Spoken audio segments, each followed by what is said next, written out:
Sophia Bennett has always believed in keeping boundaries. As a tutor, she knows the rules. Maintain professionalism, keep distance, never get involved with the parents. Especially not the devastatingly handsome single fathers who look at you like they can see straight through to your soul. But rules become meaningless when you're standing in the moonlight with a man who shouldn't want you, whose eyes glow amber in the darkness, whose touch burns hotter than any humans ever could. Sophia doesn't remember when she first noticed something was different about Stephen Owen. Maybe it was the way he moved, too fluid, too predatory. Maybe it was how his son, 8-year-old Tyler, sometimes spoke about the wolf like it was a member of the family. Maybe it was the nights she'd hear howling in the woods behind the Owen estate and see Stephen's bedroom empty, his bed cold. Or maybe it was the night she saw him change. Now, standing in his study at midnight, watching him pace like a caged animal, Sophia knows 3 things for certain. 1. Stephen Owen is not entirely human. 2. The connection between them is dangerous, forbidden, and absolutely undeniable. 3. Whatever is hunting in the woods outside isn't just after the local wildlife anymore. It's after Tyler. And Sophia will have to decide, run from the impossible truth, or step into a world where the man she's falling for transforms under the full moon, where his son carries secrets in his blood, and where loving Stephen Owen might cost her everything she thought she knew about reality, because by day, she's just the tutor, but by night, she's becoming something she never imagined. Chapter 1. The Interview. The Owen estate sits at the edge of Coldwater Ridge like a beautiful, brooding secret. Sophia's beat-up Honda feels out of place as she pulls up the winding driveway, gravel crunching under her tires. The the mansion looms ahead, all dark wood and stone, surrounded by towering pines that seem to whisper warnings in the October wind. She checks her reflection in the rearview mirror one last time. Professional blazer, check. Resume printed on expensive paper, check. Confidence she absolutely doesn't feel. Fake it till you make it. She needs this job. After her last tutoring position ended abruptly, the family relocated to Singapore with 2 days' notice. Sophia's been living off ramen and the dwindling remains of her savings. The ad for this position seemed almost too good to be true. Private tutoring for 1 student, live-in position available, generous salary, discretion appreciated. That last part had given her pause. But desperation makes you ignore red flags. The front door opens before she can knock. Ms. Bennett. Sophia looks up and up at the man filling the doorway. Stephen Owen is nothing like his photo on the school district website. That picture showed a handsome but forgettable businessman in a suit. The man before her is something else entirely. He's tall, easily 6'3", with broad shoulders that strain against his black Henley. His dark hair is slightly too long, falling across a face that's all sharp angles and shadowed intensity. But it's his eyes that steal her breath, pale gray, almost silver, watching her with a focus that feels almost predatory. Mr. Owen, she manages, extending her hand. Thank you for seeing me. His hand engulfs hers. His skin is warm, hot, and the contact sends an unexpected jolt up her arm. His nostrils flare slightly, and something flickers across his face. Surprise? Recognition? He releases her hand quickly. Too quickly. Come in. His voice is deep, rough around the edges. Please. The interior of the house matches the exterior. Expensive, dark, and somehow wild, despite all the refinement. Exposed beams cross the vaulted ceiling. A massive stone fireplace dominates one wall. The furniture is leather and wood, masculine and solid. But it's the photographs that catch Sophia's attention. They're everywhere, a small boy at various ages, always smiling, always with the same untamed dark hair and bright eyes. Tyler, Stephen says, following her gaze. He's 8. Bright kid. Too bright. Sometimes. The school report said he's been struggling. Stephen's jaw tightens. The school doesn't understand him. They want to put him on medication. Say he can't focus, that he's too energetic. The word comes out bitter. He doesn't need drugs. He needs someone who sees him, who can work with his nature. There's something weighted in that last word, but Sophia can't quite grasp it. I'd like to meet him, she says. He's out back. I'll take you. Stephen leads her through the house, and Sophia finds herself noticing things she shouldn't. The way he moves, silent despite his size. The way his shoulders fill the doorway. The way her pulse quickens when he glances back at her. Those strange silver eyes assessing. Professional. she reminds herself. You need this job. The back of the property opens onto acres of forest. A large yard separates the house from the tree line, and in the middle of that yard, a small boy is wrestling with a dog? No. Not a dog. Sophia stops dead. Is that a wolf? Wolf-dog hybrid, Stephen says quickly. Too quickly. Rescue. Tyler's convinced they're best friends. The animal is huge, nearly as large as the child, with thick gray fur and amber eyes. It's play fighting with Tyler, gentle despite its size, letting the boy tackle it and roll around in the grass. Tyler's laughter rings out, pure and joyful, and something in Sophia's chest loosens. Whatever problems this kid has at school, he's happy here. Free. Tyler. Stephen calls. Come here, son. Someone I want you to meet. The boy's head snaps up with unnatural speed. For a moment, just a moment, his eyes catch the light and flash amber, exactly like the wolf dog's. Sophia blinks, and it's gone, just a trick of the afternoon sun. Tyler runs over, the wolf dog loping behind him. Up close, the boy is beautiful, wild dark hair, high cheekbones, those startling bright eyes that seem to see everything. He's covered in grass, stains, and dirt, completely unconcerned. Hi, he says, grinning up at her. Then his nose wrinkles. You smell like books, and coffee, and lavender? Sophia laughs, surprised. I use lavender lotion. Good nose. Something passes between father and son, a look she can't interpret. Tyler, this is Miss Bennett, Stephen says. She might be your new tutor. I don't need a tutor, Tyler says. But there's no hostility in it. Just fact. School is boring. They want me to sit still all day and do worksheets about things I already know. Why would I need help with that? Because, Stephen says patiently, you need to pass 3rd grade, and you can't do that if you keep climbing out the window during math class. Tyler grins. That was only twice. 3 times. The 3rd time doesn't count. I came right back. Sophia tries not to smile. She fails. Tyler catches it and his grin widens. You think it's funny. I think you're smart enough to know when you're pushing boundaries, Sophia says. And I think you're bored. School's not challenging you. Tyler's eyes widen. He looks at his father, then back to her. Nobody ever says that. They just say I'm a problem. You're not a problem, Sophia says firmly. You're a bright kid stuck in a system that doesn't fit you. That's not your fault. The boy moves closer, studying her with that unsettling intensity she'd seen in his father. Can you teach me about stars? And old languages? And why wolves howl at the moon? I can teach you about all of that, Sophia says. If your dad hires me, he will, Tyler says confidently. Then, to Stephen. She's good. I can tell. Stephen looks at her. And again, Sophia feels that jolt of recognition, of something passing between them that shouldn't exist between strangers. Can we talk inside? He asks. About the position. Back in his study, Stephen closes the door and leans against his desk, arms crossed. The room is lined with books, papers scattered across the massive oak desk, and more photographs of Tyler. I need to be honest with you, Stephen says. This position isn't typical. I gathered that from the discretion appreciated note. His mouth quirks in something almost like a smile. Tyler is special. He needs someone who won't judge him, who won't try to change him into something he's not. I'm not here to change anyone, Sophia says. I'm here to help him learn.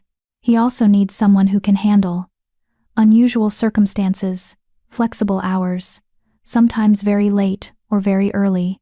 The position is live-in because there will be nights when he needs supervision while I'm unavailable. There's that weight again, that sense of something unsaid. How often will you be unavailable? Once a month usually, for a few nights. He meets her eyes. I travel for business. It's non-negotiable. Something about the way he says it makes Sophia think business is not exactly accurate. But she needs this job, and nothing he's describing is dangerous. Unusual, yes, but not dangerous. I can do that, she says. The pay is triple what you'd make at a regular tutoring position, Stephen continues. Room and board included. You'd have your own wing of the house. Full access to the grounds. But, he hesitates. If you see or hear anything strange, anything you don't understand, you don't talk about it. To anyone. Non-disclosure agreement is part of the contract. Red flag, definite red flag. Sophia should walk away. She should thank him politely and leave. But she thinks of her empty bank account, her student loans, the eviction notice sitting on her apartment counter, and she thinks of Tyler, bright and wild and misunderstood, needing someone who sees him. Can I see the contract? Stephen's shoulders relax slightly. He pulls out a thick folder and hands it to her. Read it carefully. Take your time. If you have questions, ask. Sophia sits and reads. The contract is comprehensive salary. Holy hell, that's a lot of money. Duties, hours, confidentiality clause, termination conditions. Everything seems standard except for one clause. Employee acknowledges that the Owen family maintains private cultural practices and traditions that must not be disclosed to outside parties. Employee agrees to respect these practices without question or interference. Cultural practices? Sophia asks. Family traditions, Stephen says. Nothing that will affect you directly, but privacy is paramount. It's vague enough to be worrying, specific enough to be legally binding. Sophia should ask more questions. She should definitely ask more questions. Instead, she finds herself saying, "Where do I sign?" That night, alone in her new rooms, a bedroom, bathroom, and small sitting area that are bigger than her entire apartment, Sophia wonders what she's gotten herself into. The wing Stephen mentioned is actually the entire third floor. Her windows overlook the forest, where the moon hangs full and heavy, painting everything silver. She unpacks her few belongings, trying not to feel out of place among the expensive furniture and art. This is temporary, she tells herself. A year, maybe 2, until she's saved enough to pursue her real dreams. A howl echoes from the forest. Sophia moves to the window, peering out into the darkness. The sound comes again, mournful, wild, and somehow lonely. Movement catches her eye. Down in the yard, a figure emerges from the house. Stephen. He's shirtless despite the October cold, wearing only loose sweatpants. Even from 3 floors up, Sophia can see the muscles moving under his skin as he walks toward the tree line. He shouldn't be out there. Not alone. Not at night with wolves nearby. She watches him pause at the edge of the forest, looking up at the moon. His whole body is tense, trembling. Then he steps into the shadows and vanishes. The howling comes again, closer now. Sophia tells herself she imagined the way his body seemed to shift in that last moment before the darkness swallowed him. Tells herself it was just a trick of the moonlight that made his shadow look wrong, too large, too shaped like something that walked on 4 legs instead of 2. Tells herself that the answering howl that echoes through the forest doesn't sound anything like the call of a wolf. But as she finally climbs into bed, Sophia knows she's lying. She knows something is very, very strange about the Owen family. And despite every instinct screaming at her to run, she finds herself wanting to stay, wanting to understand, wanting God help her to see those silver eyes again and figure out why they make her heart race and her skin flush and her body respond in ways that have nothing to do with fear. By day, she's the tutor. But by night? By night, she's starting to suspect she's stepped into a story she doesn't yet know how to read. A story written in moonlight and howls and the heated touch of a man who is decidedly not what he seems. Chapter 2. The mistake. Stephen knows he's made a mistake the moment Sophia Bennett's scent hits him. Lavender and coffee, and something uniquely her, warm, intelligent, with an underlying sweetness that makes his wolf surge forward with interest. He'd barely managed to control his reaction at the door, barely kept his eyes from flashing, barely stopped himself from leaning in and breathing deeper. Unacceptable. He doesn't need complications. He especially doesn't need complications that smell like heaven and look at his son with genuine understanding instead of fear or pity. But Tyler needs help. The school is threatening expulsion, and Stephen can't have social services sniffing around, asking questions about why an 8-year-old has behavioral issues that mysteriously worsen every full moon. Why the boy can hear things he shouldn't, move faster than humans, why he sometimes forgets and lets his eyes flash amber in frustration. Tyler is only half shifter, his mother was human, but the wolf in him is strong, too strong for a child to control without guidance, and Stephen is failing at teaching him. Because Stephen can barely control his own wolf lately. It's been 3 years since Geneva died. 3 years since the fire that took his wife and nearly took his son. 3 years of barely holding his pack together, raising Tyler alone, fighting the grief that threatens to drag him under every full moon. 3 years of being so carefully, desperately alone. And now Sophia Bennett is living in his house, smelling like temptation, looking at him with those sharp hazel eyes that seem to see too much. He watches from his office window as she and Tyler work in the garden. It's been a week since she started, and already the change in his son is remarkable. Tyler sits still for her lessons, actual lessons about astronomy and mythology and languages, not the dumbed-down worksheets the school provided. He laughs, engages, focuses in ways Stephen hasn't seen since before Geneva's death. And Sophia. God. Sophia glows when she teaches. Her whole face lights up, her hands moving as she explains constellations, pointing at the sky even though it's midday. Tyler is captivated. Stephen is captivated. Which is the problem? Boss. Stephen turns to find Israel, his second in command, standing in the doorway. The beta shifter's nose wrinkles slightly. He can smell Stephen's distraction, his interest, his arousal. Don't, Stephen warns. Didn't say anything. Israel grins. But the new tutor is off limits. Good with Tyler. I was going to say good with Tyler. Israel's grin widens. But interesting, that's where your mind went.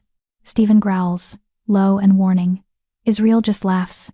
The pack wants to meet her. Israel says, serious now. She's living in pack territory. They need to know her scent, know she's under protection. No. Stephen. She's human. Completely human. She doesn't need to know about us. She lives here. During the full moon. Israel crosses his arms. You really think she won't notice when half the staff disappears into the woods? When she hears howling from inside the house? He has a point. Stephen has been so focused on hiring someone to help Tyler that he hadn't fully thought through the logistics of having a human living here during moon cycles. We'll be careful, Stephen says. She stays in her wing during full moons. I'll tell her it's a safety precaution because of the wildlife. And when Tyler shifts for the first time. Because it's coming, Stephen. Soon. Maybe next moon, maybe the one after. But it's coming, and he's going to need help. And she's going to have questions when the kid she's tutoring suddenly sprouts fur and fangs. Stephen's stomach drops. He knows Israel is right. Tyler has been showing signs, the increased aggression, the way his eyes flash more frequently, how he complains about his bones hurting. First shift usually happens between 8 and 10 for half shifters. Tyler just turned 8. I'll handle it, Stephen says. Will you? Or will you keep avoiding the pretty tutor who makes you lose your famous control? Get out. Israel leaves, still grinning, and Stephen turns back to the window. Sophia is standing now, brushing dirt off her jeans.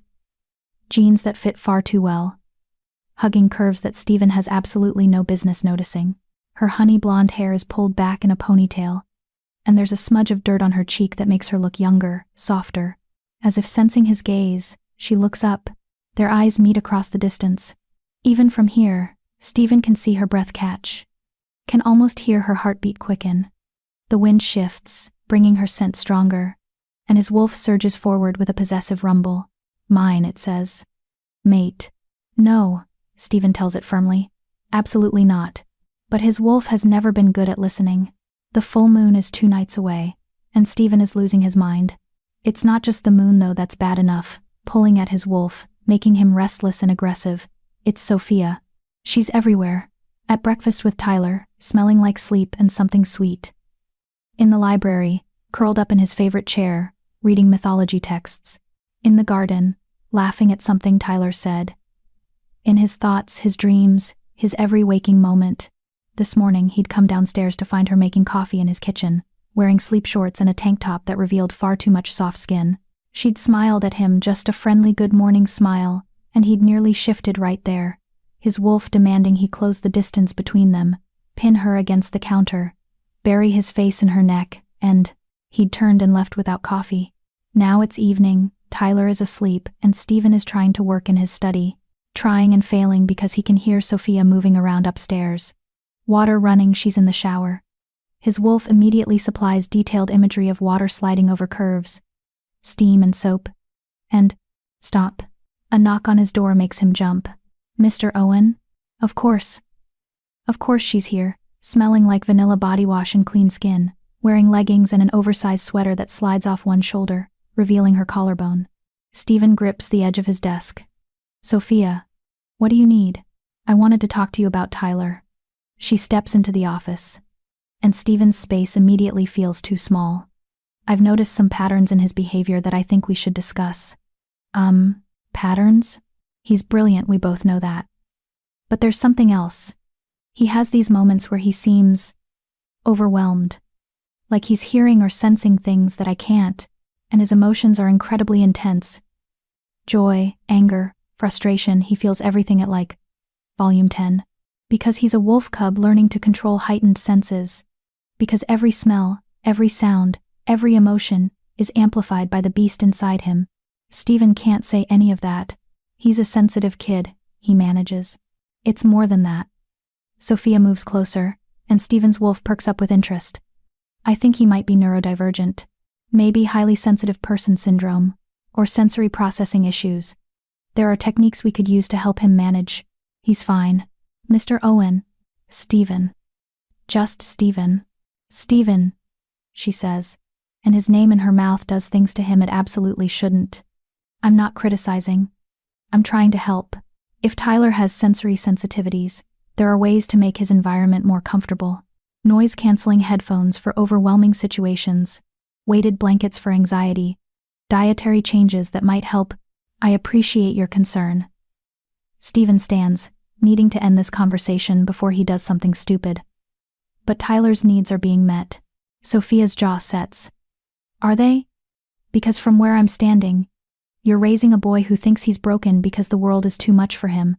I'm offering solutions. And you're shutting me down without even. You've been here a week, Stephen snaps. You don't know my son. I know he cried yesterday because he heard something in the woods that scared him, and when I asked you about it, you said it was nothing. I know he won't sleep without checking every lock in the house. I know he has nightmares about fire and smoke, and that's enough. His voice comes out as a growl, an actual growl, and Sophia's eyes widen. For a moment, he sees fear flash across her face. Good. She should be afraid. She should run from this house and never look back. But she doesn't run. Instead, she steps closer. What are you afraid of? She asks softly. That I'll judge him? Judge you? I'm not here to hurt your family, Stephen. I'm here to help. You can't help with this. Try me. They're standing too close now. Stephen can feel the heat of her body, can smell the rapid flutter of her pulse, can see the way her pupils dilate slightly as she looks up at him. She's attracted to him. His wolf preens at the realization, even as Stephen curses internally. This can't happen. You should go, he says roughly. Stephen. Sophia. Please. Go. Hurt flashes across her face, but she nods and turns toward the door. Relief and regret war in Stephen's chest. She pauses at the threshold. For what it's worth, Tyler told me today that he feels safer with me here, that he doesn't feel like such a freak anymore because I don't look at him like he's wrong. She glances back. Maybe think about why you're so determined to keep everyone at a distance, because from where I'm standing, it looks like you're both lonely. And you don't have to be. Then she's gone, leaving Stephen alone with his wolf howling in protest. The next evening, Israel finds Stephen splitting firewood behind the house with excessive violence. Feel better? The beta asks. No. Stephen swings the axe again, splitting a log cleanly. Did you need something? Full moon's tomorrow night. Security is set. The pack will be in the east woods. But Stephen. Israel hesitates. Your control is slipping. I can smell it. Every shifter in a 10-mile radius can smell it. I'm fine. You're not fine. You're attracted to the human tutor, your wolf is screaming for her, and you're about to spend a full moon fighting your instincts instead of running them out. That's dangerous. I said I'm fine. And I'm saying that if you lose control tomorrow night, if your wolf decides it wants what it wants badly enough to override your human side, that girl upstairs becomes a target. Your target. Stephen drives the axe into the stump. I would never hurt her. Not intentionally. But wolves mate for life, Stephen, and yours seems to think it's found its match. You need to either claim her or put serious distance between you before the moon rises. She's human. Humans can become pack. No. Stephen rounds on him. Geneva was human. Look how that ended. Israel's expression softens. The fire wasn't your fault, wasn't it? I'm the one who bit her, who turned her against her will because I couldn't control myself. I'm the one who made her into something she never wanted to be. And when she couldn't handle it anymore, when the wolf made her crazy, she made her choice. Because I gave her no other option. Stephen's voice breaks. I loved her, and I destroyed her. I won't do that again. Sophia isn't Geneva. It doesn't matter. I'm not risking it. Israel studies him for a long moment. Then you need to send her away. Because keeping her this close while denying what you both feel, that's its own kind of cruelty. He leaves Stephen alone with his thoughts and his guilt, and the growing certainty that Israel is right. Tomorrow night, the moon will rise. His wolf will demand its freedom. And if Sophia is anywhere nearby, if he catches her scent on the wind. Stephen goes back inside and finds paper and pen. The letter is brief. Sophia, I need you to take Tyler to town tomorrow evening and stay there overnight. Book a hotel, expense it. There's a pack initiation ceremony that you cannot witness. Take him to dinner, to a movie. Keep him distracted. Do not come back until I call you Saturday morning. This is non-negotiable. Stephen. He slides it under her door and returns to his study, where he pours 3 fingers of whiskey, and doesn't let himself think about honey blonde hair and hazel eyes and a woman who looks at his broken son like he's something precious. His wolf howls mournfully. Stephen drinks and pretends he doesn't hear it. The note is waiting for her when she returns from putting Tyler to bed. Sophia reads it once, twice, 3 times. Pack initiation ceremony. The words stick. Pack. Like wolves. Like the wolf dog that follows Tyler everywhere. Like the howling she hears every night from the forest. Like the way Stephen sometimes moves too quickly, too silently. Like the way his eyes occasionally catch the light wrong, flashing silver gold instead of just gray. Sophia thinks of Tyler saying, Dad says I have to learn control before I'm ready. Ready for what? She thinks of the staff that appear and disappear without warning, always around the same time each month. She thinks of the warning in the contract, private cultural practices and traditions. And she thinks of last night, when she'd looked out her window and seen figures moving through the woods. Large figures. Moving on 4 legs instead of 2. Sophia sits on her bed, note in hand, and faces a truth she's been avoiding for 2 weeks. The Owen family isn't human. Not entirely. And she has no idea what she's supposed to do with that information. Chapter 3. The Truth in the Moonlight. Sophia doesn't take Tyler to town. She knows she should. Stephen's note was clear, a command, really, not a request. But something in her rebels against being ordered away from her own home. And when did she start thinking of the Owen estate as home? More than that, she needs answers. So she tells Tyler they're having a movie marathon in the 3rd floor media room. A space she's discovered is essentially soundproofed, with thick walls and no windows facing the forest. She makes popcorn, queues up 3 Marvel movies, and watches as the sun sets beyond the curtained windows. Tyler is unusually restless, fidgeting through the first movie, his attention drifting constantly. You okay? Sophia asks during a bathroom break. My skin feels weird, Tyler says, scratching at his arms. Like it's too tight, and everything is too loud. The popcorn sounds like explosions. Sophia's heart clenches. She crouches to his level. Does this happen a lot? Sometimes. Usually when the moon is full. He looks at her with those 2 bright eyes. Dad says it's normal. That it'll get easier when I'm older. What will get easier? Tyler's mouth opens, then closes. I'm not supposed to talk about it. Tyler, can we just watch the movie, please? She lets it go, but her mind races. Full moon, heightened senses, control that needs to be learned. By the time the 3rd movie starts, it's nearly 11 p.m., and Tyler has fallen asleep against her shoulder. Sophia carefully extracts herself and carries him to his room. He's heavier than he looks, solid muscle for an 8-year-old, and tucks him in. The wolf dog is already there, curled on the floor beside Tyler's bed. It lifts its massive head as Sophia enters, amber eyes watching her with unsettling intelligence. Keep him safe, Sophia whispers. The animal's tail thumps once against the floor. Agreement? Understanding? Sophia shakes her head at herself. It's just a dog. A very large, very wolf-like dog. But still just a dog. She checks the locks on Tyler's Windows habit now, since she learned about his nightmares, and slips out into the hallway. The house is silent. Too silent. Sophia realizes she hasn't seen any of the staff since this morning. The cook, the groundskeeper, even Israel, who's usually around, all gone. Pack initiation ceremony. She should go back to her room, should follow instructions, should mind her own business. Instead, she finds herself walking down the stairs, through the empty halls, toward Stephen's study. The door is open. The room is dark. Sophia flips on the light and immediately sees the destruction. The leather chair is shredded, stuffing everywhere. Deep gouges score the desk claw marks. Papers are scattered across the floor. And there's a smell, musky and wild, that makes her hindbrain scream danger. Looking for something? Sophia spins. Stephen stands in the doorway, and her breath catches. He's shirtless, wearing only torn jeans that hang low on his hips. His chest heaves like he's been running. Sweat gleams on his skin. His hair is wild, and his eyes are glowing. Not reflecting light, actually glowing, amber gold, like embers in the darkness. "Stephen?" Her voice comes out whisper soft. "I told you to leave."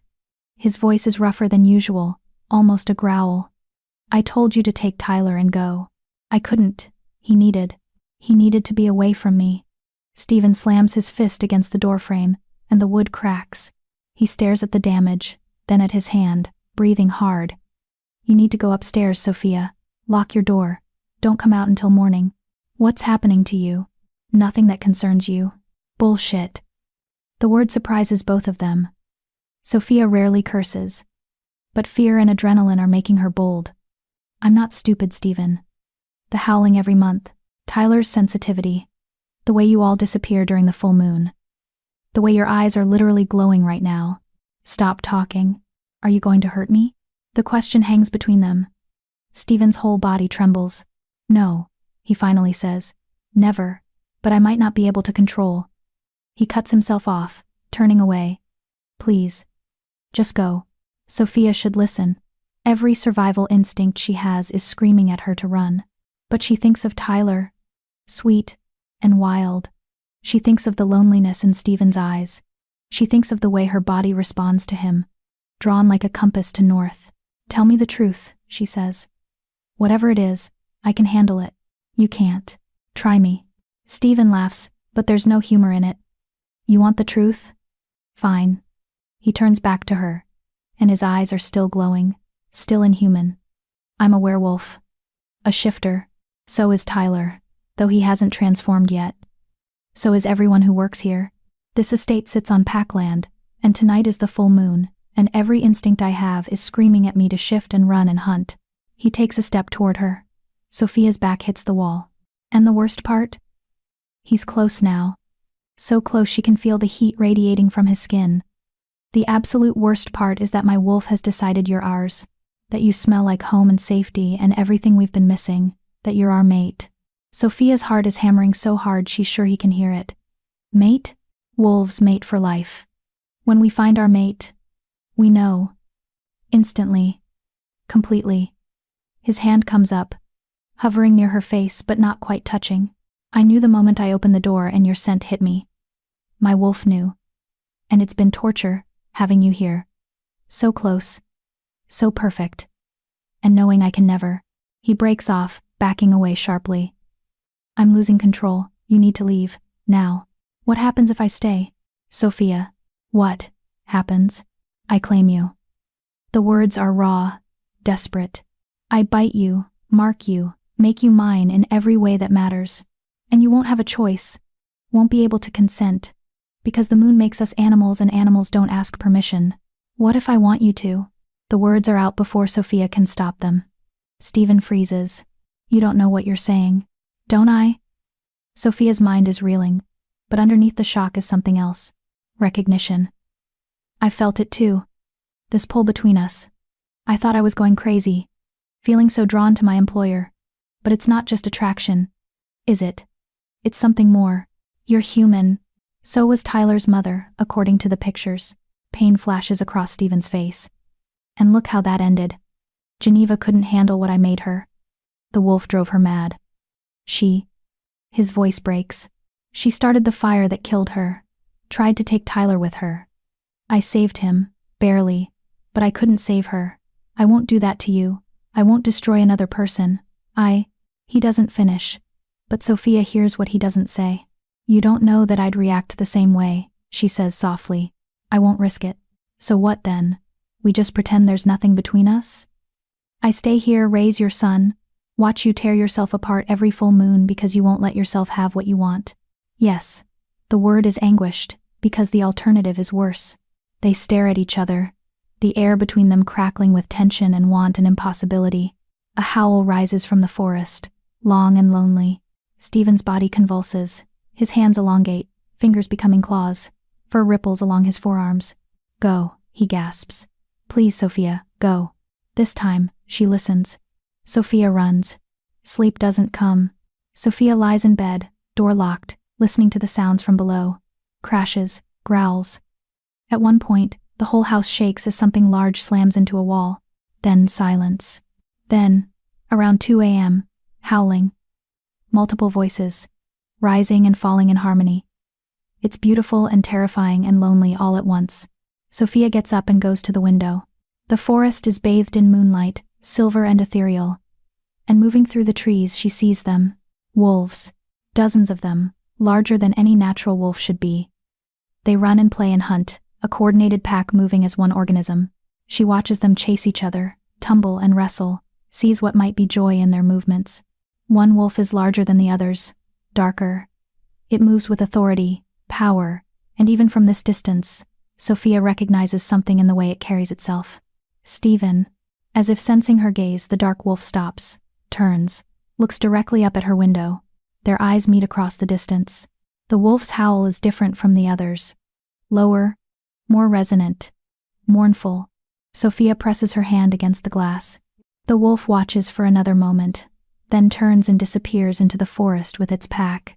Sophia stands at the window until dawn, watching, thinking, processing. Werewolves are real. Stephen is a werewolf. Tyler will be a werewolf. And Stephen thinks she's his mate.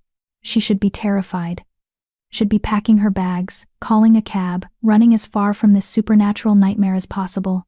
Instead, she thinks about the gentleness in Stephen's eyes when he looks at Tyler. The way he's been so careful not to touch her, to maintain distance, fighting his own nature to protect her choice. The pain in his voice when he talked about his dead wife. He's not a monster. He's a man carrying too much guilt, too much responsibility, too afraid to let anyone close enough to help. And she, God help her, wants to help, wants to stay, wants to see where this impossible thing between them might lead. By the time the sun rises, Sophia has made her decision. She's staying. She's not running. And she's going to figure out a way to prove to Stephen that she's stronger than he thinks. That not all love stories end in tragedy. That sometimes, the impossible can become possible, if you're brave enough to try. Morning comes with a knock on her door. Sophia, who finally dozed off around 6, startles awake. Come in? The door doesn't open. It's Stephen. Can we talk, please? She gets up, still in her sleep shirt and shorts, and unlocks the door. Stephen looks exhausted. He's dressed now, jeans and a Henley, but his hair is still damp from a shower, and there are shadows under his eyes. He won't quite meet her gaze. I owe you an apology, he says to the floor, and an explanation, and probably a very generous severance package because I understand if you want to leave immediately. I'm not leaving. His head snaps up. What? I'm not leaving, Sophia repeats. Unless you're firing me? I know. But after last night, I understand a lot more about Tyler's needs, about why he struggles, about what he's going to go through. She crosses her arms. I can help him better now, if you'll let me. Stephen stares at her like she's grown a second head. You're not afraid. I'm terrified, Sophia admits. But not of you. Not really. I'm more afraid of walking away and wondering what if for the rest of my life. Sophia, can I meet them? Your pack? Why would you want to? Because they're part of your life. Part of Tyler's life. And if I'm going to be here, really be here, I should understand that. Stephen runs a hand through his hair. This is insane. You're human. You should be running.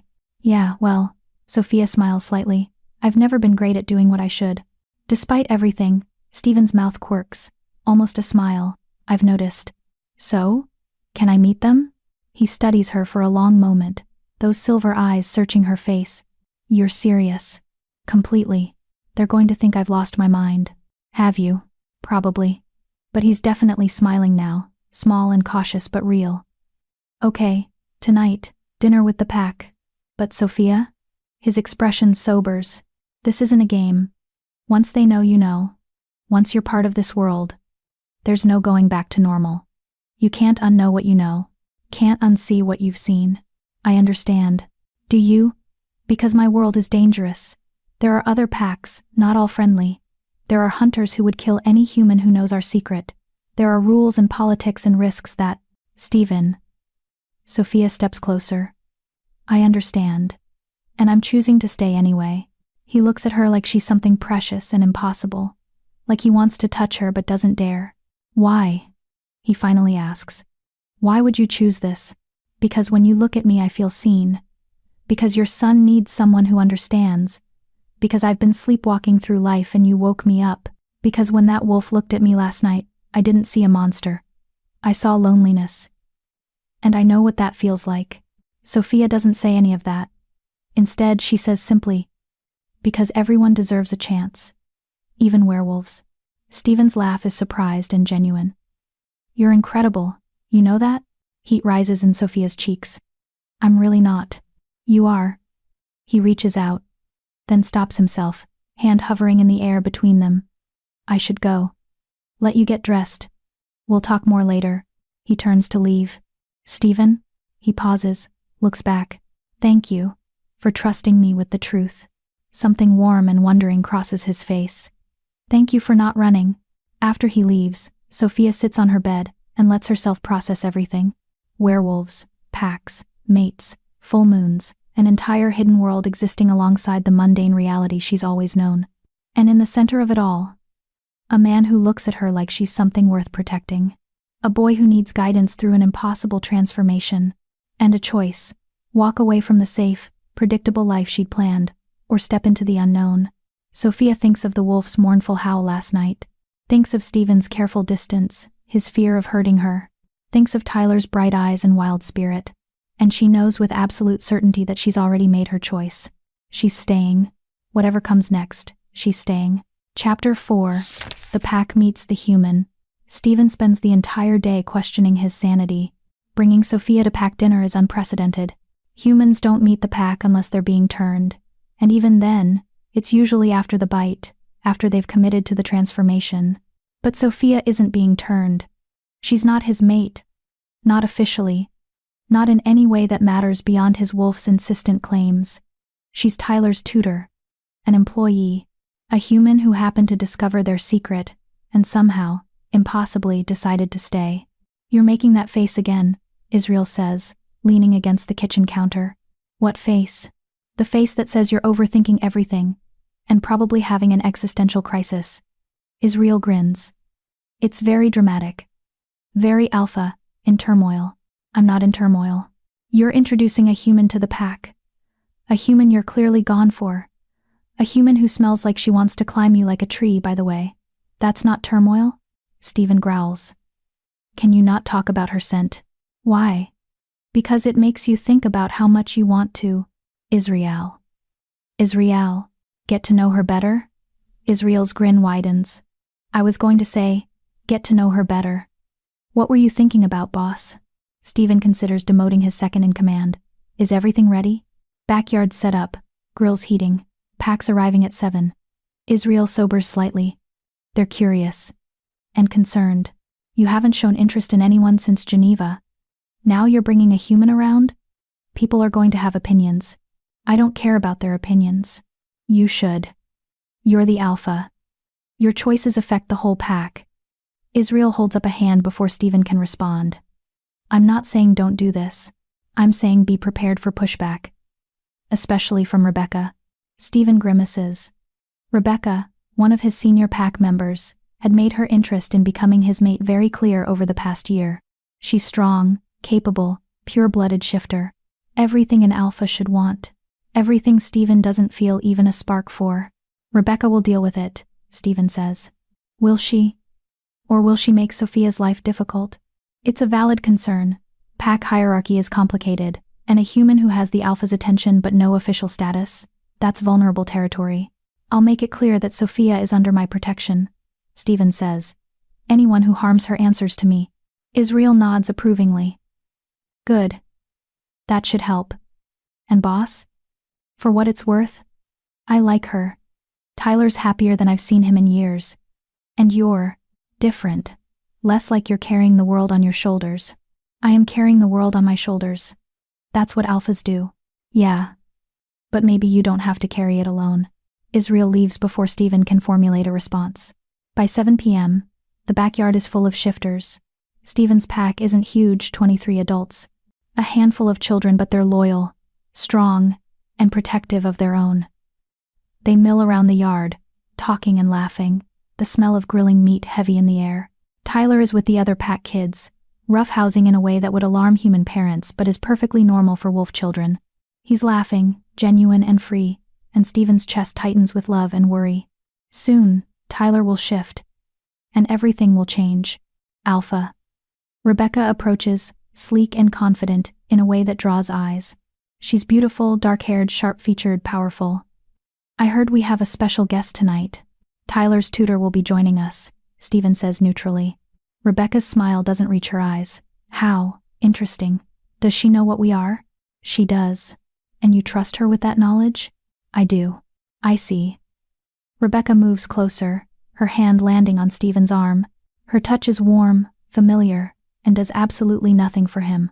I hope you know what you're doing. Humans are fragile and curious. That's a dangerous combination. Sophia can handle herself. Can she? Rebecca's voice drops.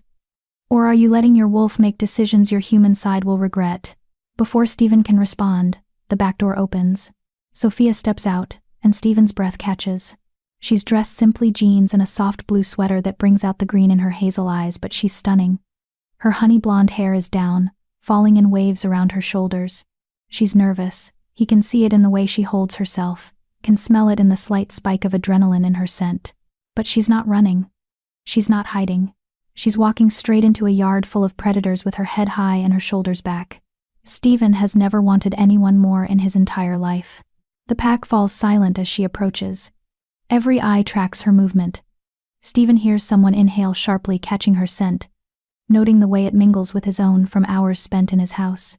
He moves to her side immediately. Everyone, this is Sophia Bennett, Tyler's tutor. Sophia lives on pack land and is under my protection. Anyone who threatens her threatens me. Understood? It's not a request. It's an alpha command, backed by power and authority. The pack murmurs acknowledgement. Rebecca's eyes narrow. Hi, Sophia says, her voice steadier than Stephen expected.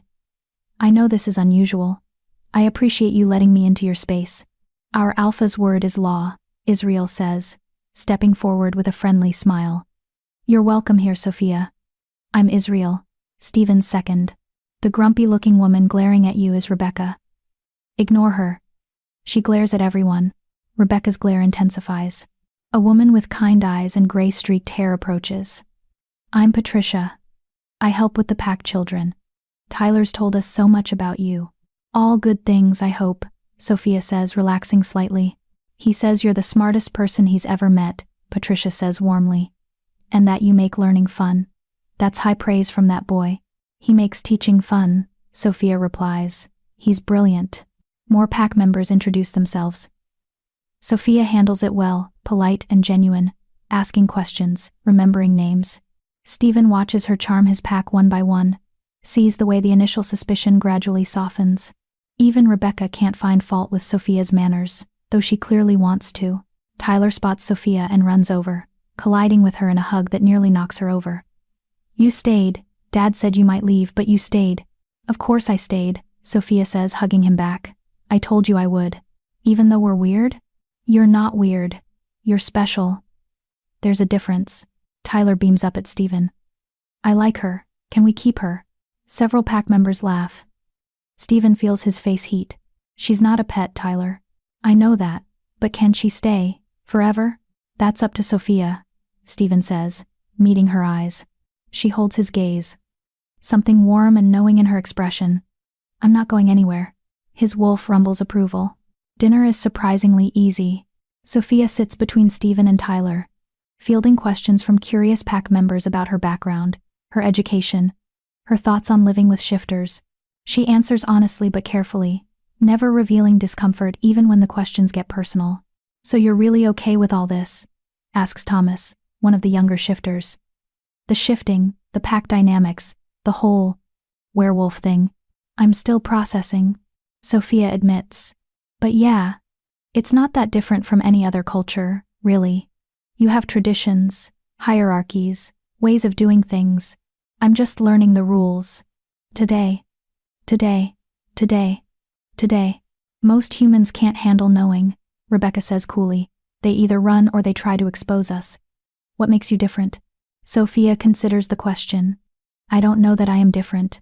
Maybe I've just spent my life feeling like an outsider bouncing between foster homes, never quite fitting in anywhere. This is different, but I've always been different. At least here. There's a reason for it. Something shifts in the pack's energy. Foster kid. Orphan. No family. Pack understands that. Pack is built on creating family where blood fails. You got no one? Patricia asks gently. No one, Sophia confirms. It's just me.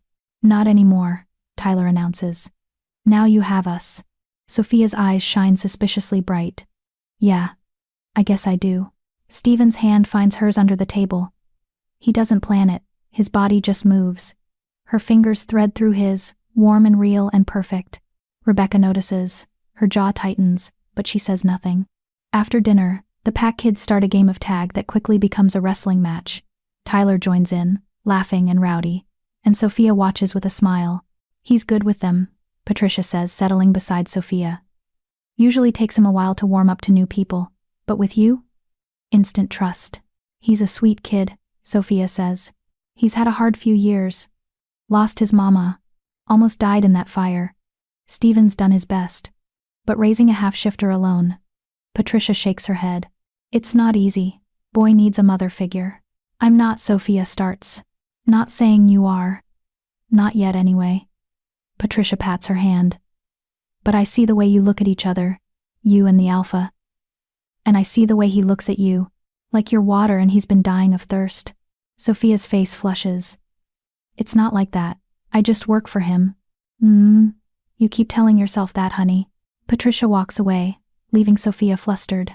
Stephen appears at her side moments later. You okay? Your pack is very direct. That's one word for it. He offers his hand.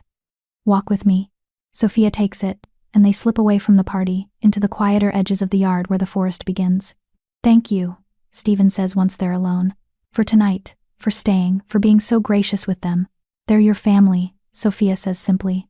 Of course I'd be gracious. Most humans wouldn't see it that way. I'm not most humans. No. Stephen stops, turning to face her. You're really not. They're standing close, the moonlight filtering through the trees, painting everything silver. Sophia's face is tilted up to his, her eyes dark and warm. Stephen could kiss her. Should kiss her. His wolf is howling for it, every instinct screaming to claim, to mark, to make her understand that she's his. But he doesn't. Because she deserves better than a broken alpha who can't promise he won't destroy her the way he destroyed his wife. I should get you back, he says roughly. It's getting late. Disappointment flashes across her face, quickly hidden. Right. Of course. They walk back in silence, hands still linked, both wanting more, and neither willing to take the first step. Later, alone in her room, Sophia stands at her window and watches the pack leave in ones and twos, heading back to their homes on pack land. She thinks about the way they moved around each other, comfortable, connected, family in every sense that matters. She thinks about Tyler's joy, Patricia's warmth, even Rebecca's suspicion. It's all real, all genuine. This isn't a cult or a threat. It's just people, unusual people, yes, but still people trying to live their lives and protect their own. And Stephen. Sophia touches her lips, imagining what didn't happen, what she wanted to happen. A knock startles her. She opens the door to find Tyler in his pajamas, his wolf dog beside him. Can't sleep? She asks. Did you have fun tonight? Tyler asks. Instead of answering. I did. Your pack is wonderful. They're your pack too now, if you want them to be. Sophia's throat tightens. Is that how it works?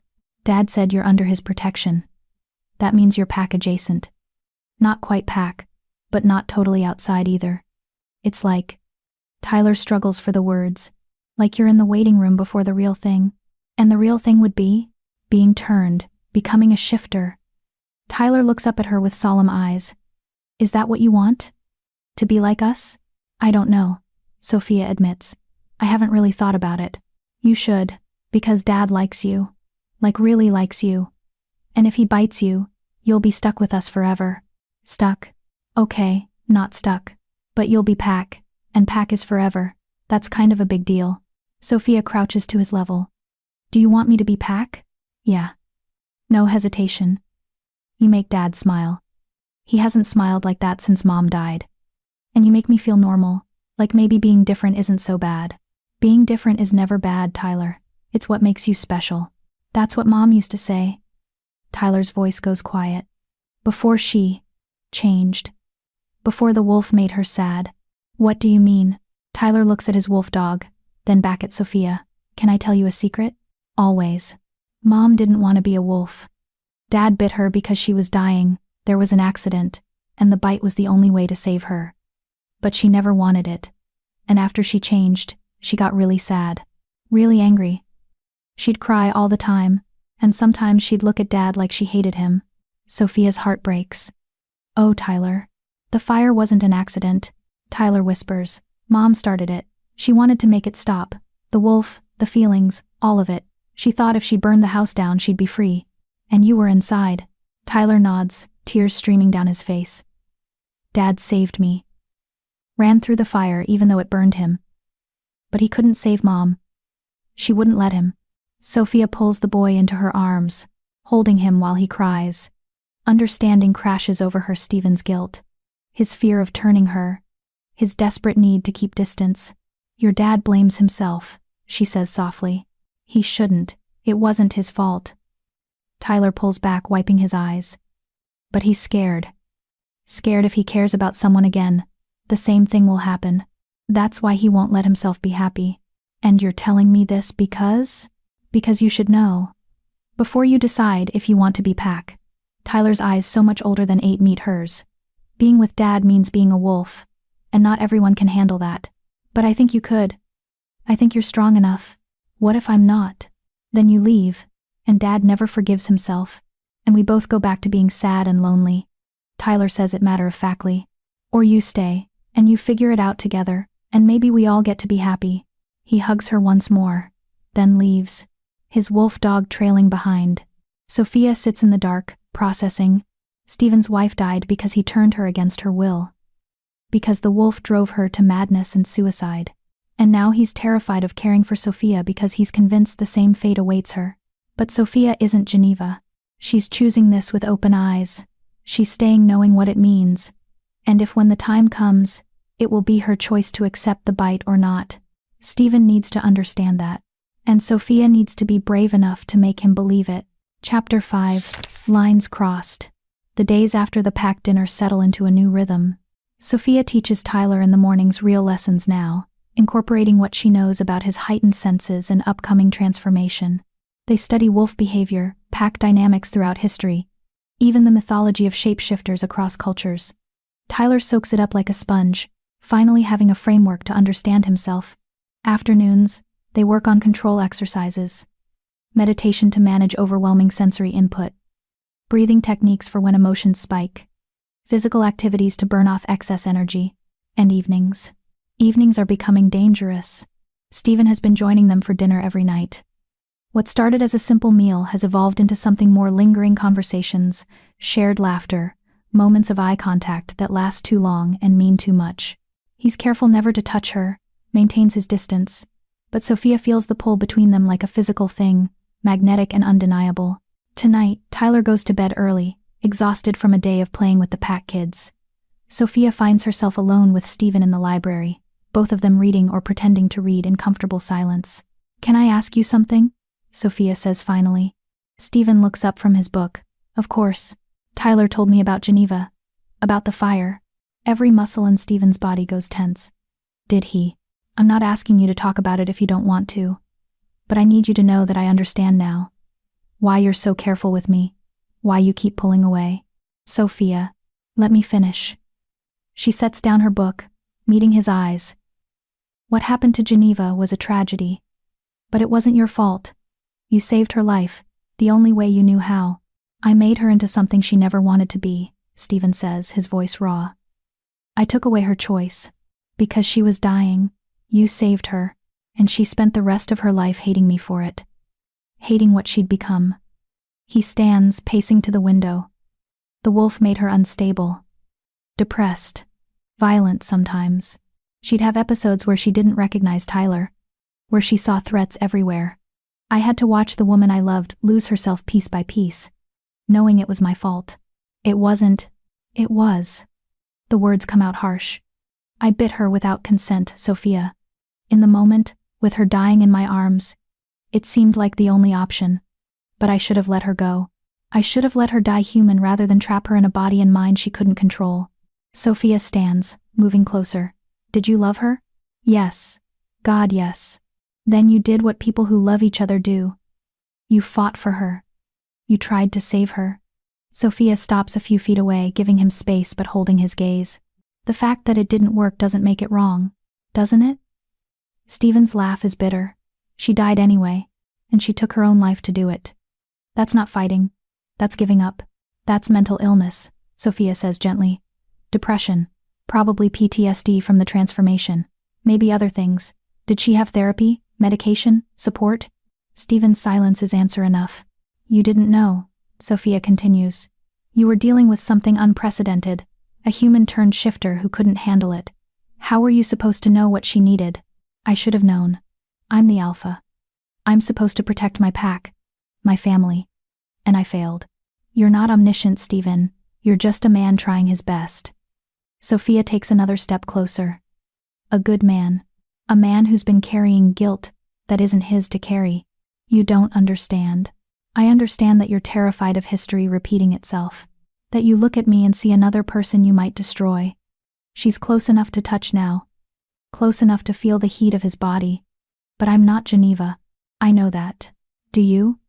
Because every time we have a moment, you pull away. Every time I think we might actually talk about this thing between us, you shut down. Her voice softens. I'm not fragile, Stephen, and I'm not going to break if you let yourself feel something. You don't know what you're asking. Then tell me. Explain it to me. Because right now, all I see is a man punishing himself for something that wasn't his fault and pushing away something that could be good because he's too afraid to try. Stephen turns to face her fully, and the look in his eyes steals her breath. Hunger, longing, desperation. You want to know what I'm afraid of? His voice is low, dangerous. I'm afraid that the moment I let myself have you, I won't be able to stop. That my wolf will take over and claim you before you've had a chance to truly understand what that means.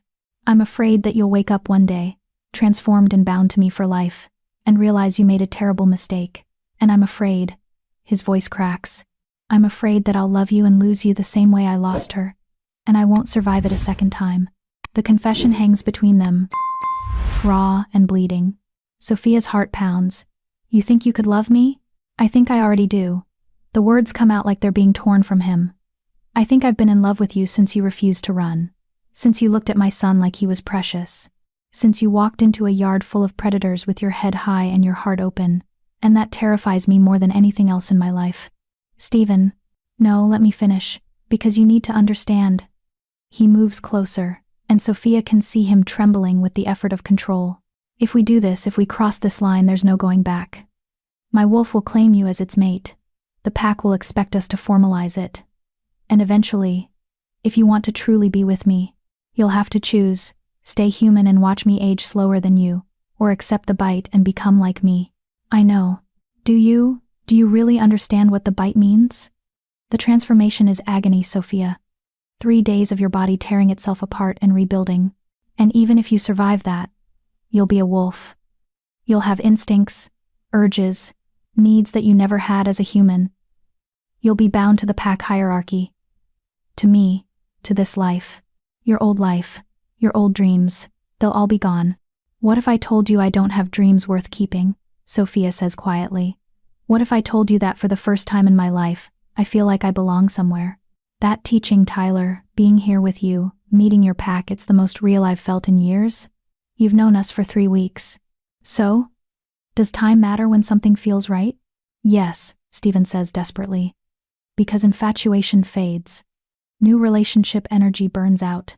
What happens in 6 months when the novelty wears off and you're stuck as a shifter, bound to a damaged alpha and his traumatized son? What if it doesn't fade? What if this is real? We can't know that. No, Sophia agrees.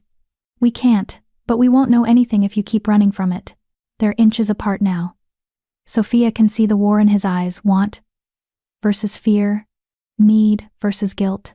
I'm not running, she whispers. I'm choosing to stay. Choosing to see where this goes. Can't you meet me halfway? For a long moment, Stephen just stares at her. Then, slowly, he raises his hand and cups her face. The contact is electric. Sophia's breath catches as his thumb brushes her cheekbone. His skin is so warm, almost hot, and the gentleness of his touch contrasts with the barely restrained power she can feel thrumming through him. You're making this very difficult, he murmurs. Good. His laugh is soft, almost broken. You're supposed to be sensible. You're supposed to protect yourself. Maybe I'm tired of being sensible. Sophia leans into his touch. Maybe I want to take a risk. The risk is me, Sophia. I'm dangerous. You're not dangerous to me. You can't know that. Yes, I can. She covers his hand with hers. Because I've seen the way you are with Tyler. The way you've been with me. You're careful, Stephen. So careful it hurts to watch sometimes. You're not gonna hurt me. Not intentionally. But what if? Sophia's voice is firmer now. You can't live in what-ifs forever. At some point you have to take a leap of faith. I don't deserve that faith. That's not your call to make. It's mine. She looks up at him, letting him see everything she feels. And I have faith in you. I have faith in us. Even if you don't. Something breaks in Stephen's expression. The careful control, the rigid distance it cracks. He leans down, his forehead resting against hers. You're going to ruin me. Or maybe I'm going to help put you back together. His other hand comes up, framing her face, and Sophia's entire world narrows to this, his hands, his breath, his presence surrounding her. If we do this, he says, his voice barely above a whisper, I need you to promise me something. Anything. If it gets to be too much the pack, the transformation, me, you'll tell me. You'll be honest. And if you need to leave, I'll let you go. No matter how much it kills me. Stephen, promise me, Sophia. Because I can't do this, can't let myself hope, if there's even a chance I'm trapping you the way I trapped Geneva. Sophia sees the fear in his eyes, the genuine terror that he'll somehow repeat history. And she understands that this is what he needs, the reassurance that she has agency, choice, freedom. Even if it means leaving him. I promise, she says softly. If it becomes too much, I'll tell you. I won't suffer in silence. I won't let it destroy me. And you'll leave if you need to? Yes. Even though the thought of leaving now, after everything, makes her chest ache. I'll leave if I need to. The tension in his shoulders eases slightly. Okay. But Stephen? I don't think I'm going to need to. I think I'm exactly where I'm supposed to be. His eyes close. When they open again, they're glowing faintly amber, his wolf rising to the surface. You're sure about this? I'm sure about you. That's all it takes. Stephen closes the distance and kisses her. It's gentle at first, tentative, questioning.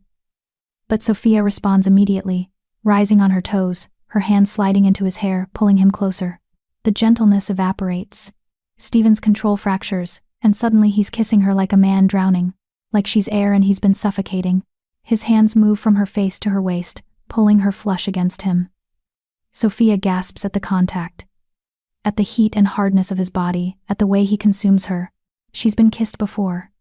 But never like this. Never with such desperate intensity. Such barely leashed hunger. Stephen breaks away, breathing hard, his eyes fully amber now. I should stop. Don't you dare. He groans and kisses her again, deeper this time. His hands slide under her sweater, touching bare skin, and Sophia arches into him. The logical part of her brain that says, this is moving too fast, too soon, shuts off completely.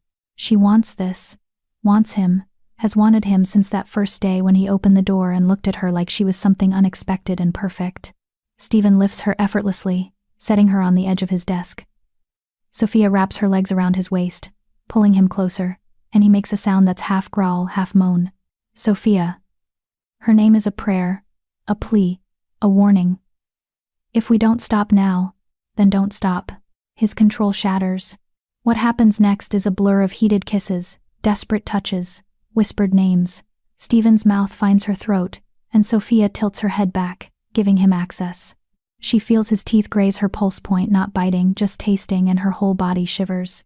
Not yet, he murmurs against her skin. Not until you're ready, not until you're sure. I'm sure. Not tonight. He pulls back, and Sophia sees the effort it takes him. Tonight is for this, just this. And he proceeds to kiss her senseless, mapping every inch of exposed skin, learning what makes her gasp and sigh and moan. His hands are everywhere, careful, reverent, worshipful, like she's something precious. By the time they finally pull apart, both breathless and disheveled, Sophia feels like she's been taken apart and put back together. "I should let you sleep," Stephen says, his voice rough. "I don't think I can sleep after that." His smile is slow and satisfied and completely male. "Good. Because I won't be sleeping either. Thinking about me? Always." He brushes a strand of hair from her face. "You've ruined me for anything else." Sophia's heart soars. "Is that a bad thing?" "No." His expression softens. "It's terrifying and wonderful and more than I thought I'd ever have again." "Then let yourself have it. Have me. Have us." "I'm trying." He helps her down from the desk, steadying her when her legs wobble. "God, I'm trying." They walk upstairs together, hands linked, and part at Sophia's door with one more lingering kiss. "Good night, Stephen." "Good night, Sophia." He touches her face one more time. "Thank you." "For what?" "For not giving up on me." He leaves before she can respond, disappearing down the hallway to his own room. Sophia enters her room and leans against the closed door, touching her kiss-swollen lips. Everything has changed. She's crossed the line from employee to something more. From outsider to someone who belongs. And despite all the risks, all the unknowns, all the ways this could go wrong, Sophia has never felt more right about anything in her life. Chapter 6. The First Shift. 3 days later, Stephen wakes to Tyler screaming. He's moving before he's fully conscious, his wolf responding to the distress call of his cub. He crashes through Tyler's door to find his son curled on the floor, thrashing and crying. "It hurts. Dad, it hurts." Stephen drops to his knees, gathering Tyler into his arms. The boy is burning up, his skin slick with sweat. His eyes flash amber, then brown, then amber again. No. Not yet. He's too young. But Stephen can see the signs. Tyler's bones are shifting under his skin, trying to reshape themselves. His teeth are elongating into fangs. His hands spasm, fingers trying to become claws. "I've got you," Stephen says, forcing his voice to stay calm. "I've got you, son. Just breathe. Make it stop." Tyler sobs. "Please. Make it stop." "I can't. But I can help you through it." Stephen looks up to find Sophia standing in the doorway, her face pale. "Call Israel. Tell him first shift. He'll know what to do." Sophia doesn't waste time with questions. She runs. Tyler convulses in Stephen's arms, his body fighting itself. Too young. Most half-shifters don't experience first shift until 9 or 10. Tyler is only 8. His body isn't ready for this. But the wolf doesn't care about readiness. Israel arrives within minutes, Patricia close behind. They take in the situation with grim efficiency. "We need to get him to the shift room," Israel says. Now. The shift room is a reinforced space in the basement, designed for exactly this situation. Padded walls, no windows, temperature controlled. A safe place for new shifters to transform without hurting themselves or others. Stephen carries Tyler down, the boy's screams echoing through the house. Sophia follows, her hand pressed to her mouth, tears streaming down her face. "Sophia, you shouldn't." Stephen starts. "I'm not leaving him." There's no time to argue. Stephen lays Tyler on the thick mat in the center of the room. The boy's body is convulsing harder now, bones cracking and reshaping in ways that make Stephen's stomach turn even after years of witnessing transformations. "It's going to be okay," Stephen tells his son, stroking his sweat-soaked hair. "You're strong. You can do this." "Hurts," Tyler gasps. "Dad." His spine arches impossibly, and Tyler screams again. His shirt tears as his body expands, muscles building too quickly. Fur begins to sprout along his arms in patches. Sophia makes a choked sound. "This is normal," Patricia says quietly, moving to stand beside her. "It looks horrible, but it's normal. His body is learning. The first time is always the hardest." "How long?" Sophia whispers. "Hours. Maybe longer since he's so young." Tyler's screams continue for what feels like an eternity. His body twists and reforms, caught between human and wolf, unable to complete the transformation. His face elongates slightly, then snaps back to human. His hands become paws, then hands again. Stephen holds him through it all, whispering encouragement, lending what strength he can. His own wolf is agitated, wanting to shift in sympathy, wanting to show Tyler how it's done. But Tyler needs his father right now, not another wolf. Listen to me, Stephen says, his voice firm. Stop fighting it. The pain comes from resistance. Let your body do what it needs to do. Can't, Tyler gasps. You can. Feel the wolf inside you? Stop pushing it away. Let it come forward. Scared. I know. But I'm right here. I won't leave you. Tyler's eyes amber now, fully wolf meet his father's. Promise? I promise. Something shifts in Tyler's expression. The terror eases slightly, replaced by trust, and his body finally completes the transformation.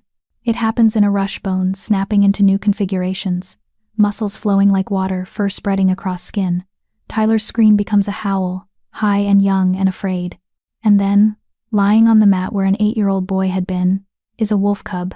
He's small, maybe 40 pounds, with Tyler's dark coloring and bright amber eyes. His fur is fluffy and slightly uneven, like he hasn't quite figured out how it all works yet. He wobbles when he tries to stand, legs not quite coordinating. Stephen's chest is so tight he can barely breathe. His son, his cub. Finally a wolf. Tyler, he says softly. You did it. You shifted. The cub whines, looking up at Stephen with confusion and fear. I know it's scary. I know everything is different, smells, sounds, the way your body moves. But you're okay. You're perfect. Tyler takes a tentative step forward, then another. His legs tangle and he falls, yelping in surprise. Sophia makes a soft sound. Stephen looks back to see her smiling through tears. He's beautiful, she whispers. The cub's head snaps toward her voice. He tilts his head, studying her with those two intelligent eyes. Then, moving more carefully this time, Tyler pads over to Sophia. He bumps his head against her leg, the wolf equivalent of a hug. Sophia drops to her knees and wraps her arms around him. You're so brave. You know that? So brave. Tyler's tail wags slightly. Can he understand us? Sophia asks, looking at Stephen. Every word. The wolf and the human are the same mind, just different forms. Stephen moves closer, placing a hand on Tyler's back. He just can't respond in words right now. How long will he stay like this? First shift usually lasts a few hours. His body needs to adjust. Stephen runs his fingers through Tyler's fur. And then we'll teach him how to shift back. What if he can't? It's Israel who answers. He will. It's instinct. Like breathing. They settle in to wait. Patricia leaves to get water and food, shifting burns massive amounts of energy. Israel stays, his presence calming and steady. Tyler explores the room in awkward, stumbling movements, sniffing everything, his tail wagging when he discovers his own wolf dog waiting outside the door. That's Storm, Stephen explains. Your companion. He's been waiting for you to shift so you could run together. Tyler yips excitedly, pawing at the door. Not yet, Stephen says firmly. First you learn control, then you get to run. The cub whines but backs away from the door. Sophia watches everything with wonder and lingering fear. Stephen catches her eye and mouths. You okay? She nods, but he can see the shock in her eyes. This is what she'd be signing up for. This pain, this transformation, this complete remaking of self. Could she really handle it? 6 hours later, Tyler shifts back to human. The return transformation is faster but still painful. The cub's body convulses, bones breaking and reforming, fur retreating beneath skin. Tyler's human screams replace the wolf's whines. And then he's a boy again, naked and shaking and exhausted. Stephen wraps him in a blanket, holding him close. You did so well. I'm so proud of you. That was horrible. Tyler mumbles against his chest. The first time always is. It gets easier, I promise. When can I do it again? Stephen laughs, relieved. If Tyler wants to shift again, he's not traumatized. Not for a few days. Your body needs to rest. Patricia appears with food protein heavy, designed to help with recovery. Tyler devours it while Stephen explains what comes next, learning to control the shift, training to fight in wolf form, understanding pack dynamics as an actual member rather than just an alpha son. Can Sophia help? Tyler asks. I'm not sure how. I want her to see me. As a wolf. I want her to know that's part of me too. Tyler looks at Sophia, who's been sitting quietly in the corner. You're not scared, are you? I'm terrified, Sophia admits. But not of you. Never of you. Of what then? Of how much that hurt. of how young you are to go through something like that. Her voice breaks. You're just a baby. I'm not a baby, Tyler protests. I'm a wolf now. You're both, Stephen says. And that's okay. Tyler yawns hugely. Can I sleep now? Yes. In your own bed. Real sleep. Israel helps Stephen get Tyler upstairs and settled. The boy is asleep before his head hits the pillow, Storm curled protectively at his feet. Stephen stands in the doorway for a long moment, just watching his son breathe, his cub, his wolf. He's crossed a threshold. There's no going back to the child he was. You okay? Sophia's voice is soft behind him. Stephen pulls the door mostly closed and turns to face her. I don't know. He runs a hand through his hair. He's so young, Sophia. Too young for this. But he got through it. Because you were there. Barely. Did you see him? The pain he was in? I saw a little boy being incredibly brave. I saw a father who never left his side. Sophia steps closer. You did everything right, Stephen. It didn't feel right. It felt like torture. Because it was, but necessary torture. He's a shifter. This is part of his life now. She hesitates. This would be part of my life too. If I chose it. Stephen's stomach drops. You saw what it's like, what you'd have to go through. I did. And? Sophia is quiet for a long moment. Ask me again when I'm not exhausted and emotionally wrung out. When I can think clearly. That's fair. But Stephen's heart sinks. She's reconsidering. Of course she is. Who would willingly choose that kind of pain? They walk to her room in heavy silence. At her door, Sophia pauses. Can I ask you something? Anything. Was it worth it? For Geneva? Even with how things ended, was becoming a shifter worth it? Stephen considers the question. For me? Yes. Being a wolf is part of who I am. I can't imagine existence without it. But for Geneva? He shakes his head. No. She never wanted it. It was forced on her, and she resented it every day until she died. That's the difference between a willing transformation and a forced one. And if someone went into it willingly, knowing what to expect, then they'd have a much better chance of adapting. He meets her eyes. But that doesn't make the transformation less painful. It doesn't make the adjustment easier. It just means you chose it. Choice matters. Choice is everything. Sophia nods slowly. Thank you. For being honest. Always. He touches her face, unable to help himself. Get some rest. We can talk more tomorrow. Stephen? For what it's worth? She leans into his touch. Watching you with Tyler today, the way you held him through that, the way you never left his side, that was the most beautiful thing I've ever seen. You're an amazing father. The words hit him square in the chest. I don't feel like one. I feel like I'm failing him constantly. You're not. You're giving him exactly what he needs. She kisses his palm. And you're teaching me what real love looks like.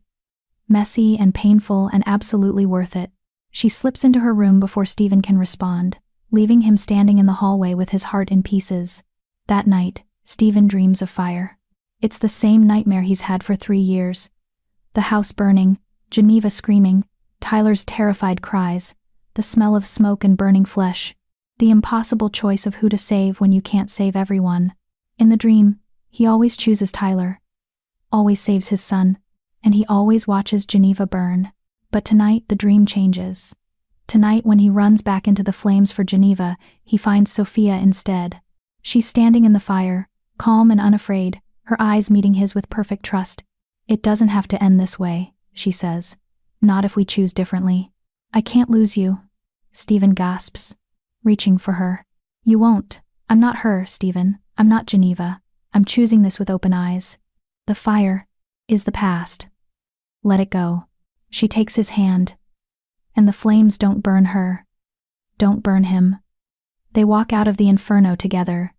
And when Stephen looks back, the house is whole. Unburned. Perfect. How? He asks. Because this time, you're not alone.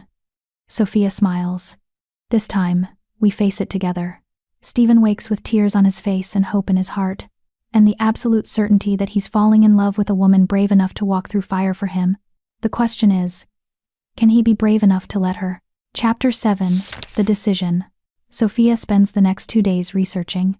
If she's going to make this decision, this life-altering, irreversible decision, she needs information. Real information. not just romantic notions about running under the full moon and being with Stephen forever. She corners Israel in his office, a converted game room on the second floor. "I need you to be brutally honest with me," she says. Israel looks up from his laptop, eyebrows raised. "About? What it's really like. Being a shifter. Especially for someone who was turned rather than born." Understanding crosses his face. "You're considering it. I'm considering everything, which means I need facts, not fairy tales." Israel closes his laptop, giving her his full attention. "Fair enough. What do you want to know?" "Everything. Start with the transformation process." Tyler's first shift lasted hours.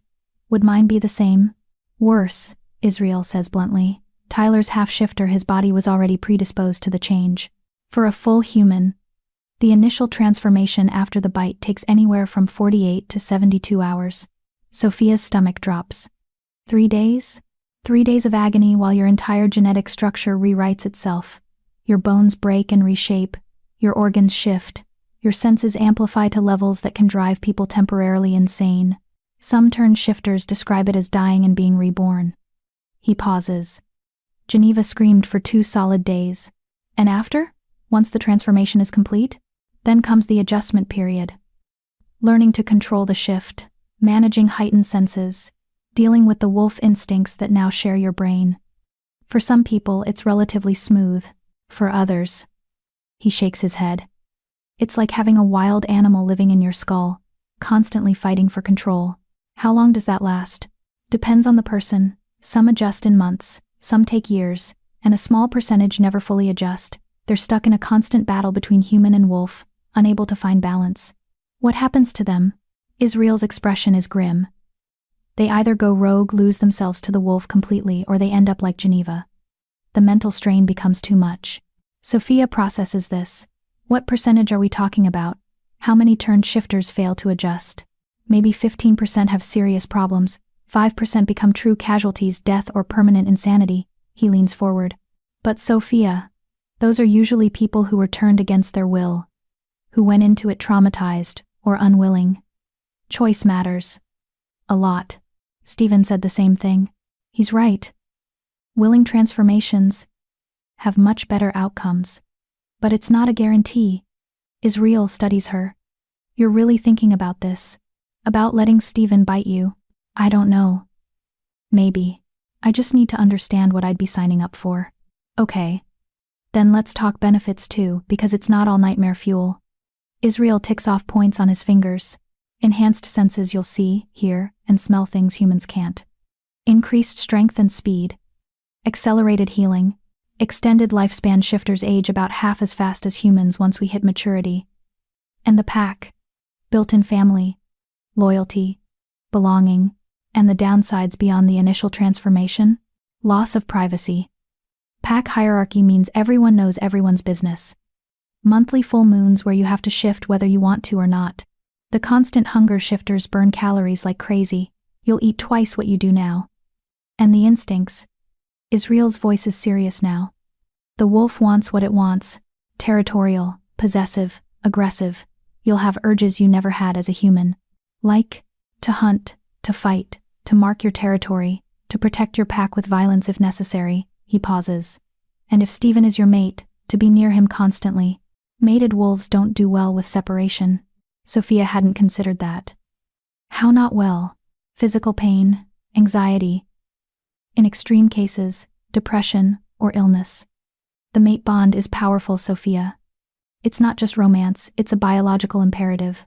Once you're bonded, you need each other. That sounds codependent. To humans, maybe. To wolves, it's survival. We're pack animals. We're not meant to be alone. Israel tilts his head, studying her. Is that a deal breaker? I don't know yet. Sophia thinks about Stephen, about the pull she already feels toward him. Would that intensify? Become overwhelming? What else? Children. If you and Stephen have kids, they'll be shifters. You'd be raising wolf cubs, dealing with first shifts, teaching control. It's not easy. Tyler turned out okay. Tyler has a strong alpha father and was born half wolf. Your kids would be the same half-shifter from a turned mother and born shifter father. But the genetics are tricky. Sometimes the wolf is dominant, sometimes dormant. You won't know until they hit puberty. Sophia's head spins with information. This is a lot. It's a life-changing decision. It should be a lot. Israel's expression softens. Look, I like you. Tyler adores you. And Stephen is happier than I've seen him in years. I want this to work. But I also want you to go into it with eyes open. I appreciate that. One more thing. Israel hesitates. Geneva. She's the ghost in this room. The reason you're so careful. The reason Stephen is terrified. But you're not her, Sophia. You're stronger, more stable, more willing. Don't let her tragedy become your fear. How do I know I won't end up like her? You don't. None of us knows our future. But you can control how you prepare, how you choose, how you fight for what you want. He stands, moving to the window. Geneva was turned while dying in a car accident. She woke up in a hospital, already changing, with no preparation and no consent. She resented Stephen for it, resented Tyler for existing, resented the wolf for taking her humanity. That resentment poisoned everything. And you think because I'd choose it, I'd be different. I think because you're choosing it for the right reasons, you'll be different. Geneva was turned to save her life. You'd be turned to build a life. That's a huge distinction. Sophia nods slowly, absorbing everything. One last question, she says. If you were me, human, falling for an alpha, facing this choice, would you do it? Israel smiles. I'm not you. But I can tell you this. I've never regretted being a shifter for even a moment. Even the painful parts. Even the difficult parts, it's worth it to be part of something bigger than myself. To have pack, family, purpose. He meets her eyes. The question isn't whether it's worth it in general. It's whether it's worth it to you. That afternoon, Sophia finds Patricia in the garden, tending to late-season vegetables. Can I help? Sophia asks. Course, honey. Grab some gloves. Patricia hands her a basket. We're harvesting the last of the tomatoes before the frost. They work in companionable silence for a while before Patricia speaks. You're thinking about the bite. It's not a question. Sophia shouldn't be surprised. Shifter senses probably picked up on her anxiety days ago. Is it that obvious? To us? Yes. You smell like confusion and fear and determination all mixed together. Patricia straightens, pressing a hand to her lower back. Want to talk about it? Israel gave me the facts. I was hoping you could give me something else. Like what? The emotional truth. What it's really like, day to day, being a turned shifter. Patricia considers this, then gestures to a bench at the edge of the garden. They sit, and she's quiet for a long moment. I was turned 30 years ago, Patricia finally says. My husband was a shifter. He bit me on our wedding night because I asked him to. I wanted to be part of his world. To share everything with him. What was it like? The transformation? Hell. Pure hell. I screamed myself hoarse. And Thomas, my husband, he held me through every second of it. Afterward, I was angry. So angry at him for not warning me how bad it would be. At myself for asking. At the world for making it necessary. Patricia smiles softly. We didn't speak for a week after I could finally shift back to human. But you stayed together? We did. Because under the anger was love. And once I adjusted, once I learned to control the wolf, I understood what I'd gained. She looks at Sophia. I'm 73 years old, honey. I look and feel 50. I'm going to live another 100 years at least. I've raised 6 children, helped raise 17 grandchildren, and I'm part of a pack that would die for me. That's what the bite gave me. But, Geneva didn't want it. That's the difference. Patricia's voice is gentle but firm. She loved Stephen, but she loved her humanity more. When he took that from her, even to save her life, he destroyed what she valued most. She couldn't forgive him, couldn't forgive herself for surviving, couldn't forgive the wolf for existing. How do I know I won't feel that way? You don't. But honey, you already live in this world. You already know what shifters are, what we do, how we live. You're making an informed choice. Geneva never had that. Sophia plucks a tomato from the basket, turning it in her hands. What if I can't handle it? What if the wolf is too much? Then you fight. You lean on your pack. You let Stephen help you. Patricia covers Sophia's hand with her own. And you remember that being a shifter doesn't erase who you are. It adds to it. I'm still Patricia. Still the woman who loves gardening and baking and fussing over children. I just happen to also be a wolf who can run 50 miles without getting tired. Do you ever regret it? Not once. Not even during the transformation, when I wanted to die just to make the pain stop. Because I look at my life now, at my family, my pack, the years I still have ahead, and I know it was worth every second of agony. She squeezes Sophia's hand. But that's my truth. You need to find yours. How? By being honest with yourself. Why do you want this? Is it for Stephen? For Tyler? For the pack? Patricia's eyes are kind but penetrating. Or is it for you? Sophia opens her mouth to answer, then closes it. She doesn't know. Think about it, Patricia says, standing. Because if you're doing this for someone else, it won't sustain you through the hard parts. You need to want it for yourself. That evening, Sophia finds herself in the library, surrounded by books on wolf behavior, shifter mythology, and transformation accounts. One book in particular catches her attention. A journal, leather-bound and worn, with Geneva's name embossed on the cover. Sophia knows she shouldn't read it. It feels like a violation, but she needs to understand. She opens to a random page. Day 47 post-transformation. The wolf is screaming at me again. It wants out, wants to run, wants to hunt, but I'm terrified of letting it take control. What if I can't shift back? What if I hurt someone? Stephen says it gets easier, but I don't believe him. Every day I wake up feeling less like myself, and more like a stranger wearing my skin. Sophia turns the page. Day 103. I tried to hold Tyler today, and the wolf surged forward, saw him as prey. I had to lock myself in the bathroom until Stephen came home. I'm a danger to my own son. What kind of mother can't hold her child? Another entry. Day 156. Stephen is being so patient, so understanding. It makes me hate him more. He did this to me. He turned me into a monster and now expects me to be grateful for surviving. I wasn't supposed to survive. The accident should have killed me. I should be dead, not trapped in this nightmare. Sophia's hands shake as she reads entry after entry, Geneva's descent into depression, resentment, self-loathing. The wolf became her enemy. Something to be fought rather than integrated, and with no one to help her see it differently. She'd spiraled. The final entry is dated 2 days before the fire. I can't do this anymore. The wolf has won. I'm not Geneva anymore. I'm just a hollow shell being puppeted by an animal. Tyler deserves better. Stephen deserves better. They both deserve someone who can love them without resenting every breath she takes. I'm sorry. I'm so sorry. But this is the only way I can be free. Tears stream down Sophia's face. This is what Stephen lives with, the knowledge that the woman he loved hated what he made her. That his act of salvation became her torture. You shouldn't be reading that. Sophia jumps. Stephen stands in the doorway, his face unreadable. I'm sorry. I needed to understand. And do you? He moves into the room, taking the journal from her hands. Do you understand why I'm terrified of doing the same thing to you? Yes. But Stephen. Sophia stands, facing him. I also understand that she was alone. That she saw the wolf as an enemy instead of a part of herself.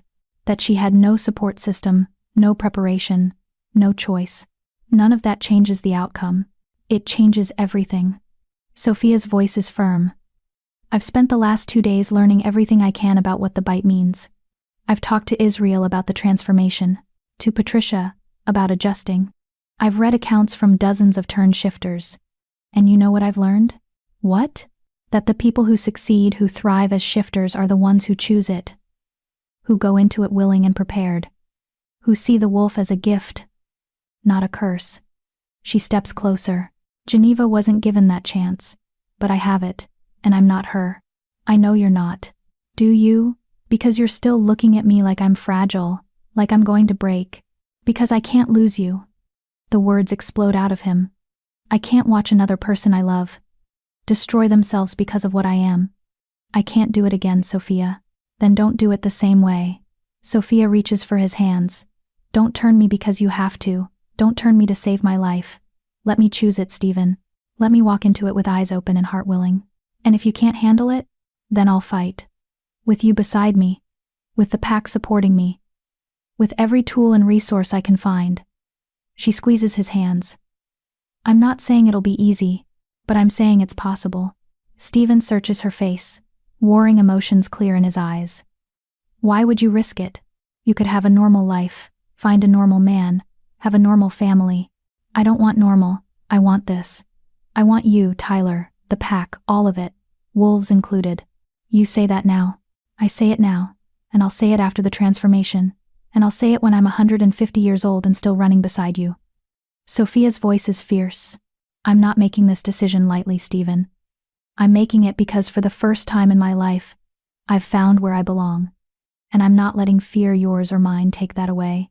Stephen stares at her, and Sophia sees the moment something shifts in him. The fear doesn't disappear, but hope edges past it. You're sure? I'm sure. When? Sophia takes a deep breath. After the next full moon. I want to see Tyler's second shift first. I want to be certain I understand what I'm asking for. And I want time to prepare mentally, physically, emotionally. That's 3 weeks. 3 weeks to be absolutely sure, to ask every question, to make peace with my choice.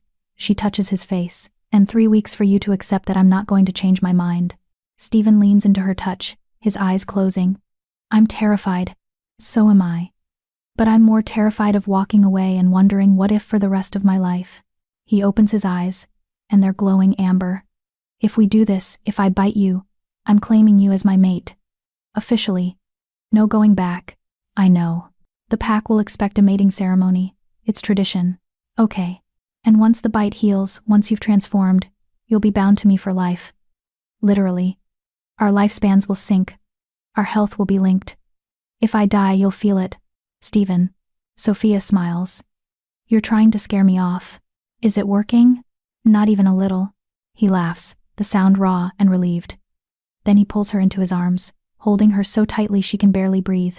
You're insane, he murmurs into her hair. Probably. And I love you for it. Sophia's heart stops. What?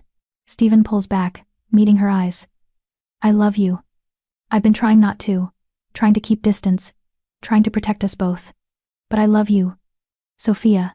And if you're really willing to do this, to become pack, to be my mate god, I will spend the rest of my very long life making sure you never regret it. Tears spill down Sophia's cheeks. I love you too. He kisses her, then deep and claiming and full of promise. And Sophia kisses him back, pouring 3 weeks of longing and fear and hope into it. When they finally break apart, both breathless, Stephen rests his forehead against hers. 3 weeks, he says. 3 weeks, she confirms. And then you're mine. And you're mine. It's a vow. A promise. The beginning of something impossible and perfect, and absolutely terrifying. And Sophia has never been more certain of anything in her life. Chapter 8. 3 weeks. The next 3 weeks are the longest and shortest of Stephen's life. He wants to rush them, get to the mating ceremony, the bite, the moment Sophia becomes his in every way that matters. But he also wants to freeze time, to savor these last days of her humanity, to give her every possible chance to change her mind. She doesn't change her mind. Instead, she throws herself into preparation with the same intensity she brings to teaching Tyler. She trains with Israel every morning, building strength and endurance. She runs with the pack in human form, learning their patterns and hierarchy. She sits with Patricia and other turn shifters, absorbing their experiences and advice. And every evening, she comes to Stephen, and they talk. About everything. About his childhood as a born shifter, learning control from his father. About the death of his parents in a territorial dispute with a rival pack. About becoming alpha at 25, younger than tradition dictated, and having to prove himself to older, stronger wolves. About Geneva, the good parts this time, not just the tragedy. How they met at a charity gala, how she'd been drawn to his intensity, how they'd fallen fast and hard. How she'd laughed like music and danced in the rain and made him feel human in the best possible way. How he'd thought that love would be enough. It wasn't her fault. Stephen says one night, lying beside Sophia in her bed, they haven't made love yet, both agreeing to wait until after the mating ceremony. But they sleep together now, tangled in each other's arms. She tried. God, she tried so hard to make it work. But the wolf was too strong. And she was too fragile. And I didn't know how to help her. You did everything you could, Sophia murmurs, her fingers tracing patterns on his chest. Did I? Sometimes I wonder if I just gave up. If I should have fought harder, found better help, tried different approaches. Stephen. You can't save someone who doesn't want to be saved. But what if she did want to be saved? What if she was crying out for help and I just didn't hear it? Sophia props herself up on one elbow, meeting his eyes. Did you love her? Yes. Did you try to help her? Every day. Did you force her to stay? Trap her? Hurt her? No. Never. Then you did what you could. The rest was her choice. Sophia's voice is gentle but firm. You can't carry guilt for someone else's decision to give up. I carry it anyway. I know. And I love you for it, for caring that much, for feeling that deeply. But Stephen, you need to let it go. Because if you keep living in Geneva's tragedy, you'll never be able to fully embrace our future. He pulls her down, kissing her forehead. How did you get so wise? Years of therapy after foster care trauma, she says wryly. Turns out being abandoned repeatedly teaches you a lot about letting go of things you can't control. I'm sorry you went through that. Don't be. It made me who I am. It taught me that family isn't about blood, it's about choice. And I'm choosing you. This pack. This life. Stephen's heart is so full it aches. 3 more days. 3 more days, she agrees. And then I'm yours. You're already mine. The ceremony just makes it official. Possessive much? But she's smiling. You have no idea. His eyes glow amber. My wolf has been going crazy knowing you're not marked yet. It wants to claim you now. What's stopping you? Tradition. Respect. The fact that the pack would be pissed if I bit you before the ceremony. He nips at her ear. Not hard enough to break skin. But after the ceremony, when we're alone, I'm going to make you mine in every possible way. Sophia shivers, arousal spiking in her scent. Promises. Not a promise. A guarantee. The second full moon arrives with Tyler much more prepared. He shifts smoothly this time, the transformation taking only 20 minutes instead of hours. His wolf form is more coordinated. Confident. He runs with the pack for the first time, staying close to Stephen but exploring, playing, learning. Sophia watches from the house, and Stephen can feel her eyes on him even in wolf form. The mate bond is already forming, pulling them together even before the bite. When he shifts back to human at dawn, Tyler is exhausted but exhilarated. That was amazing, he says, bouncing despite his fatigue. Can we do it again tomorrow? Only during full moons until you're older, Stephen reminds him. Your body needs time to adjust. But I want to shift whenever I want, like you do. You will, when you're ready. Control comes with age and practice. Tyler pouts but accepts it. Then his expression brightens. Only 3 more days until Sophia's ceremony. I know. Are you nervous? Terrified. Why? You love her. She loves you. What's scary about that?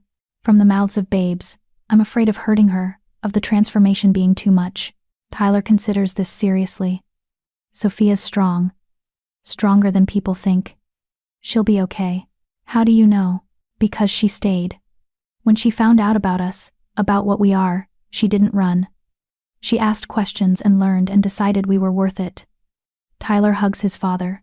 Anyone who thinks we're worth it is strong enough for anything. Stephen holds his son close, drawing strength from his certainty. When did you get so smart? I have a really good tutor.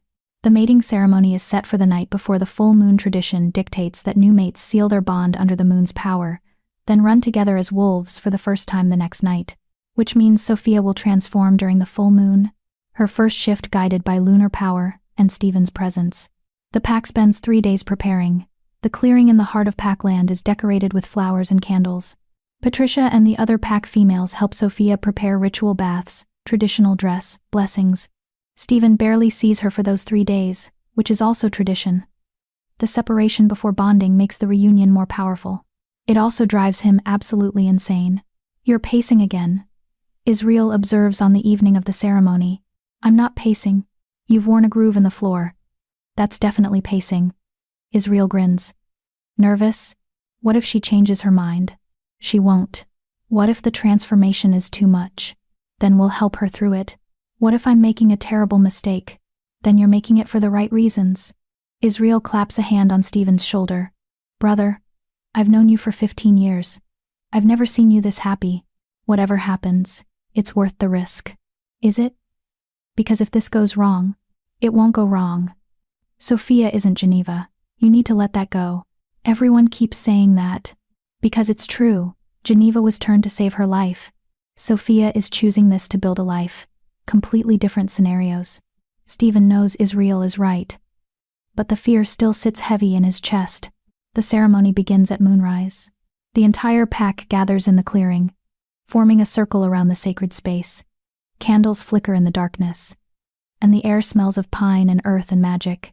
Stephen stands at the center, dressed in traditional ceremonial garb, leather, and furs that mark him as alpha. His heart pounds as he waits. Then Sophia appears. She's breathtaking. Her dress is simple, white linen that flows like water, leaving her shoulders and arms bare. Her honey-blonde hair is loose, falling in waves down her back. She wears no jewelry except for a silver pendant that Patricia gave her, a wolf symbol that marks her as pack chosen. But it's her face that stops Stephen's heart.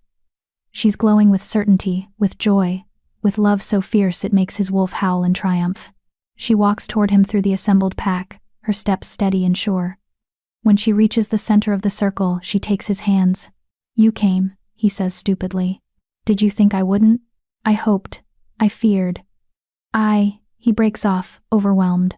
Sophia smiles. "Breathe, Alpha. I'm not going anywhere." The pack elder, a woman named Vera who's been a shifter for over a century, steps forward. "We gather tonight to witness the bonding of Alpha and chosen mate. Stephen Owen, do you claim this woman as your own?" "Though," Stephen says, his voice strong. "I claim Sophia Bennett as my mate, my partner, my equal. I vow to protect her, provide for her, and love her for all the years we're given." "Sophia Bennett, do you accept this claim?"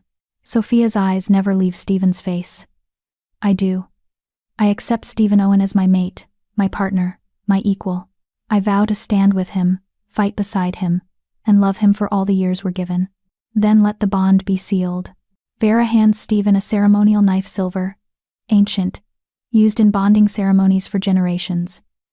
He takes Sophia's hand and makes a small cut across her palm, then does the same to his own. Blood wells, bright red in the candlelight. They press their palms together, blood mingling. "By blood we bind," Vera intones. "What was two is now one. What was alone is now pack. What was human is now—" "Wait," Sophia interrupts. The clearing goes silent. Stephen's heart stops. "Sophia," he manages. She squeezes his hand, their blood still mingling. "I'm not afraid. But before we finish this, I need to say something." "Okay." She turns to address the pack. "I know some of you have doubts about me, about whether I can handle this life, this transformation, about whether I'm strong enough to be alpha mate." Her voice is clear, confident. "And honestly, I have doubts too. This is terrifying. I'm about to become something I've never been, join a world I barely understand, bind myself to a man I've known for less than 2 months." Murmurs ripple through the pack. Stephen's stomach twists. "But I've also never been more certain of anything," Sophia continues. "Because all of this, it's not just about Stephen. It's about Tyler, who needs someone to understand him. It's about this pack, who welcomed me when they could have rejected me. It's about finally finding a place where being different isn't a flaw, it's a feature." She looks back at Stephen, her eyes shining. "And yes, it's about you. About the way you look at me like I'm something precious. About the way you've been so careful with me, so patient, even when your wolf was screaming to claim me. About the way you love your son and lead your pack and carry the weight of the world on your shoulders because you think it's your duty." Tears stream down her face now. "I'm not Geneva. I won't be what she was. But I will be your partner, your mate, your fierce protector. I will love Tyler as my own. I will fight for this pack. And I will embrace the wolf when it comes, because becoming a shifter means I get to be with you forever." The clearing is silent except for Sophia's voice. "So yes, I accept this claim. I accept this bond. I accept this transformation. And I do it with eyes open and heart willing." She turns back to Vera. "Now finish the ceremony." Vera's eyes are wet, but she smiles. "By blood we bind, by moon we seal, by love we transform. Let the claiming be complete." She nods to Stephen. "This is it. The moment everything changes." Stephen pulls Sophia close, tilting her head to expose her neck. He can feel her pulse racing, smell her adrenaline and arousal and love all mixed together. "I love you," he whispers against her skin. "I love you too. Now bite me." His fangs extend, and Stephen bites down. Sophia gasps, but doesn't pull away. His venom flows into her bloodstream, carrying his essence, his wolf, his claim. The bond snaps into place immediately, a golden thread connecting their souls, their lives, their futures. He can feel her. Not just physically, but emotionally. Her love, her determination, her slight fear, her absolute certainty. She's his, finally, completely, irrevocably his. Stephen releases her neck and licks the wound, sealing it. The bite mark will scar 2 perfect crescents that mark her as alpha mate. "How do you feel?" he asks. Sophia touches her neck, swaying slightly. "Like I just drank lightning. Is that normal?" "The venom is entering your system. You'll feel strange for a few hours before the transformation starts." He catches her as her knees buckle. "I've got you." The pack erupts in howls, celebration, acceptance, joy. Sophia Bennett is now Sophia Owen, alpha mate and pack member. And in approximately 6 hours, the transformation will begin. Stephen carries her to their bedroom now, not his, not hers, but theirs.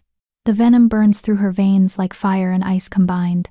Her senses are already sharpening. She can hear the pack celebrating outside, smell Stephen's scent stronger than ever, feel every texture against her hypersensitive skin. "It's starting faster than I expected," Stephen says, laying her gently on the bed. "Is that bad?" "No, just means your body is receptive to the change." He brushes hair from her face. Israel and Patricia are on standby. Tyler's with the pack kids. "Everything's ready." "How long?" "Until the transformation?" "Based on how quickly the venom is spreading, maybe 4 hours until the pain starts. Then 48 to 72 hours of actual shifting." Sophia nods, trying not to panic. 3 days. She has 3 days of agony ahead of her. "Hey." Stephen cups her face. "Look at me. You're not alone. I will be with you every second. Every scream, every tear, every moment of pain, I'll be right there. Promise. I promise." He kisses her softly. "And when you come out the other side, you'll be the most beautiful wolf I've ever seen." "How do you know?" "Because you're already beautiful. The wolf will just make it more obvious." Despite everything, Sophia laughs. "Smooth talker. I have my moments." They lie together, savoring the calm before the storm. Sophia memorizes this moment, the weight of Stephen's arms around her, the sound of his heartbeat, the feeling of being completely, utterly safe. Because soon, everything will change, and there's no going back. Chapter 9. The Breaking. The pain starts exactly 4 hours after the bite. Sophia wakes from a light doze to fire spreading through her veins. It's not gradual. One moment she's drowsy and warm. The next she's screaming as her entire body ignites from the inside. "Stephen." She doesn't recognize her own voice, raw and animal. He's there instantly, his hands cool against her burning skin. "I'm here. I've got you." "It hurts, oh God. It hurts." "I know, baby. I know." He gathers her into his arms as she convulses. "Israel! Patricia!" They appear in seconds, both moving with practiced efficiency. Patricia has supplies: cold compresses, water, towels. Israel carries what looks like restraints. "We need to move her to the shift room," Israel says. "Not yet. Let her stay comfortable as long as possible." Stephen's voice is tight with barely controlled emotion. Sophia's back arches as another wave of pain crashes through her. She can feel it now, something foreign moving through her bloodstream, rewriting her DNA strand by strand. Her bones ache like they're being squeezed in a vice. "Make it stop," she gasps. "Please, Stephen, make it stop." "I can't. But I'm here. I'm right here." Time becomes meaningless. Minutes or hours pass, Sophia can't tell. The pain builds in waves, each crest higher than the last. Her skin feels too tight, like it's trying to split apart. Her teeth ache, her jaw cramping as her facial structure begins to shift. "We need to move her now," Patricia says gently, "before she starts breaking bones." Stephen lifts Sophia like she weighs nothing and carries her to the basement. The shift room is exactly as she remembers from Tyler's transformation. Padded walls, soft lighting, temperature controlled. But now she's the one who'll be screaming herself hoarse here. He lays her on the mat and she immediately curls into a ball, trying to escape pain that comes from within. "How long has it been?" Stephen asks. 6 hours since the bite, Israel replies. "She's progressing fast." "Too fast?" "No. Just means her body isn't fighting it." "That's good." Sophia barely hears them. Another wave hits and she screams, her voice breaking. She feels her shoulder blade crack, actually hears it break, and the pain is so intense she can't breathe. Sophia, listen to me. Stephen's face fills her vision. You need to breathe. In through your nose, out through your mouth. Come on, baby. Breathe with me. She tries. God, she tries. But the pain is everywhere, and breathing feels impossible when her ribs are shifting, her lungs reorganizing, her entire skeletal structure breaking down to rebuild itself. I can't do this. Yes, you can. You're the strongest person I know. I'm not. Her spine cracks with a sound like gunfire, and Sophia's scream tears from her throat. I want it to stop. Make it stop. I know you do. But you have to ride it out. Let your body do what it needs to do. I hate you, she sobs. I hate you for doing this to me. She sees pain flash across Stephen's face, but his voice stays steady. That's okay. You can hate me. Just keep breathing. Time dissolves into an endless cycle of pain and screaming and brief moments of exhausted silence. Sophia's body betrays her in every possible way. Her bones break and reshape, her muscles tear and rebuild, her organs shift and change. At some point she vomits. Patricia is there immediately, cleaning her up, murmuring soothing words Sophia can't process. At some point, her fingers start to extend, bones lengthening grotesquely. She stares in horror, as claws begin to emerge from her nail beds. That's good, Stephen says. That means it's working. The wolf is coming through. I don't want the wolf, Sophia screams. I want it out. Get it out of me. You're okay. You're doing so well. Stop lying. She lashes out, her newly formed claws catching Stephen's arm, drawing blood. Horror washes over her. Oh God, I'm sorry, I didn't mean. It's fine. It's already healing. See? He shows her the wounds already closing. You can't hurt me, Sophia. But she's hurting him in other ways. She can see it in his eyes, the fear that she's going through what Geneva went through, that she'll resent him, that he's destroying another person he loves. I don't hate you, she manages during a brief lull. I'm sorry I said that. I don't. Pain cuts off her words as her jaw begins to elongate. I know. Pain makes people say things they don't mean. No. She grabs his hand, holding on like an anchor. I love you. Even though this hurts, even though I want to die, I love you. Stephen's eyes shine suspiciously bright. I love you too. Then the pain intensifies again, and Sophia is lost to it. Day 2 is somehow worse than day 1. Sophia's body is caught between forms. Not human, not wolf, but a grotesque mixture of both. Her face is elongated but not fully muzzled. Her hands are clawed but still recognizably human. Fur grows in patches across her skin. She catches sight of herself in the reflective surface of a metal tray, and immediately looks away, nauseated. She's a monster, a thing that shouldn't exist. Don't look, Stephen says, moving the tray out of sight. This is the hardest part, the in-between. Once your body commits fully to wolf form, it'll be easier. When? Her voice is barely recognizable, roughened by hours of screaming. Soon. Your body is fighting the final transition. You need to let go. Stop trying to hold on to your human form. I can't. If I let go, I won't be me anymore. Yes, you will. The wolf doesn't erase who you are, Sophia. It just adds to it. But she doesn't believe him. How can she, when her body is tearing itself apart, when every instinct screams that this is wrong, unnatural, impossible? Tyler appears in the doorway, his face pale and scared. Buddy, you shouldn't be here, Stephen says. I want to see her. I want to tell her it's okay. Stephen looks at Sophia, questioning. She nods weakly. Let Tyler see what he insisted she could handle. The boy approaches slowly, his eyes wide. Up close. Sophia knows she must look horrifying, half human, half beast, covered in sweat and blood from where her changing skin split.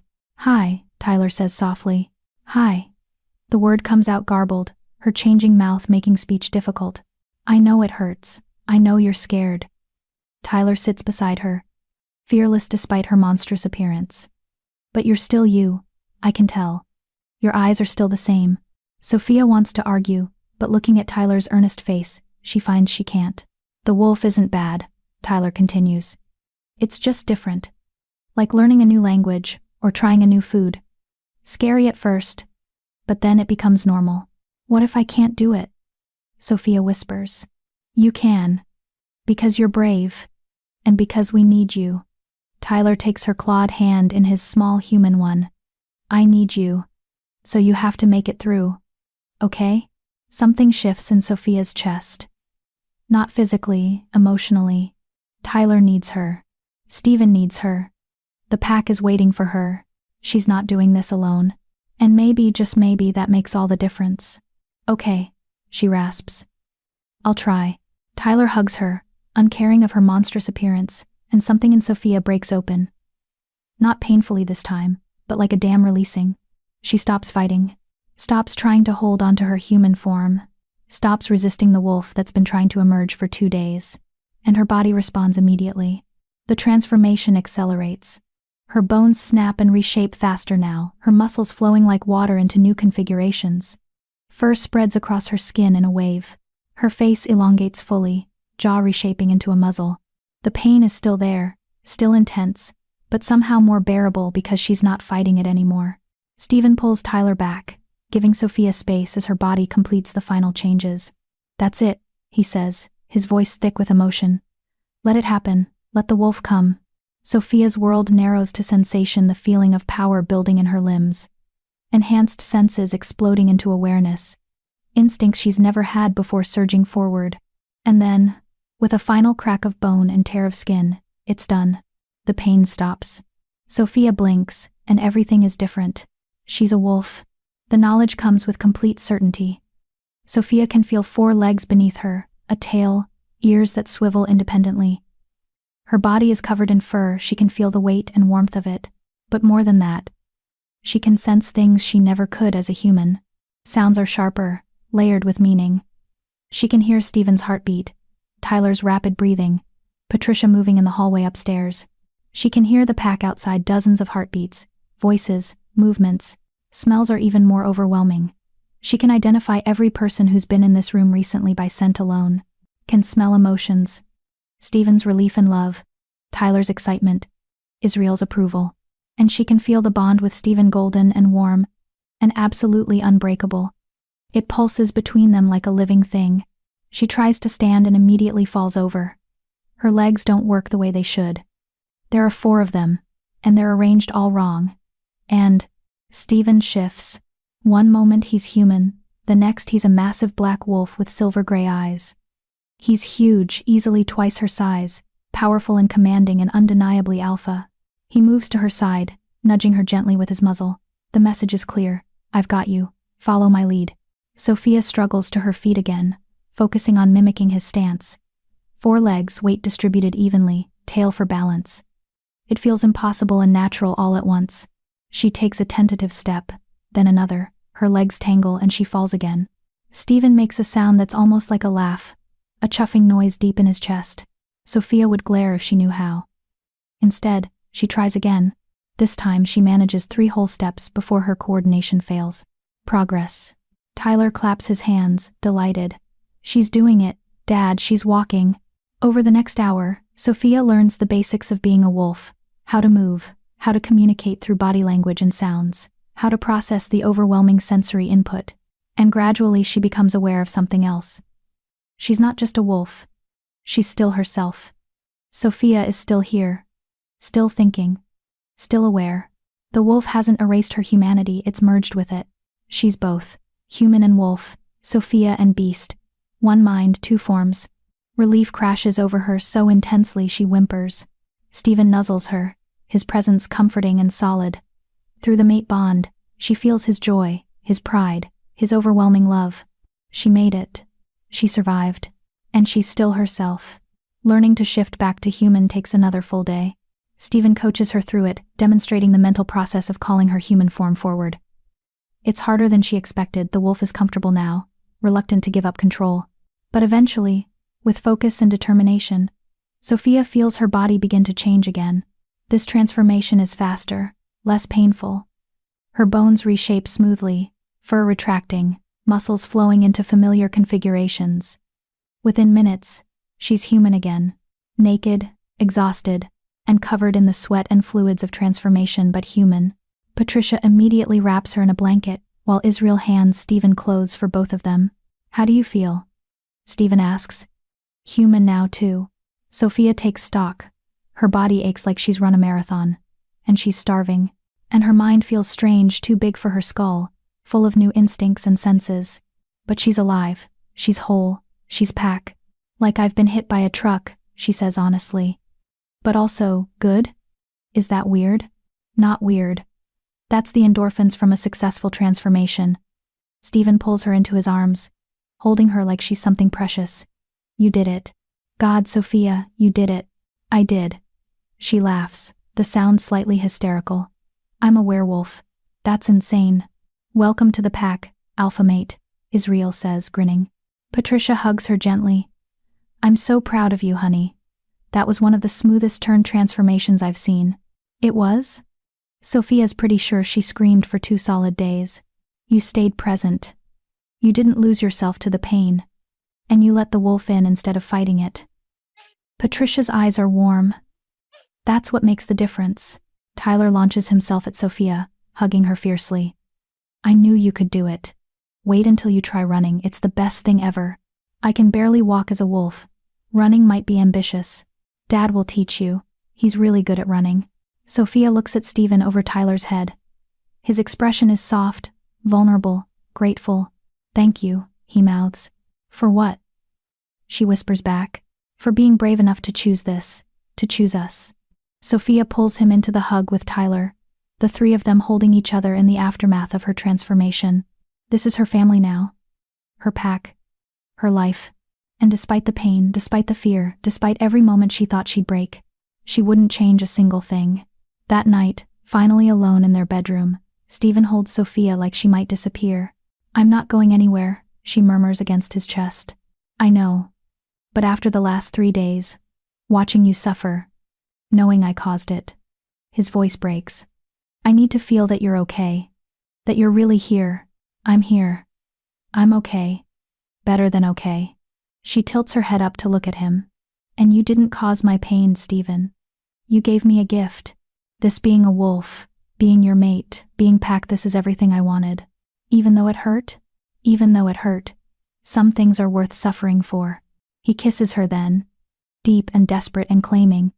And this time there are no barriers between them. No wait until after the ceremony. No we should be careful. No fear of hurting her. She's pack now. She's his mate. She's strong enough to handle everything he is. And as Stephen makes love to her with a passion that borders on feral, as their bodies move together and their bond flares gold and electric, Sophia understands what Patricia meant. The transformation wasn't just physical. It was spiritual, emotional, fundamental. She's not the same person who accepted Stephen's bite 3 days ago. She's more. Stronger. Fiercer. Whole in a way she's never been before. And as Stephen whispers his love against her skin, as she feels their bond pulse with shared pleasure and joy, Sophia knows with absolute certainty, this is where she belongs. This is who she was always meant to be. And the best part? This is just the beginning. Chapter 10. First run. The full moon rises the next evening, and Stephen watches Sophia pace nervously in their bedroom. What if I can't shift on command? She asks for the 3rd time. What if I get stuck between forms? You won't. You shifted back and forth twice yesterday with no problems. Stephen catches her hand, pulling her to a stop. You're ready for this. Running with the pack is different from practicing in the basement. It's better. You'll see. He kisses her forehead. The moon will help. It calls to the wolf, makes the transformation easier, more natural. Tyler's shifting too, right? Yes. It'll be his 2nd full moon run. He'll stick close to us. Sophia takes a deep breath. Okay. I can do this. You can do this. They walk downstairs together, finding Tyler already waiting by the back door. He's bouncing with excitement, his eyes flashing amber in anticipation. Finally. I thought you guys would never come down. Tyler grabs Sophia's hand. Wait until you feel the moon pull. It's amazing. If you say so, Sophia says, but she's smiling. The pack is gathering in the yard, 23 adults and 5 children, all preparing for the run. They greet Sophia with respect now, acknowledging her as alpha mate. Even Rebecca, who'd been coldly polite at best, offers a genuine nod of approval. You made it through, Rebecca says. Not everyone does. Welcome to the pack, truly. Thank you. Israel approaches, grinning. Ready for your first hunt? Hunt? Sophia's eyes widen. We're hunting? Deer usually, maybe elk if we're lucky. Don't worry, instinct kicks in. He winks. Trust your wolf. The moon rises higher, and Stephen feels the familiar pull. His wolf surges forward, eager and demanding. Beside him, Sophia gasps. I feel it, she whispers. The moon. It's like it's calling to me. Let it call. Let the wolf answer. Stephen is already shifting, his body flowing into wolf form with practiced ease. All around them, the pack shifts. It's a ripple effect, one person becoming wolf, then another, then another.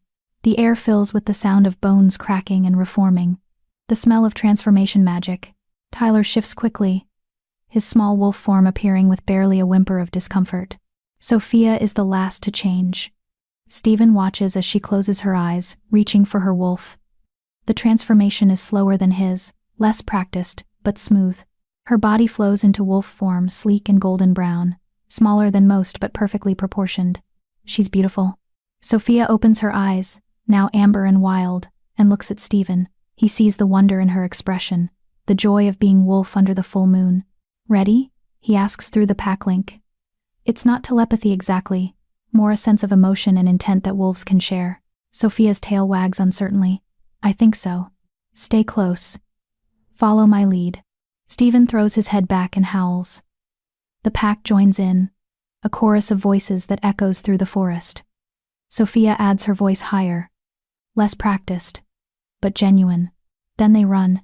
Running with the pack is freedom. Stephen has done this 1,000 times, but tonight feels different. Tonight, his mate runs beside him, learning the rhythm of the hunt, discovering the joy of being wolf. Sophia is clumsy at first, her coordination still developing. She stumbles over roots, misjudges, jumps, falls behind. But she doesn't give up. She pushes harder, learning with each stride. Tyler runs on her other side, his small wolf form keeping pace with encouraging yips and playful nudges. The pack moves as one organism through the forest, following scent trails, chasing the thrill of the hunt. They're not truly hunting yet, just running, burning off the moon's energy, reveling in being wolves. But then, Israel catches a scent, and the energy shifts. Deer, 3 of them, downwind. The pack spreads out, instinct taking over. They've done this hundreds of times. The careful approach, the coordinated attack, the quick kill. Sophia picks up on the change immediately. Stephen feels her confusion through the bond. What's happening? Hunt, stay with me, watch and learn. He can feel her hesitation, her human conscience warring with wolf instinct. But as they creep closer to the deer, as the scent of prey fills her nostrils, something shifts. The wolf in Sophia wakes fully. Her pupils dilate, her muscles coil. A growl builds in her chest, low and primal and hungry. That's it, Stephen encourages. Trust your instincts. The pack moves. Israel takes point, the fastest runner. Patricia and 3 others flank left, cutting off escape. Stephen leads the right flank, Sophia at his side. The deer sense them too late. The hunt is quick and clean. Israel brings down the largest buck, breaking its neck instantly. 2 others fall to coordinated pack attacks. The 3rd escapes. But that's intentional, they never take the whole herd. Sophia watches it all with wide eyes, her body trembling. Stephen can feel her shock, her instinctive revulsion at the violence, her wolf's excitement at the kill. It's okay, he sends through the bond. This is natural. This is what wolves do. The pack feeds, alpha first. Stephen approaches the kill, but instead of eating, he tears off a choice piece and brings it to Sophia. For you need to eat. The wolf needs to be fed. Sophia stares at the raw meat. Her human side is horrified. But her wolf is starving. Driven by instincts older than civilization, the wolf wins. Sophia eats, and Stephen feels her surprise through the bond. It tastes good. Better than good. Her wolf is satisfied, content, pleased. See? You're a natural. After the pack eats, they run again. But this time, Sophia isn't struggling. She's flowing. Her body finally understanding the rhythm of being wolf. She keeps pace with Stephen easily, her movements becoming more confident with each stride. They run for hours, until the moon starts to set, and the pack begins to tire. Tyler shifts back first, his small body exhausted. Patricia retrieves him, carrying the sleeping boy in her arms. One by one, the pack shifts back to human, retrieving stashed clothes, heading home. Stephen leads Sophia to a quiet clearing, away from the others. Under the moonlight, with the forest around them, and the taste of hunt still in their mouths, he shifts back to human. Sophia follows. Her transformation smooth now. Practiced. They stand naked in the moonlight, looking at each other. And Stephen has never seen anything more beautiful. That was incredible, Sophia breathes. Her eyes are still more amber than hazel, the wolf still close to the surface. I've never felt so alive. That's the wolf. That's the gift. I understand now.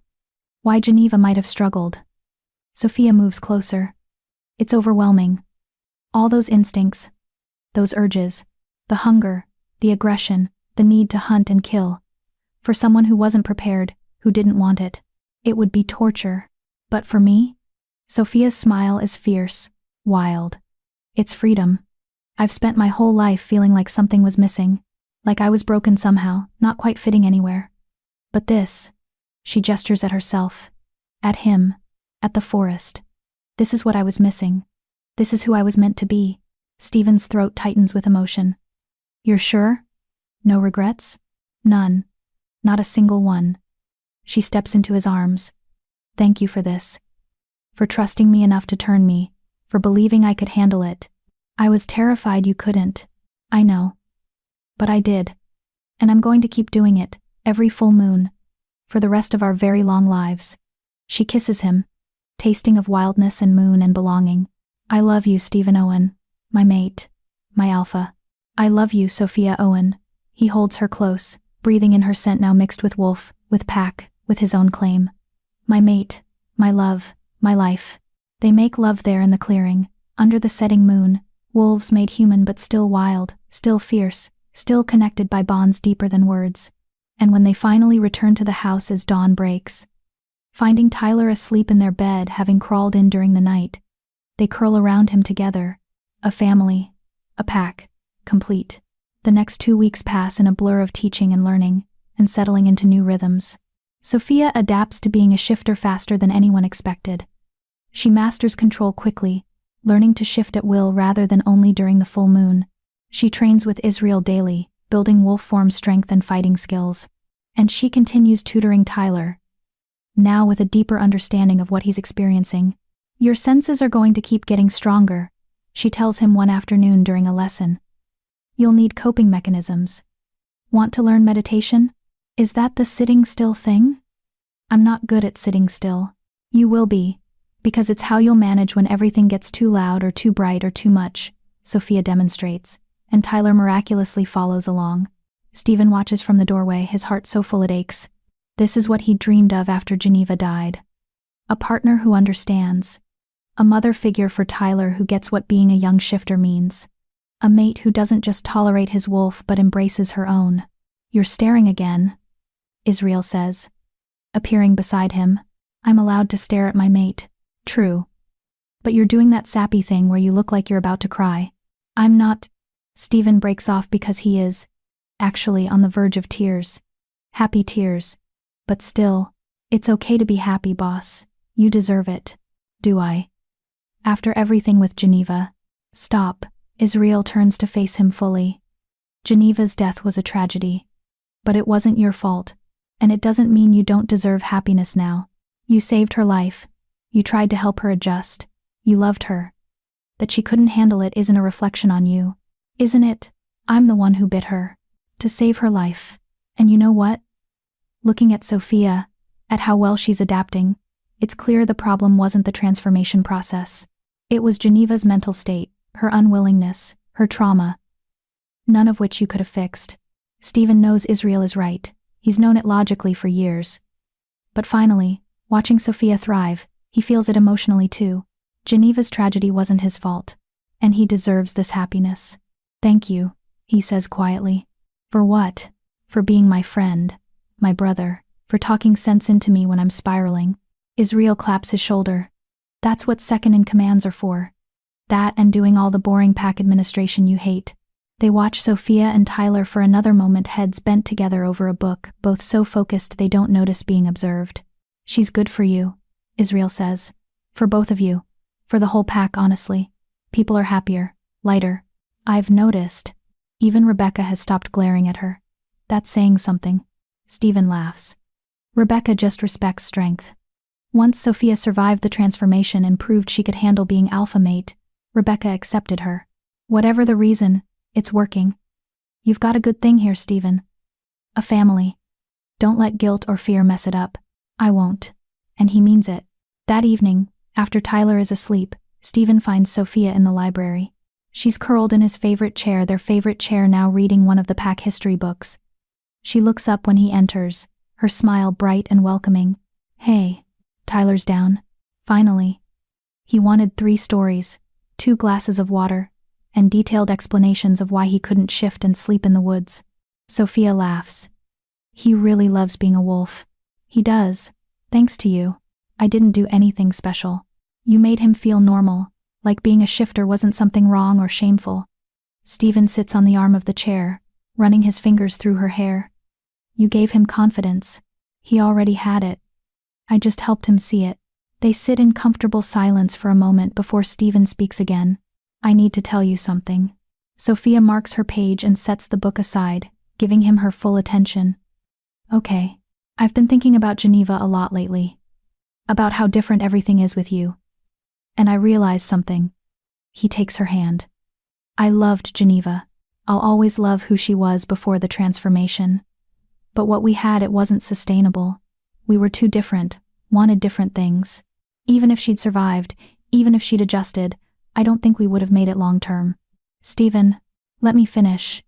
I'm not saying this to diminish what we had or to make her death easier. I'm saying it because I need you to know. What we have is different. Better. We're partners in every sense. You understand, my wolf. You're an equal leader to the pack. You're everything I didn't know I needed. Tears shimmer in Sophia's eyes. I don't know what to say. Say you'll stay, forever. Even when things get hard, even when we fight, even when the wolf feels like too much. Promise me you'll stay and we'll figure it out together. I promise. She pulls him down into the chair with her, settling against his chest. I'm not going anywhere, Stephen. This is my home. You're my home. Good. Because I'm not letting you go. Possessive alpha. You knew what you were signing up for. She laughs, the sound filling him with warmth. I did. And I wouldn't change a thing. They stay like that, wrapped around each other, until the moon rises, and the wolves inside them stir with contentment. This is peace. This is happiness. This is everything Stephen thought he'd lost forever, and he's never letting it go. Chapter 11. Shadows in the woods. Sophia wakes to the sound of howling. Not the usual pack howls, playful, communicative, safe. This is different. Aggressive. Threatening. Foreign. She's out of bed before she's fully conscious, her wolf surging forward in response to the challenge. Beside her, Stephen is already moving, throwing on clothes with practiced efficiency. Stay here, he says, his voice alpha command rough. Like hell. Sophia pulls on jeans and a shirt. I'm alpha mate. Whatever this is, I'm facing it with you. Stephen looks like he wants to argue, but another howl cuts through the night, closer now, definitely on pack land, and he nods sharply. Stay behind me. And Sophia, if I tell you to run, you run. No arguments. Stephen, promise me. She sees the fear in his eyes, the memory of losing Geneva. I promise. They rush downstairs to find Israel already there, shirtless and tense, his eyes glowing amber. We've got company. 6 wolves on the eastern border. They're not backing down. 6? Stephen's jaw tightens. That's a hunting party, not scouts. What does that mean? Sophia asks, though her wolf already knows. Hunting parties mean aggression, territory claims, violence. It means someone's testing our borders. Seeing how we respond. Israel looks at Stephen. Orders? Wake the pack. Full defensive positions. No one shifts unless I give the command. Stephen turns to Sophia. Go check on Tyler. Make sure he's safe. She wants to argue, wants to stay with him, but the mate bond carries his genuine fear for their son. She runs upstairs, finding Tyler already awake, standing at his window with Storm growling beside him. I heard them, Tyler says, his young face serious. They don't sound friendly. They're not. But your dad's handling it. Sophia moves to the window, looking out at the forest. In the moonlight she can see shapes moving through the trees, large, aggressive, clearly wolf. and they're heading toward the house. Sophia. Tyler's voice is small. Are we in danger? She won't lie to him. Maybe. But we're pack. We protect each other. That's what being pack means. Tyler nods, trying to be brave. But he's still a child, barely 8. Only 2 months into being a shifter. He shouldn't have to deal with threats and territory disputes. Movement outside catches her attention. The strange wolves have broken through the tree line, standing at the edge of the yard. They're huge, bigger than most of Stephen's pack, clearly full-blooded shifters. Their eyes glow with challenge and hunger. Stephen emerges from the house in wolf form, massive and black and radiating alpha power. His pack follows Israel, Patricia, Rebecca, and a dozen others, forming a defensive line between the house and the intruders. The largest of the strange wolves steps forward. Even from this distance, Sophia can see the scars marking its face and body. This is a fighter, a wolf who's survived battles. You need to be down there, her wolf insists. Our mate needs us, our pack needs us. But Tyler. Storm nudges her leg, then moves to stand protectively in front of Tyler. The wolf dog's message is clear. I'll protect the cub. You protect the pack. Sophia makes a split-second decision. Tyler, stay in this room. Lock the door. Storm will keep you safe. Do not come out until your dad or I come get you. Understand? But no arguments. This is alpha mate command. She's never used that authority before, never pulled rank on Tyler. But his eyes widen and he nods. Be careful, he whispers. Always. Sophia runs downstairs and out into the yard, shifting as she goes. The transformation is faster now, taking only seconds. She emerges from the house as a wolf, golden brown and sleek, and takes her place beside Stephen. He turns to her, surprise and pride and fear mixing in his expression. You should be inside. I'm exactly where I'm supposed to be. Beside my mate. The scarred wolf's attention shifts to Sophia. Its lips pull back in what might be a smile or a threat.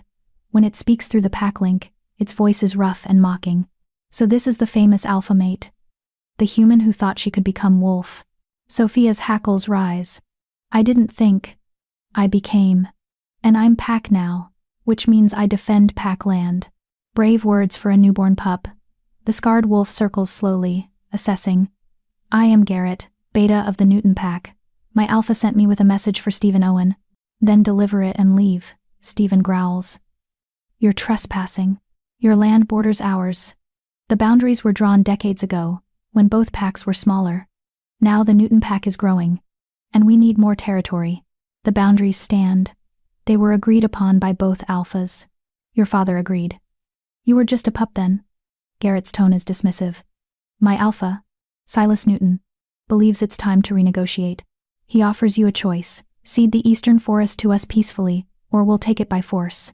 The clearing erupts in growls from Stephen's pack. Rebecca steps forward, teeth bared. We don't surrender territory to anyone. Then you'll fight for it. Garrett sounds almost pleased. Silas expected you'd refuse. He's given you 3 days to evacuate the eastern territory. After that, any wolves found there will be considered hostile. That's half our hunting ground. Israel snarls. We can't survive on half the territory. Not our problem. Garrett turns back to Stephen. 3 days, Owen. Make your choice. Tell Silas to come himself if he wants to negotiate, Stephen says, his voice pure alpha command. I don't deal with betas. Silas doesn't negotiate with weaker packs. He conquers them. Garrett's laugh is sharp and cruel. 3 days. And Owen? We know about your son. Half-shifter, barely trained. How long do you think he'd last in a real fight? The threat is clear. Sophia's wolf lunges forward before she can stop herself, a snarl ripping from her throat. She places herself between Garrett and the house where Tyler waits. Touch him and you die, she projects with every ounce of authority she possesses. Garrett studies her with interest. Protective, good. You'll need to be. He turns, gesturing to his wolves. 3 days. Think carefully, Owen. The Newton wolves retreat into the forest, their howls echoing through the night, not a goodbye, but a promise of violence to come. The pack gathers in the main house, tension thick enough to cut. Sophia has shifted back to human, Tyler tucked safely against her side. The boy is trying to be brave, but she can feel him trembling. We can't give them the eastern territory, Rebecca argues. It sets a precedent, shows weakness. And we can't fight them, Patricia counters. The Newton pack has 40 wolves to our 23. We'd be slaughtered. There has to be another option, Israel says, looking at Stephen. Stephen stands at the window, staring out at the forest, his shoulders tight with tension. He hasn't spoken since the Newton wolves left. Stephen? Sophia approaches carefully, placing a hand on his back. Talk to us. They threaten Tyler. His voice is flat, controlled, which is somehow more frightening than rage. Garrett specifically mentioned our son. That's not about territory. That's personal. Why would they make it personal? Because Silas Newton hates me. Stephen turns to face the pack. 20 years ago, when I was young and stupid, I dated his sister, Lydia. She wanted to become my mate, join our pack. Silas forbade it, said she wouldn't lower herself to a smaller pack. We tried to run away together. What happened? Sophia asks, though she's not sure she wants to know.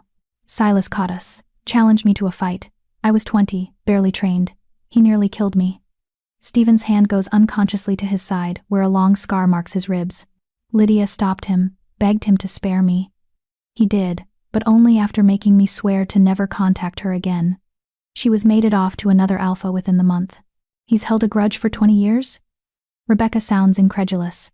He's held a grudge because he thinks I shamed his family. Pursuing Lydia, making her want to leave her pack for mine in his eyes. That's unforgivable. Stephen's expression is grim. He's been waiting for an excuse to come after me. The territory dispute is just that, an excuse. So what do we do? Israel asks. We can't fight them directly. We'd lose. Stephen starts pacing. But we can't surrender territory either. The pack needs that hunting ground to survive. Challenge, Sophia says suddenly. Everyone turns to her. If this is personal between you and Silas, make it an alpha challenge. Winner takes the disputed territory. That's suicide, Patricia says gently. Silas is older, more experienced, and he's been alpha for 30 years.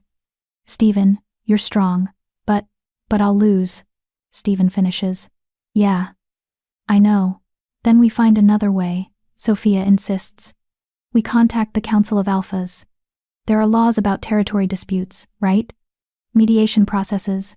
The council won't intervene in regional disputes unless both alphas request it, Israel explains. And Silas won't request it. He wants this fight. The room falls silent, everyone trying to think of solutions that don't end in bloodshed. Tyler speaks up, his voice small but clear. What if we evacuate?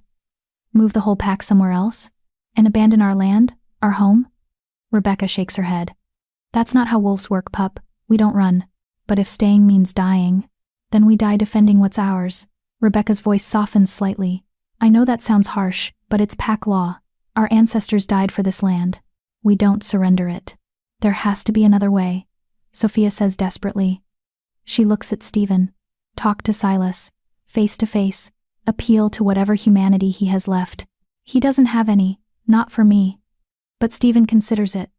Although, maybe there's something he wants more than revenge. Like what? Like his sister, Lydia. Stephen turns to Israel. Find out where she is now, who she's mated to, if she's happy. Why? Because if she's not happy, if her mating was forced, maybe she'd be willing to help us. Stephen's expression is calculating now. Strategic. Silas cares about his sister. If she asked him to back off, he might listen. That's a lot of ifs, Israel points out. It's better than certain death. Israel nods. I'll make some calls, see what I can find out. The pack disperses slowly, heading back to their homes with instructions to stay alert, stay armed, and keep children close. Only Sophia, Stephen, and Tyler remain. Dad? Tyler's voice wavers. Are we going to die? Stephen drops to his knees, pulling his son into a fierce hug. No, I won't let that happen, I promise. But if they attack, then we fight. And we win. Because we're Owen Pack, and we protect our own. Tyler nods against his father's shoulder, trying to be brave. Sophia joins the hug, wrapping her arms around both of them. Through the mate bond, she can feel Stephen's fear, his determination, his love for their son. We'll figure this out, she sends to him. Together. I won't lose you, he sends back. Either of you. I'll die first. You won't die. None of us will. We're going to find a way through this. She hopes she's right. Because in 3 days, if they haven't found a solution, the Newton pack will come. And this time, they won't be delivering messages. They'll be coming for blood. Chapter 12. Old Wounds. Israel returns the next morning with information. His expression grim. Found her, he says, dropping a folder on Stephen's desk. Lydia Newton. Well, Lydia Morrison now. She was mated to Gregory Morrison, alpha of the Northern Ridge Pack. Was? Sophia catches the past tense. She's sitting in on the meeting, having earned her place as alpha mate and strategic partner. Gregory died 3 years ago. Hunting accident. Israel's tone suggests it wasn't an accident. Lydia's still there with the pack, but from what I can gather, she's basically a prisoner. Morrison's son, Derek, is alpha now, and he keeps her around as a trophy, I guess. Proof of their alliance with the Newton pack. Stephen's jaw tightens. Where is she? Northern Ridge Territory. About 6 hours from here. Israel pulls out a map, marking the location. But Stephen, getting to her won't be easy. Derek keeps her under close watch, and if Silas finds out you're trying to contact her, he'll escalate. I know. Stephen studies the map. But if Lydia can convince Silas to back off, it's worth the risk. Is it? Sophia asks quietly. Stephen, this woman was your first love. You tried to run away with her. Are you sure going to see her is about saving the pack and not about unfinished business? Stephen looks at her, sees the worry in her eyes, not jealousy exactly, but concern. Geneva asked me the same thing once. I told her what I'll tell you. Lydia was a long time ago.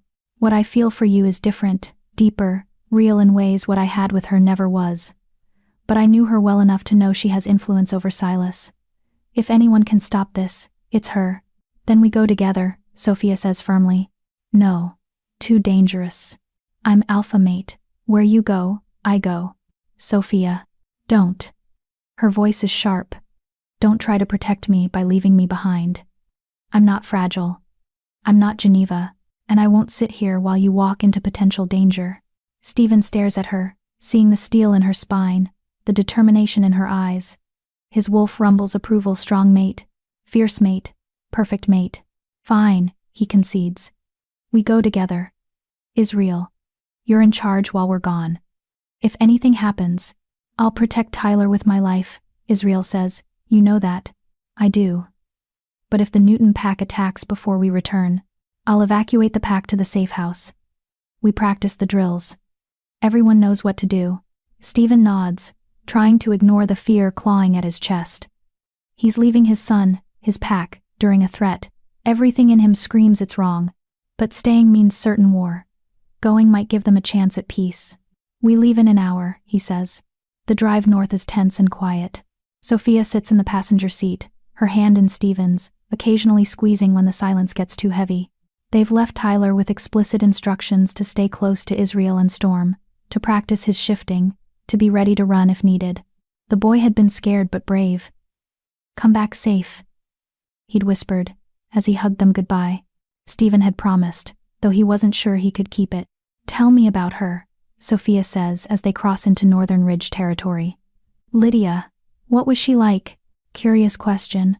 I need to know what we're walking into. And, Sophia hesitates. I need to understand what she meant to you, so I know what to expect. Stephen considers how to explain. She was fire and rebellion. Silas kept her on a tight leash, traditional alpha brother. Very controlling. She hated it. Wanted freedom. I was young and idealistic and thought I could give her that. Did you love her? I thought I did. But looking back, I think we loved the idea of each other more than the reality. She saw me as escape. I saw her as adventure. He glances at Sophia. Nothing like what I feel for you. Which is home. You feel like home. Like I can finally stop running and just be. He lifts her hand, kissing her knuckles. Lydia was a wildfire. You're the hearth that keeps the cold away. Sophia's eyes shine suspiciously bright. That's really romantic for someone who claims he's not good with words. I have my moments. They drive in more comfortable silence after that, until they reach the Northern Ridge Pack compound. It's larger than Owen Territory, sprawling estate with multiple buildings, training grounds, and a massive lodge that serves as pack headquarters. 2 wolves in human form intercept them at the gate. Both are large, muscular, clearly guards. State your business, the larger one demands. Stephen Owen, Alpha of Owen Pack. I'm here to see Lydia Morrison. The guards exchange glances. Alpha Derek didn't mention expecting visitors. He's not expecting me. But Lydia will want to see me. Tell her I'm here about her brother. Wait here. One guard disappears into the lodge, while the other watches them with suspicious eyes. Sophia stays close to Stephen, her wolf alert and ready despite her calm exterior. 15 minutes later, the guard returns with a woman. Stephen's breath catches. Lydia. She's older, they both are, but still beautiful. Dark hair shot through with silver, sharp features. Eyes that once sparkled with mischief now weary and cautious. She wears expensive clothes that look uncomfortable. And there's a tightness around her mouth that speaks of years of suppressed emotion. Stephen, she says, her voice carefully neutral. This is unexpected. Lydia. Thank you for seeing me. Her eyes shift to Sophia, assessing. And this is? Sophia Owen, my mate. Something flashes across Lydia's face, surprise, relief, regret. It's gone too quickly to identify. I see. Well, come in. We shouldn't talk out here. She leads them into the lodge, through halls decorated with hunting trophies and pack memorabilia, to a private sitting room. Once the door is closed, her careful composure cracks slightly. What are you doing here, Stephen? If Derek finds out, is he that controlling? He's worse than his father was, worse than Silas. She sinks into a chair, suddenly looking every one of her 40+ years. I am essentially a prisoner here, a symbol of the alliance between our packs, kept around to remind everyone of the Newton Pack's power. I'm sorry, Stephen says, and means it. I didn't know. How could you? We haven't spoken in 20 years. You moved on, built a life, found love. Her eyes land on Sophia again, genuine warmth in them this time. I'm glad. You deserve happiness. So do you, Sophia says gently. And I'm sorry you haven't found it. Lydia laughs bitterly. Wolves like me don't get happiness. We get duty and alliance and the illusion of choice. She shakes her head. But you didn't come here to discuss my failed life. What's this about Silas? Stephen explains the situation, the territory dispute, the threat to Tyler, the impossible choice between surrendering land or facing a war they can't win. Lydia's expression grows darker with each word. That bastard. He's still holding a grudge after all these years? Apparently, he won't negotiate, won't listen to reason. The only thing I could think of was to come to you, see if you could convince him to back off. Lydia stands, pacing. Stephen, I haven't spoken to my brother in 5 years. He's made it clear he doesn't care what I think or want. Why would he listen to me about this? Because despite everything, he loves you. You're the only family he has left. Love? Lydia's laugh is sharp. He doesn't love me, he owns me. There's a difference. Then help us another way, Sophia says. You know him, you know how he thinks. What would make him back down? Lydia stops pacing, considering. Silas cares about 3 things: power, reputation, and legacy. The territory grab is about power expanding his pack's reach. But if you could threaten his reputation somehow, show that attacking your pack would make him look bad to other alphas. How? Stephen asks. He's one of the most respected alphas in the region. Respected and feared aren't the same thing. Most alphas tolerate Silas because he's strong, but they don't like him. He's aggressive, territorial, refuses to cooperate with the council. Lydia's eyes sharpen with thought. If you could get other alphas to publicly support your pack, to make it clear that an attack on Owen would be seen as aggression against the larger shifter community, he might back down to avoid making enemies, Stephen finishes. That could work. It's your only real option besides surrendering or fighting. Lydia moves to a desk, pulling out paper and pen. I'll write you a list of alphas who might be sympathetic. Some of them owe me favors. Use my name, it might help. Thank you, Sophia says. This means everything. Lydia hands the list to Stephen, then hesitates. There's something else. Something you should know about Silas. What? He's sick. Some kind of wasting disease that's eating away at him slowly. He's been hiding it, but I heard from one of his pack members. He's desperate to secure his legacy before he dies. She meets Stephen's eyes. That's why he's pushing now. He wants to expand the pack's territory, secure their power, before he's gone. How long does he have? A year. Maybe 2. Lydia's voice softens. I don't condone what he's doing. But understand, He's a dying man, trying to ensure his pack survives after he's gone. That makes him more dangerous and more desperate. Stephen processes this, strategic implications, clicking into place. If other alphas knew he was dying, they'd be circling, waiting to take advantage. He can't afford to look weak right now. Exactly. Which means, if you can gather enough support, threaten to expose his illness, or make him look like a bully going after a smaller pack, he'll back down. The reputation hit would be too costly. You're giving me ammunition to use against your own brother. My brother stopped caring about me years ago. And what he's doing, threatening a child, that crosses a line even for him. Lydia's expression hardens. Do what you need to do, Stephen. Protect your family. They're halfway home when Sophia finally speaks. She still loves you. Stephen glances at her, surprised. What? Lydia. She still has feelings for you. I could see it in how she looked at you, how she helped us without hesitation. Sophia keeps her voice neutral, trying not to let insecurity show. I'm not jealous. I'm just observing. Sophia. It's okay, I understand. First loves leave marks. And she's the road not taken, the what if. Of course there's still something there. There isn't. Stephen pulls the car over to the side of the road, turning to face her fully. Whatever feelings Lydia and I had, they died 20 years ago. We were kids playing at rebellion. What we have, what you and I have, that's real. That's forever. How can you be sure? Because when I saw her today, I felt nothing but pity. She's trapped in a life she never wanted. And I'm grateful, so fucking grateful that we didn't run away together. Because if we had, I wouldn't have Tyler. I wouldn't have you. I wouldn't have this life that feels right in a way nothing with Lydia ever did. He takes Sophia's face in his hands. You're my mate. My partner. The mother of my son. And soon, if we're lucky, the mother of our children. You're everything, Sophia. Everything. And no ghost from my past is going to change that. Sophia kisses him, pouring relief and love and trust into it. I'm sorry, I shouldn't have doubted. You're allowed to have feelings. Just tell me about them instead of letting them fester. He kisses her forehead. We're a team, remember? No secrets, no walls. No secrets, no walls, she agrees. They drive the rest of the way home in comfortable silence, both thinking about the challenge ahead. They have names now, potential allies, a strategy, but they also have a ticking clock. 2 more days until Silas's deadline, and no guarantee their plan will work. They arrive home to find the pack gathered in the main house, tension radiating from every wolf. What's wrong? Stephen asks immediately. Israel steps forward, his expression grim. They came back. 3 Newton wolves, including Garrett. They weren't delivering messages this time. What were they doing? Hunting. On our land. They killed 2 deer in the eastern forest. Left the carcasses as a warning. It's a direct challenge. Hunting on another pack's territory is one of the gravest insults in wolf culture.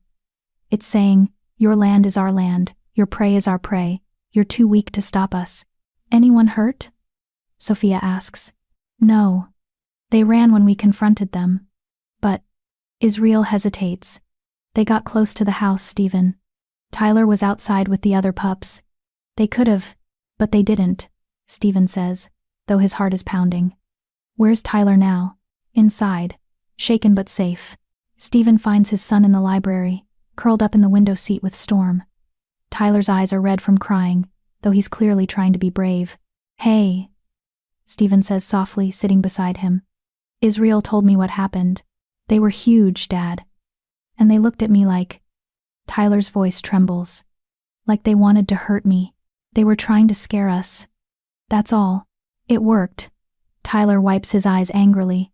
I'm supposed to be a wolf. I'm supposed to be brave. But I was terrified. Being brave doesn't mean not being afraid. It means being afraid and facing it anyway. Stephen pulls Tyler close. You did exactly right. You stayed with the pack. You didn't engage. You got to safety. That's smart, not cowardly. Sophia appears in the doorway, and Tyler immediately reaches for her. She joins them in the window seat. The 3 of them huddled together. We have a plan, Sophia tells Tyler. A way to stop the Newton pack without fighting. Will it work?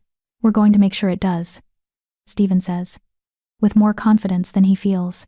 Because the alternative war with a pack twice their size, with his son as a potential target, is unthinkable. They will make this work. They have to. Chapter 12. Old Wounds. Israel returns the next morning with information, his expression grim. Found her, he says, dropping a folder on Stephen's desk. Lydia Newton. Well, Lydia Morrison now. She was mated to Gregory Morrison, Alpha of the Northern Ridge Pack. Was? Sophia catches the past tense. She's sitting in on the meeting, having earned her place as alpha mate and strategic partner. Gregory died 3 years ago. Hunting accident. Israel's tone suggests it wasn't an accident. Lydia's still there with the pack. But from what I can gather, she's basically a prisoner. Morrison's son, Derek, is alpha now, and he keeps her around as a trophy, I guess. Proof of their alliance with the Newton pack. Stephen's jaw tightens. Where is she? Northern Ridge Territory. About 6 hours from here. Israel pulls out a map, marking the location. But Stephen, getting to her won't be easy. Derek keeps her under close watch, and if Silas finds out you're trying to contact her, he'll escalate. I know. Stephen studies the map, but if Lydia can convince Silas to back off, it's worth the risk. Is it? Sophia asks quietly. Stephen, this woman was your first love. You tried to run away with her. Are you sure going to see her is about saving the pack and not about unfinished business? Stephen looks at her, sees the worry in her eyes, not jealousy exactly, but concern. Geneva asked me the same thing once. I told her what I'll tell you.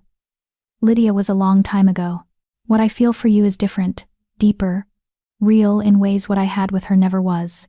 But I knew her well enough to know she has influence over Silas. If anyone can stop this, it's her. Then we go together, Sophia says firmly. No, too dangerous. I'm alpha mate. Where you go, I go. Sophia, don't. Her voice is sharp. Don't try to protect me by leaving me behind. I'm not fragile. I'm not Geneva. And I won't sit here while you walk into potential danger. Stephen stares at her, seeing the steel in her spine, the determination in her eyes. His wolf rumbles approval. Strong mate, fierce mate, perfect mate. Fine, he concedes. We go together. Israel. You're in charge while we're gone. If anything happens, I'll protect Tyler with my life. Israel says. You know that. I do. But if the Newton pack attacks before we return, I'll evacuate the pack to the safe house. We practice the drills. Everyone knows what to do. Stephen nods, trying to ignore the fear clawing at his chest. He's leaving his son, his pack, during a threat. Everything in him screams it's wrong, but staying means certain war. Going might give them a chance at peace. We leave in an hour, he says. The drive north is tense and quiet. Sophia sits in the passenger seat, her hand in Stephen's, occasionally squeezing when the silence gets too heavy. They've left Tyler with explicit instructions to stay close to Israel and Storm, to practice his shifting, to be ready to run if needed. The boy had been scared but brave. Come back safe, he'd whispered as he hugged them goodbye. Stephen had promised, though he wasn't sure he could keep it. Tell me about her, Sophia says as they cross into Northern Ridge Territory. Lydia, what was she like? Curious question. I need to know what we're walking into, and… Sophia hesitates. I need to understand what she meant to you, so I know what to expect. Stephen considers how to explain. She was fire and rebellion. Silas kept her on a tight leash. Traditional alpha brother, very controlling. She hated it, wanted freedom. I was young and idealistic, and thought I could give her that. Did you love her? I thought I did, but looking back, I think we loved the idea of each other more than the reality. She saw me as escape. I saw her as adventure. He glances at Sophia. Nothing like what I feel for you. Which is… home. You feel like home. Like I can finally stop running and just be. He lifts her hand, kissing her knuckles. Lydia was a wildfire.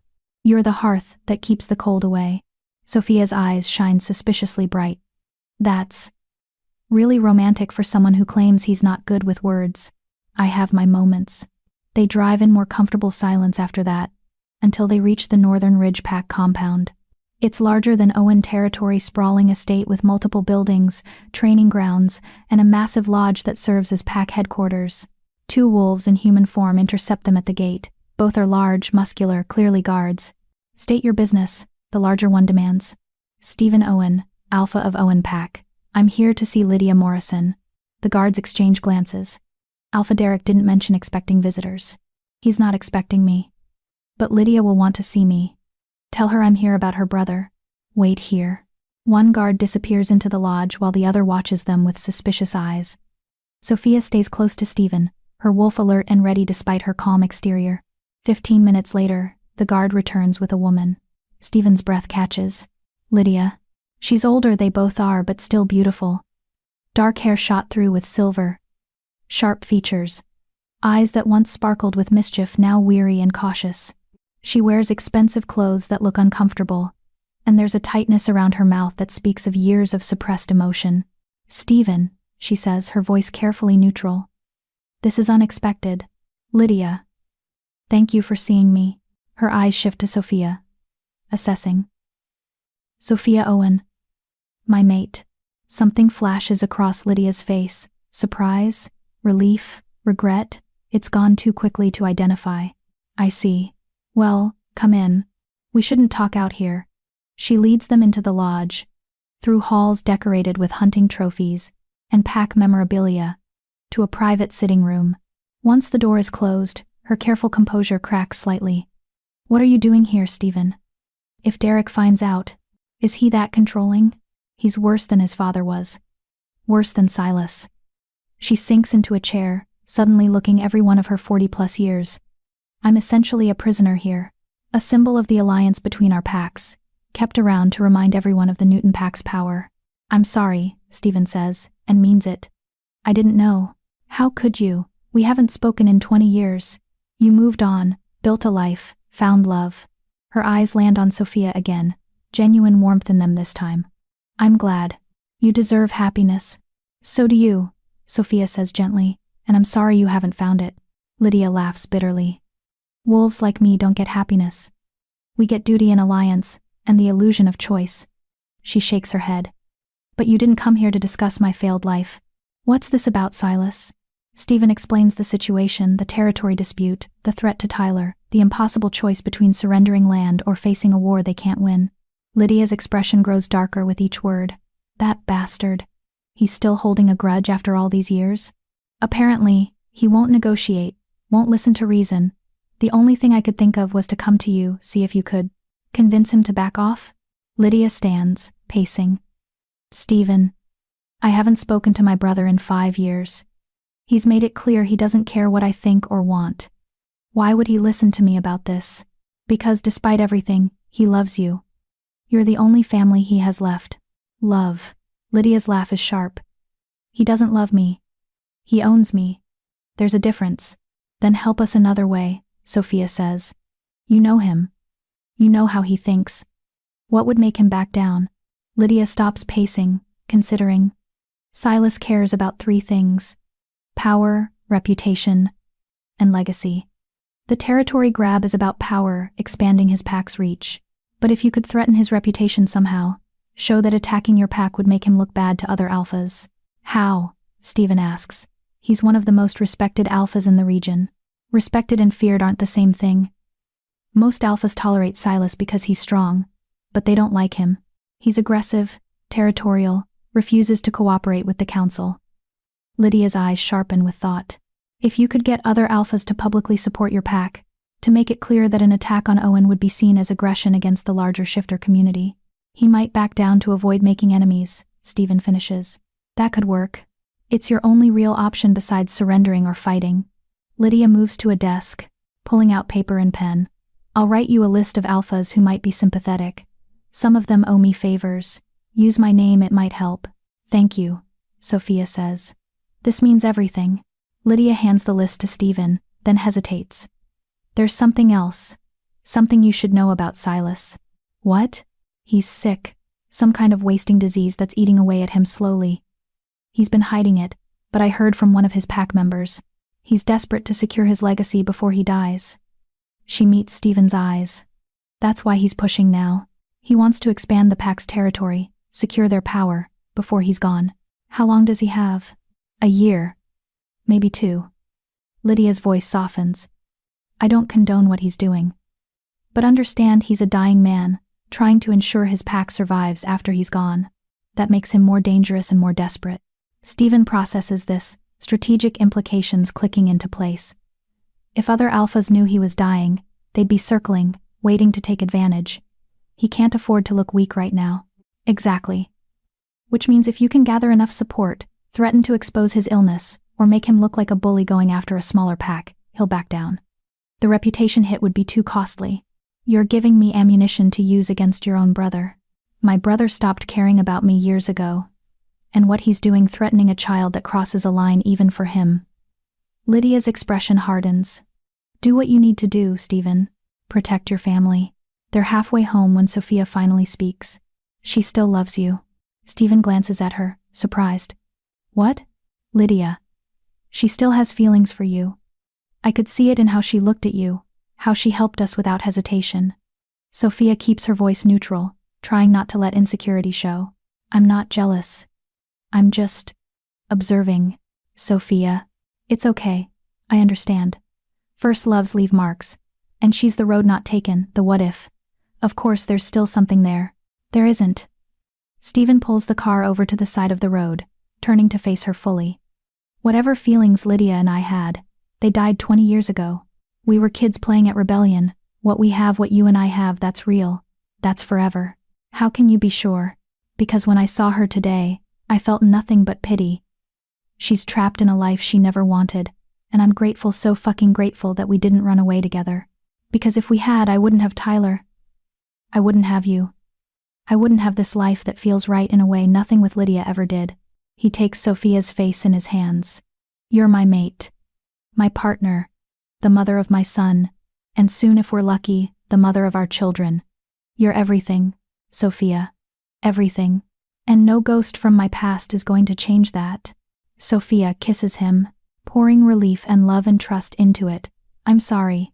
I shouldn't have doubted. You're allowed to have feelings. Just tell me about them. Instead of letting them fester. He kisses her forehead.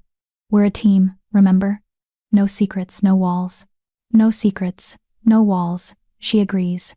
They drive the rest of the way home in comfortable silence, both thinking about the challenge ahead.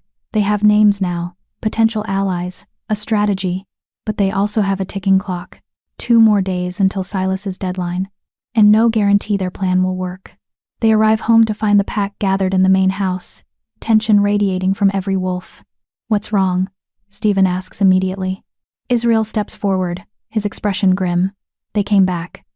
3 Newton wolves, including Garrett. They weren't delivering messages this time. What were they doing? Hunting. On our land. They killed 2 deer in the eastern forest. Left the carcasses as a warning. It's a direct challenge. Hunting on another pack's territory is one of the gravest insults in wolf culture. It's saying, your land is our land. Your prey is our prey. You're too weak to stop us. Anyone hurt? Sophia asks. No. They ran when we confronted them. But Israel hesitates. They got close to the house, Stephen. Tyler was outside with the other pups. They could have, but they didn't. Stephen says, though his heart is pounding. Where's Tyler now? Inside, shaken but safe. Stephen finds his son in the library, curled up in the window seat with Storm. Tyler's eyes are red from crying, though he's clearly trying to be brave. Hey, Stephen says softly, sitting beside him. Israel told me what happened. They were huge, Dad. And they looked at me like... Tyler's voice trembles. Like they wanted to hurt me. They were trying to scare us. That's all. It worked. Tyler wipes his eyes angrily. I'm supposed to be a wolf. I'm supposed to be brave. But I was terrified. Being brave doesn't mean not being afraid. It means being afraid and facing it anyway. Stephen pulls Tyler close. You did exactly right. You stayed with the pack. You didn't engage. You got to safety. That's smart, not cowardly.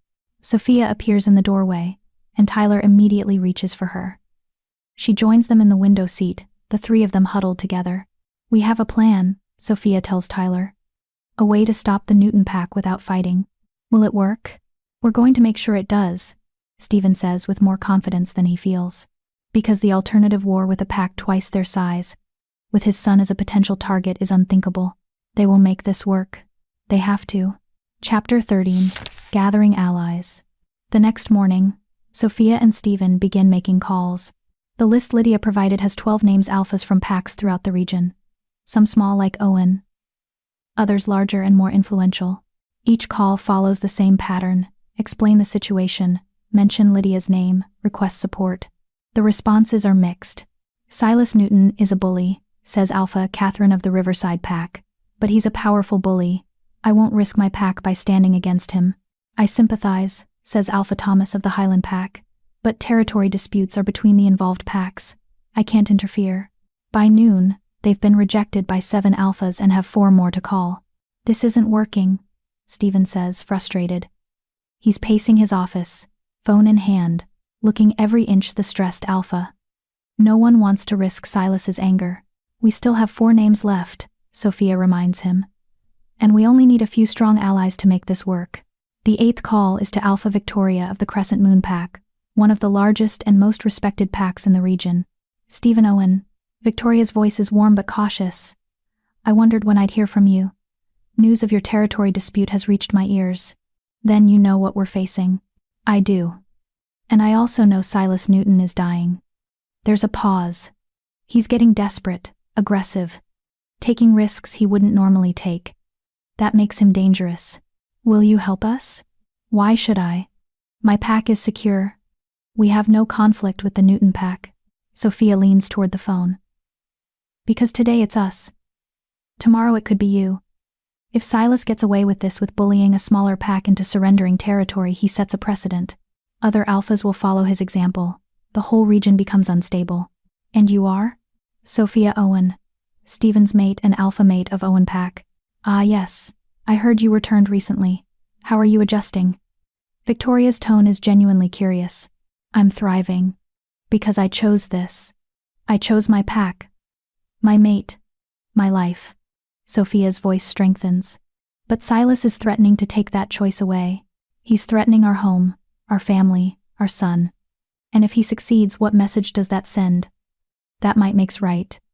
That smaller packs don't deserve protection. Victoria is quiet for a long moment.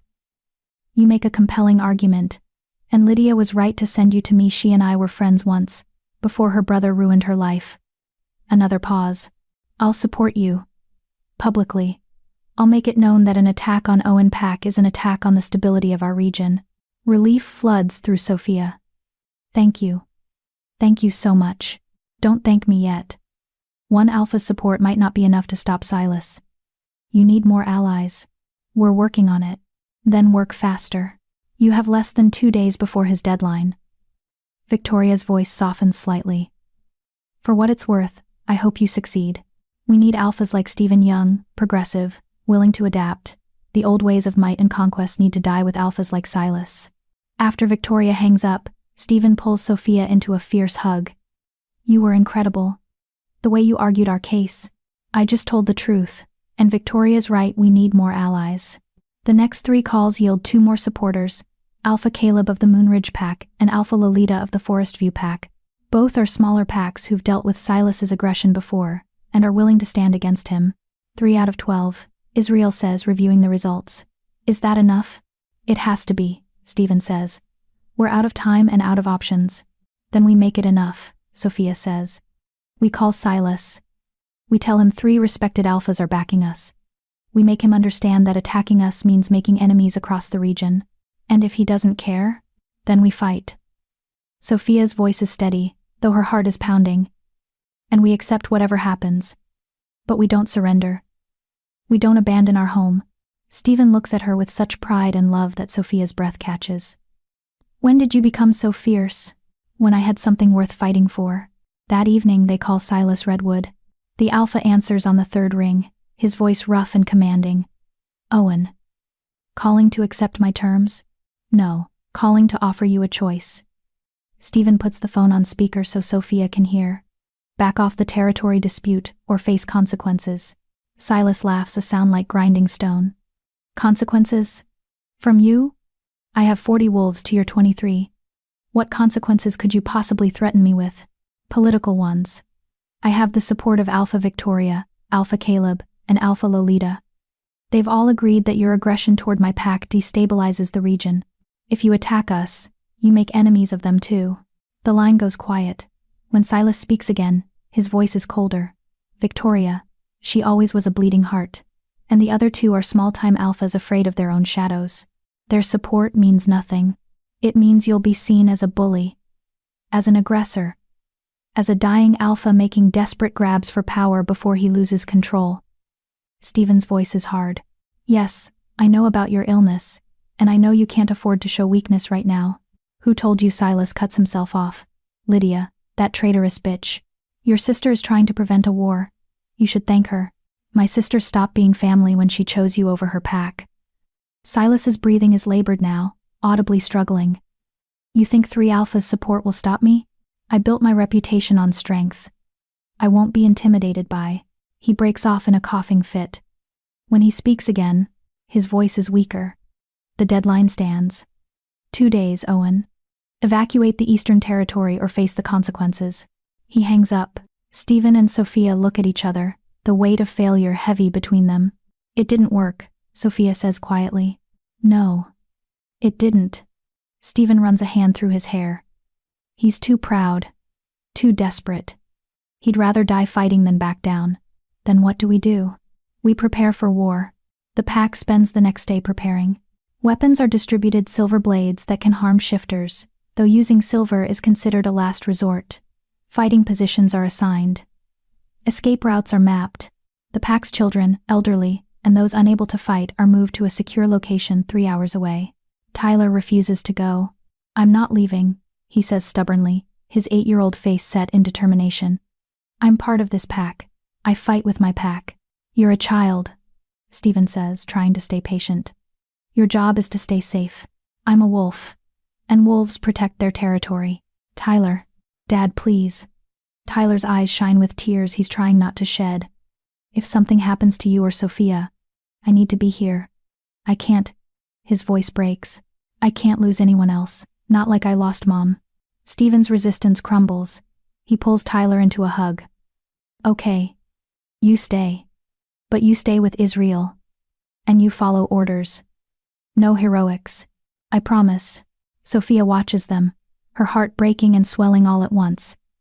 This is her family. Her pack. Worth fighting for. Worth dying for, if necessary. That night, unable to sleep, Sophia finds herself in the library. She's pulled Geneva's journal again, morbid curiosity or a need to understand, she's not sure which. But this time, she reads the very first entries, before the transformation, when Geneva was human, and in love. Day 1. Met someone today. Stephen Owen. He's intense, magnetic, dangerous in a way that should scare me but doesn't. He looked at me like I was the only person in the room. I can't stop thinking about him. Day 30. I'm in love. Completely, irrevocably in love. Stephen makes me feel alive, wild, free. He says I'm his mate, that wolves mate for life. I don't fully understand what that means, but I want to. I want everything with him. Day 89. He told me the truth tonight, about what he is, a werewolf, a shapeshifter. I should run. I should be terrified, but all I feel is excitement. He's offering me a world I never knew existed, and I want in. Sophia turns the page, finding Geneva's last entry before the accident that changed everything. Day 124. We're getting married next month. I can't wait to spend forever with him. Stephen says being a shifter means we could have 200 years together. 200 years of love and adventure and building a life.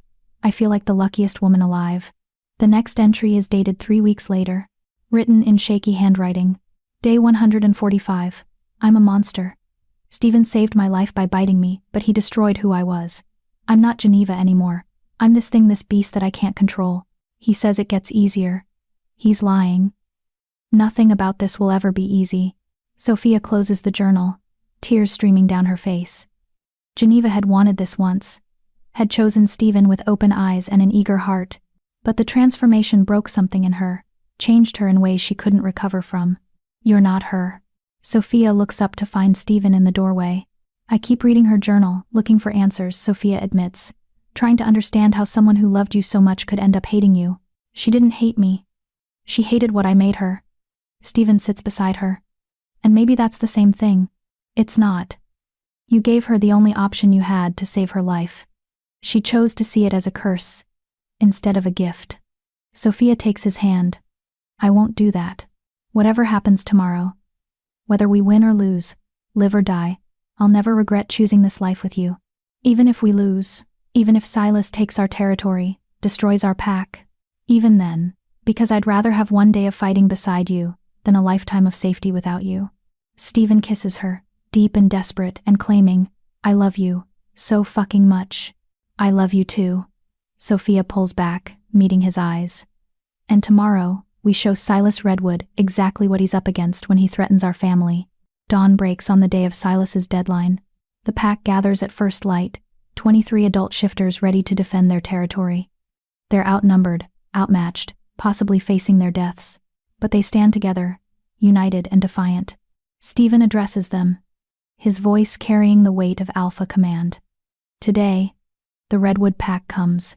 They expect us to surrender, to run, to show our bellies like frightened pups." He pauses, meeting the eyes of each pack member. "But we are Owen Pack. We bow to no one. This is our land, our home, and we will defend it with everything we have." The pack howls in response, a battle cry that echoes through the forest. Sophia stands beside Stephen, Tyler on her other side, and feels the bond between them all. Pack. Family. Worth dying for. The sun rises higher, and they wait. At precisely noon, the Redwood pack emerges from the forest. 40 wolves, massive and battle-scarred, led by the largest wolf Sophia has ever seen. Silas Redwood in his prime must have been terrifying. Even dying, even diminished, he's a force of nature. The two packs face each other across the clearing, predators sizing up prey, alphas measuring strength. Silas shifts to human first, the transformation revealing a man in his 60s, gray-haired and gaunt but still radiating power, his eyes pale gold, ancient fix on Stephen. "Last chance, Owen. Surrender the Eastern Territory. Save your pack." Stephen shifts to human, standing naked and unafraid. "No. This land is ours. Earned by my father, defended by my pack. You want it? You'll have to take it from our dead hands." Silas's mouth curves in something like a smile. "So be it." He raises his hand, signaling the attack. And 40 Redwood wolves charge. Chapter 14, The Battle. Everything happens at once.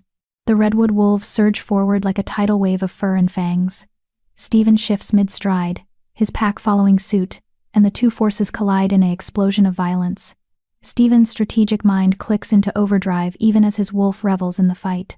He'd positioned his pack carefully, strongest fighters at the front, mid-range defenders protecting the flanks, Tyler and 2 other young wolves in the center with Israel as their guardian.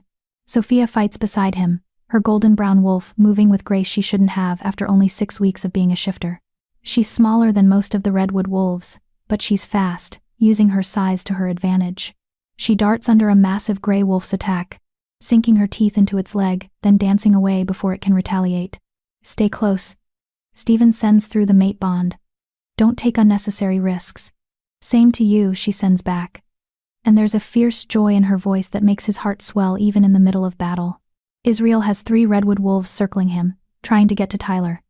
The beta fights with brutal efficiency, taking wounds but giving worse. Rebecca joins him, her rust-colored wolf a blur of teeth and claws. Between them, they create an impenetrable barrier around the young wolves. Garrett, the scarred Redwood beta, makes a beeline for Stephen.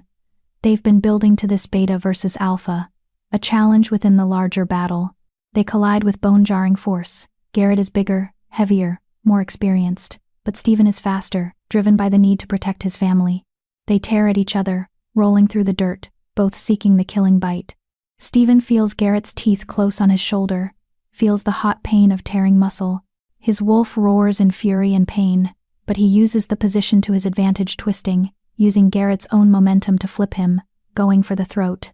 Garrett releases him, barely escaping the death blow. They circle each other, both bleeding, both assessing. Around them, the battle rages. Patricia is fighting 2 wolves at once, her smaller frame struggling against their combined weight.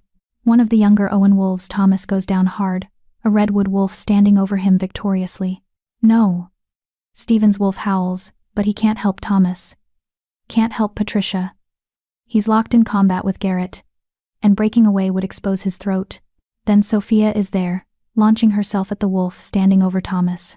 She's a quarter the size of her opponent, but her attack is so fierce, so unexpected, that she actually knocks the larger wolf off balance.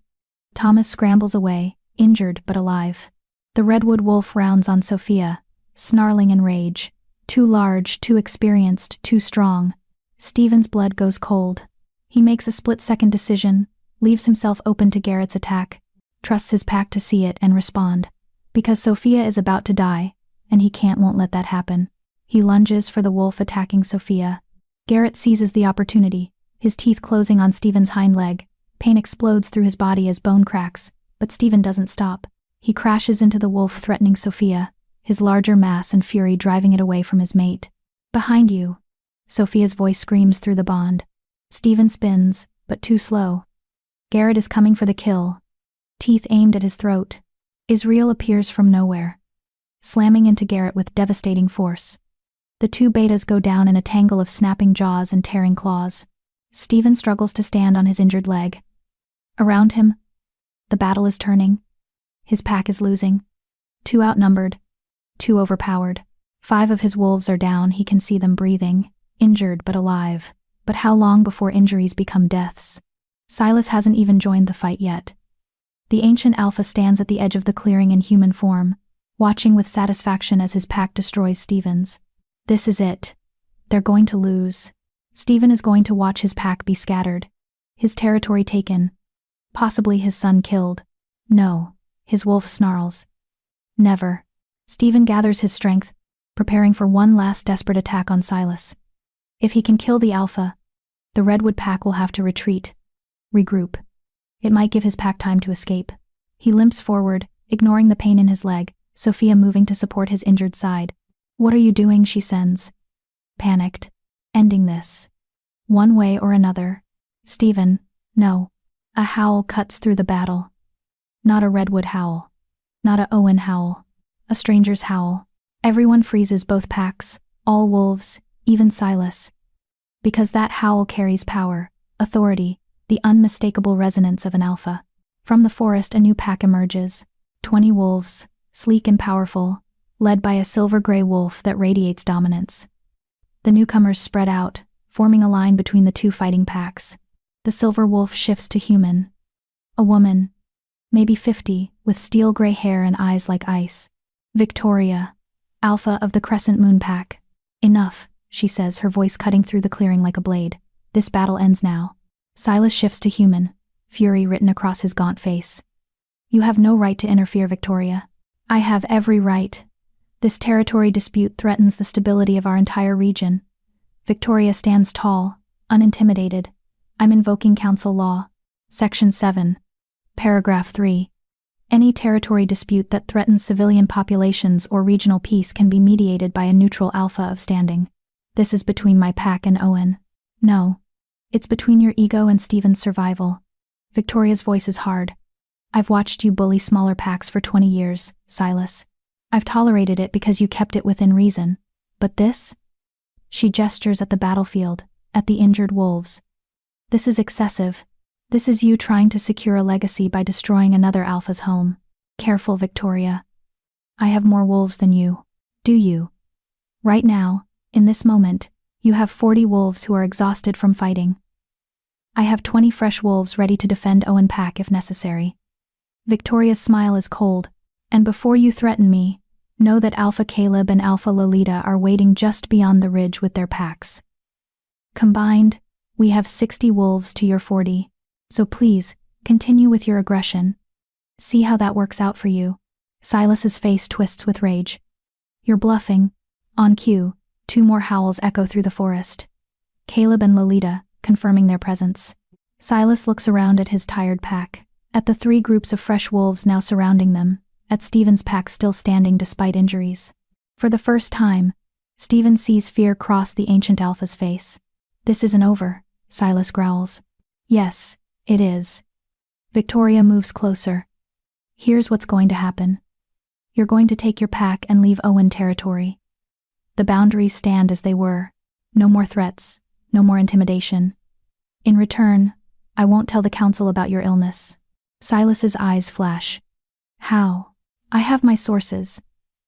And I know that if the council learns you're dying, they'll start circling. Other alphas will see opportunity. Your pack will be vulnerable. Victoria's voice softens slightly. I don't want to destroy you, Silas. But I will protect the balance of our region. Go home. Spend your remaining time securing your pack's future through alliances and strategy, not violence. The silence stretches. Every wolf waits for Silas's response. Finally, the old alpha shifts back to wolf form. He howls not a challenge, but a retreat. His pack responds, gathering their injured, falling into formation. Garrett limps past Stephen, his scarred face showing grudging respect.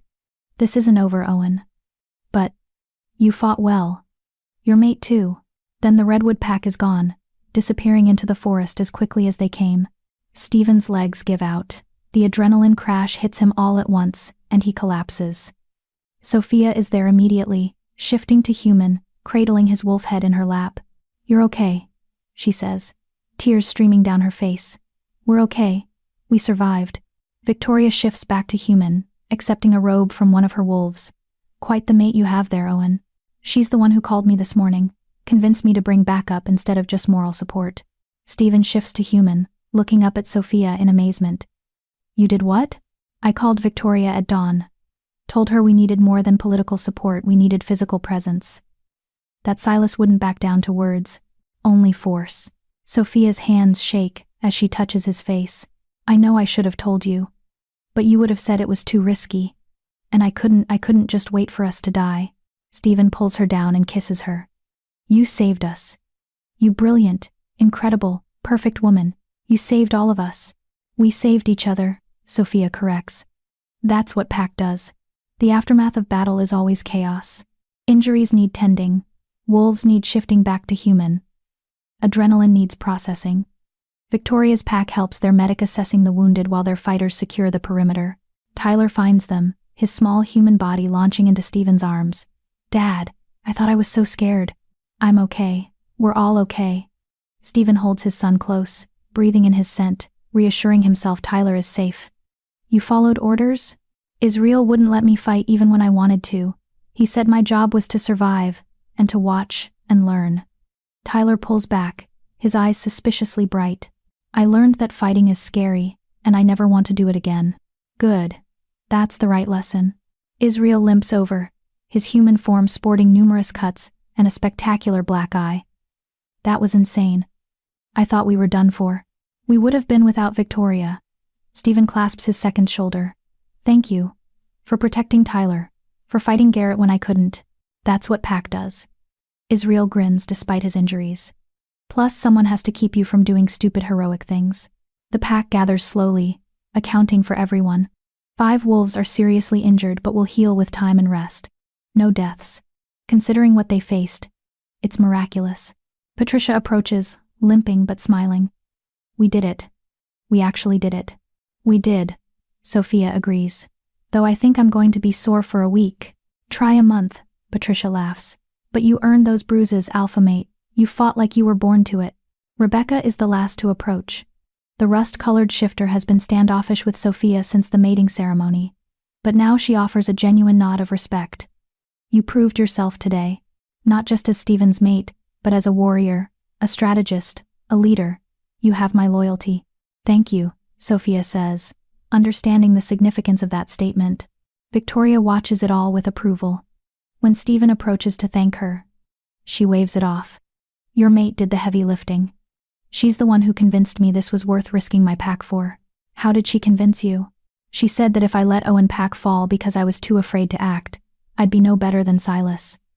That real leadership means protecting those who can't protect themselves. Victoria smiles. She shamed me into doing the right thing. I respect that. I owe you a debt. Yes, you do. But we'll discuss terms later. Right now, your pack needs you. Victoria shifts back to wolf form, her pack following suit. We'll patrol the borders tonight. Make sure Silas doesn't change his mind and come back. Rest. Heal. You've earned it. As Victoria's pack melts into the forest, Stephen surveys his pack injured, exhausted, but alive and triumphant. Speech. Someone calls. Alpha, give us a speech. Stephen shifts to human, standing despite his broken leg. The pack quiets, all eyes on him. Today, we faced impossible odds. We were outnumbered, outmatched, staring down death. But we stood together. We fought together. and we survived together." His voice strengthens. That's what pack means. Not just fighting side by side, but trusting each other, supporting each other, sacrificing for each other. He looks at Sophia, at Tyler, at every member of his pack. Some of you were born into this pack, some of you chose it, but all of you, every single one of you proved today that Owen Pack is worth fighting for, worth dying for. And I am honored, so deeply honored to be your alpha. The pack howls, a sound of victory, and relief, and joy. Tyler tugs on Stephen's hand. "Can we go home now? I'm tired." "Yeah, buddy, we can go home." They walk back to the house together, Stephen limping, Sophia supporting him, Tyler between them, the pack following. They're battered and bloody and victorious. And for the first time in 3 years, Stephen feels peace. His pack is safe, his territory is secure, his family is whole. This is what he fought for, what Geneva never got to have. And he's going to spend every remaining day of his very long life being grateful for it. Chapter 15. Healing. The next 3 days pass in a blur of recovery. Sophia's body aches in ways she didn't know were possible.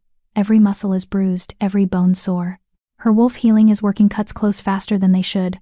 Bruises fade in hours instead of days, but she's still learning to trust the process. Stephen's broken leg heals within 48 hours, the bone knitting back together with shifter efficiency. By day 3, he's walking without a limp, though Sophia catches him favoring it when he thinks no one's watching. The pack settles back into routine slowly. Training sessions resume, but gentler. Patrols continue, but with Victoria's wolves providing backup, life returns to normal, or as normal as it gets after nearly dying. Tyler has nightmares the first 2 nights. Sophia hears him crying and goes to comfort him, finding the boy tangled in his sheets, Storm pressed anxiously against his side. "I keep seeing the big wolves coming for us," Tyler whispers as Sophia holds him. "What if they come back?" "They won't. Victoria made sure of that. And if they do, we'll be ready." "I was so scared, Sophia. I wanted to fight, but I was too scared." "Being scared doesn't make you weak. It makes you smart." She strokes his hair. "Your dad and I were scared too. But we fought anyway, because that's what you do when you love someone. You push through the fear." "Do you think Mom was scared? Before the fire?" The question catches Sophia off guard. "I think she was, but not of the fire. I think she was scared of not being strong enough to keep going." Tyler is quiet for a long moment. "I'm glad you're not like her. I'm glad you're strong."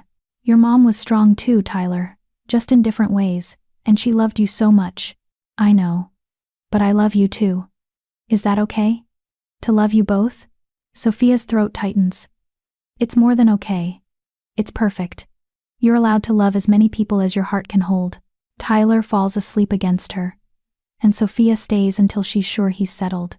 When she returns to her bedroom, she finds Stephen standing at the window, staring out at the forest.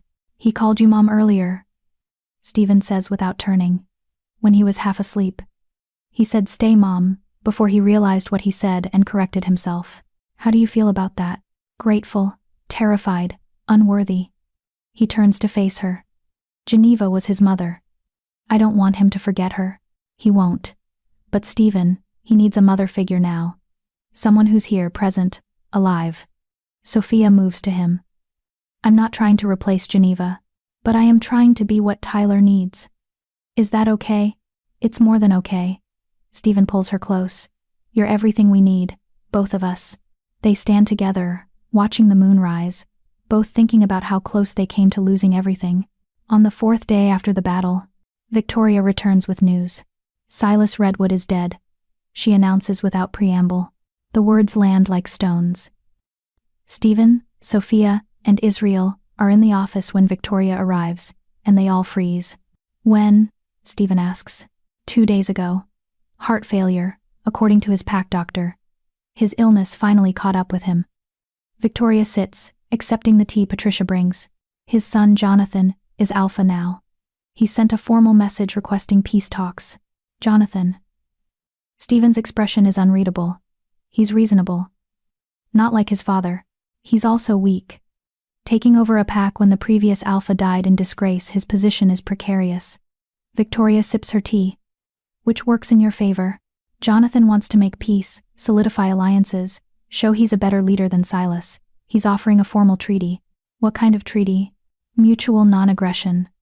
shared hunting rights in the buffer zone between territories, and Victoria pauses.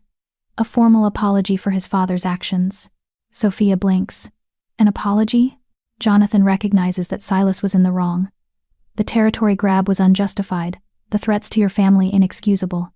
He wants to make amends. Stephen leans back in his chair, processing. And in return? Support. When other packs inevitably challenge his leadership, he wants assurance that Owen Pack won't join them. That you'll respect his authority as alpha. That's all? That's all. He's trying to clean up his father's messes. Make the Redwood Pack respectable again. Victoria sets down her tea. I've advised him that you're a reasonable alpha. That if he approaches you with honesty and respect, you'll respond in kind. Was I wrong? No, you weren't wrong. Stephen looks at Sophia, then Israel. What do you think? I think we'd be fools to keep fighting when peace is offered, Israel says. The pack needs time to recover. Another battle would destroy us. I agree, Sophia adds. And showing mercy to Jonathan, acknowledging that he's not his father, that sends a message to other packs too. That we're strong enough to choose peace. Stephen nods slowly. Set up the meeting. Neutral ground. I'll hear what Jonathan has to say. The peace talks happen 5 days later in Victoria's territory, neutral ground where both packs can meet safely. Jonathan Redwood is younger than Sophia expected, maybe 35, with his father's golden eyes but none of his cruelty.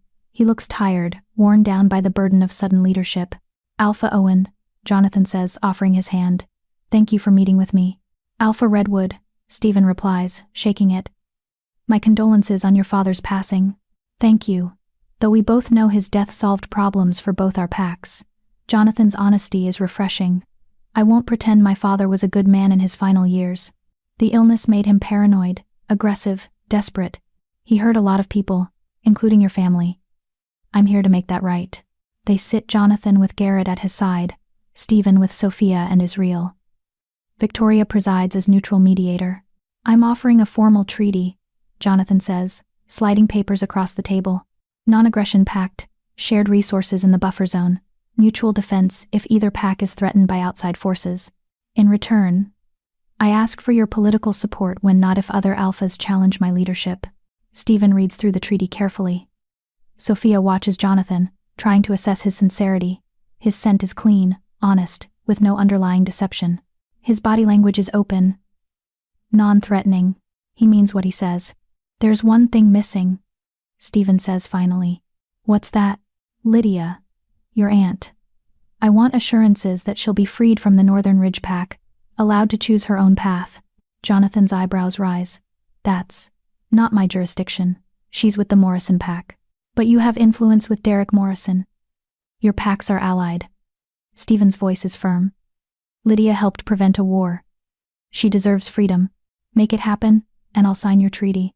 Jonathan studies Stephen for a long moment. You still care about her. After all these years. I care about justice. Lydia is a prisoner. That's wrong, regardless of pack politics. Fair enough. Jonathan nods. I'll talk to Derek. I can't promise he'll agree, but I'll try. That acceptable? It is. They sign the treaty. Formal, binding, witnessed by Victoria. When it's done, Jonathan extends his hand again. I hope we can be more than just non-aggressive neighbors, he says. My father ruled through fear. I want to build something better. Alliances based on mutual respect. Then prove it, Stephen says, but he shakes Jonathan's hand. Actions, not words. Understood. As the Redwood Pack leaves, Garrett pauses beside Sophia. You fought well, alpha mate. Better than most born wolves I've seen. Thank you. Your pack is lucky to have you. Protect them fiercely. He nods once, then follows his alpha. Sophia watches them go, feeling the weight of the past 2 weeks finally lifting. It's over. Really, truly over. We did it, she says, taking Stephen's hand. You did it. You saved us, negotiated peace, protected our family. Stephen pulls her close. I couldn't have done this without you. That's what mates do. We save each other. Victoria approaches, smiling. You two are sickeningly adorable. But effective. I'm impressed. Thank you, Sophia says sincerely. For everything. We'd be dead without your help. You would have found another way. You're resourceful. Victoria's expression grows serious. But Sophia, a word of advice? Being alpha mate isn't just about fighting and strategy. It's about politics, alliances, knowing when to show mercy and when to be ruthless. You're learning, but you have a long way to go. I know. Will you help me? Teach me? Victoria's smile returns. I thought you'd never ask. Come visit Crescent Moon territory next month. I'll introduce you to other alpha mates. Show you how this works on a larger scale. I'd like that. They return home to find the pack preparing a celebration. News of the treaty has spread, and everyone wants to mark the end of the conflict with food, music, and joy. Tyler runs to greet them, Storm at his heels. Did we really make peace? No more fighting? No more fighting, Stephen confirms. Good. Because I'm a lover, not a fighter. Tyler's serious expression makes both Stephen and Sophia laugh. Where did you hear that? Patricia. She says I have a gentle soul. Tyler looks between them. Is that bad? Should I be tougher? You're perfect exactly as you are, Sophia says, ruffling his hair. The world needs gentle souls as much as it needs fighters. The celebration lasts into the night. Pack members share stories, laughter, relief. Children play without the shadow of war hanging over them. Even Rebecca smiles, relaxed for the first time since Sophia met her. Around midnight, Sophia finds herself on the back porch, watching the pack through the windows. Stephen joins her, wrapping his arms around her from behind. What are you thinking? He asks. That 3 months ago, I was a lonely tutor living in a tiny apartment, wondering if I'd ever find a place to belong. She leans back against him. Now I'm a werewolf alpha mate who just helped negotiate a peace treaty between warring packs. Life is weird. Good weird or bad weird. The best weird. She turns in his arms. I love this life, Stephen. I love you, Tyler, the pack, all of it. Even the scary parts. There will be more scary parts. Being a shifter, being alpha mate, it's not always celebrations and victory. I know, but we'll face them together. She kisses him softly. That's what makes it worth it. Not the power, or the immortality, or the cool wolf form. It's having people having a family worth fighting for. I love you, Stephen says, his voice rough with emotion. So much it terrifies me sometimes. Good. Because I love you just as terrifyingly much. They stand together under the stars, the sounds of their pack celebrating inside, and Sophia knows with absolute certainty. This is home. This is family. This is forever. And she wouldn't change a single thing. Later that night, after the party winds down and Tyler is asleep, Sophia and Stephen finally have a moment alone. I have something to tell you, Sophia says, her heart pounding. Stephen immediately looks concerned. What's wrong? Nothing's wrong. Actually, something's very right. She takes his hands. I'm pregnant. The world stops. Stephen stares at her, mouth open, completely speechless. I found out yesterday. Sophia continues, words tumbling out. I wasn't sure how to tell you with everything happening. And I know it's fast, we've only been mated for 2 months, but shifter pregnancies happen faster than human ones, and… Stephen kisses her, cutting off her nervous rambling. When he pulls back, there are tears streaming down his face. We're having a baby? We're having a baby. I'm going to be a father again. He laughs, the sound somewhere between joy and disbelief. We're going to have a baby. Are you happy? Happy? Sophia, he breaks off, pulling her close. I'm terrified and thrilled and so fucking happy I can barely breathe. A baby, our baby. Tyler's going to be a big brother. He's going to be insufferable about it. In the best way. Stephen places his hand on her still flat stomach. How far along? About 4 weeks. The pack doctor confirmed it this morning. She says everything looks healthy, normal for a shifter pregnancy, which means you'll be showing in a few weeks, and the baby will come in about 6 months instead of 9. 6 months, Sophia repeats, letting it sink in. That's so fast. Shifter bodies don't waste time. Stephen's smile is radiant. God, Sophia. A baby. We're going to have a baby. They stay like that, wrapped around each other, marveling at this new miracle. Life keeps moving forward, past tragedies, past fears, past pain. And ahead? Ahead lies possibility. A new life, a growing family, a future full of hope. Sophia has never been happier. Chapter 16. Secrets and Surprises. Stephen wants to shout the news from the rooftop. His mate is pregnant. He's going to be a father again. Tyler is going to have a sibling, but Sophia makes him wait. Let's keep it between us for a few more weeks, she says. At least until I'm past the first trimester. Shifter pregnancies might be faster, but they're also riskier in the early stages. I don't want to get everyone's hopes up, and then, she doesn't finish, but Stephen understands. Miscarriage rates among shifters are higher than humans, especially for turned shifters in their first pregnancy. Her body is still adjusting to being wolf. Adding pregnancy to the mix is risky. Okay, he agrees. We wait. But the moment you're ready, I'm telling everyone. Deal. Keeping the secret proves harder than expected. Stephen catches himself staring at Sophia constantly, his hand drifting to her stomach, his wolf purring with satisfaction every time he catches her scent, now subtly different, carrying the undertone of new life. Israel notices within 3 days. Okay. What's going on? The beta asks, cornering Stephen in his office. You've been acting weird. Happy weird. But definitely weird. I don't know what you're talking about. You're smiling at random moments. You keep watching Sophia like she might disappear. And this morning you actually hummed while doing paperwork. Paperwork, Stephen. Nobody hums during paperwork. Israel leans forward. So spill, what's happening? Stephen tries to hold out. He really does. But Israel has known him for 15 years, and the beta is relentless. Sophia's pregnant, Stephen finally admits.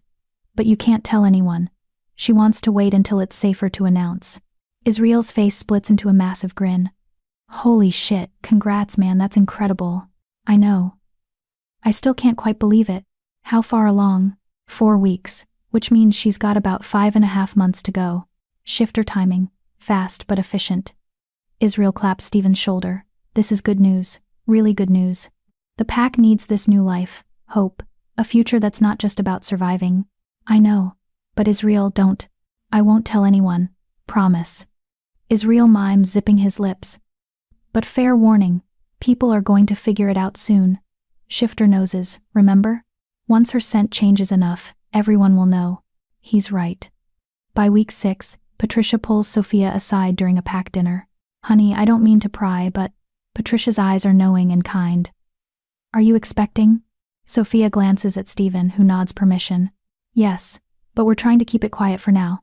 Just until you're sure everything's okay. I understand. Patricia hugs her gently. Congratulations. This pack is going to spoil that baby rotten. Word spreads anyway, despite their attempts at secrecy. Shifters are terrible at keeping secrets when enhanced senses are involved. By week 7, the entire pack knows. And they rally around Sophia with protective fervor. Rebecca starts teaching Sophia defensive techniques specifically designed for pregnant shifters. You're more vulnerable now. Need to know how to protect yourself and the baby if threatened. The younger pack members start building a nursery, arguing cheerfully about color schemes and furniture placement. Thomas, the wolf Sophia saved during the battle, brings her hand-carved toys he's been making in secret. For the baby. Whenever they arrive, Tyler is the last to officially find out, and his reaction is everything Stephen hoped for. I'm going to be a big brother? Tyler's eyes are huge. Really? Like a real big brother? Really, Sophia confirms. What do you think about that? Tyler considers seriously. I think I need to practice being responsible. Big brothers have to set good examples. That's very mature of you. And I need to teach them about being a wolf. And about not climbing out of windows during class. And, Tyler pauses. Wait, will they be like me? Half shifter? Probably, Stephen says. Your biological mother was human. Sophia is a turned shifter. The genetics are similar. So, they'll have to learn control too. I can help with that. Tyler is practically vibrating with excitement. I'm going to be the best big brother ever. He throws himself at Sophia, hugging her carefully around the middle. Thank you for making our family bigger. Sophia's eyes fill with tears. Pregnancy hormones, making her more emotional than usual. Thank you for being the best son I could ask for. Even though I'm not really yours, you are really mine. Biology doesn't determine family, love does. She kisses the top of his head. You're my son, Tyler, in every way that matters. Stephen watches them. His heart so full it aches. This is everything he lost with Geneva. Everything he thought he'd never have again. A mate who loves his son as her own. A growing family. Hope for the future. Week 10 brings complications. Sophia wakes in the middle of the night, gasping in pain. Stephen is awake instantly, his wolf sensing distress. What's wrong? Cramping, sharp. Sophia clutches her stomach. Stephen. Something's not right. Terror floods through him. I'm calling the doctor. Dr. Lolita Chen, the pack's physician, and a skilled shifter healer arrives within 20 minutes. She examines Sophia while Stephen paces, his wolf howling with fear and helplessness. The baby's fine, Dr. Chen finally announces. Heartbeat is strong. But Sophia, your body is struggling with the pregnancy. You're still adjusting to being a shifter. Adding pregnancy on top of that is putting strain on your system. What does that mean? Sophia asks, her voice small. It means bed rest for the next 2 weeks. Minimal shifting your wolf form puts too much stress on the pregnancy right now. And no training, no fighting, nothing strenuous. For 2 weeks? At minimum, we'll reassess then. But Sophia, I need you to take this seriously. Your body is doing something incredibly difficult, maintaining a pregnancy while still adapting to shifter physiology. If you don't rest, you could lose the baby. The words hit like a physical blow. Stephen moves to Sophia's side immediately, taking her hand. I'll rest, Sophia says. Whatever it takes. After Dr. Chen leaves, they lie together in the dark. Sophia is crying quietly, trying to hide it. I'm scared, she whispers. What if my body can't do this?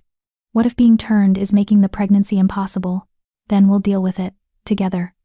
Stephen holds her close. But Sophia, you're strong. Stronger than anyone I've ever met.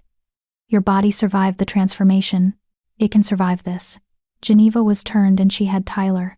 Geneva was turned while already pregnant. Her body was doing both at once. That's different from your situation. And she did survive it. She carried Tyler full term and delivered him healthy. But Sophia breaks off. She died years later from mental illness, not from pregnancy complications.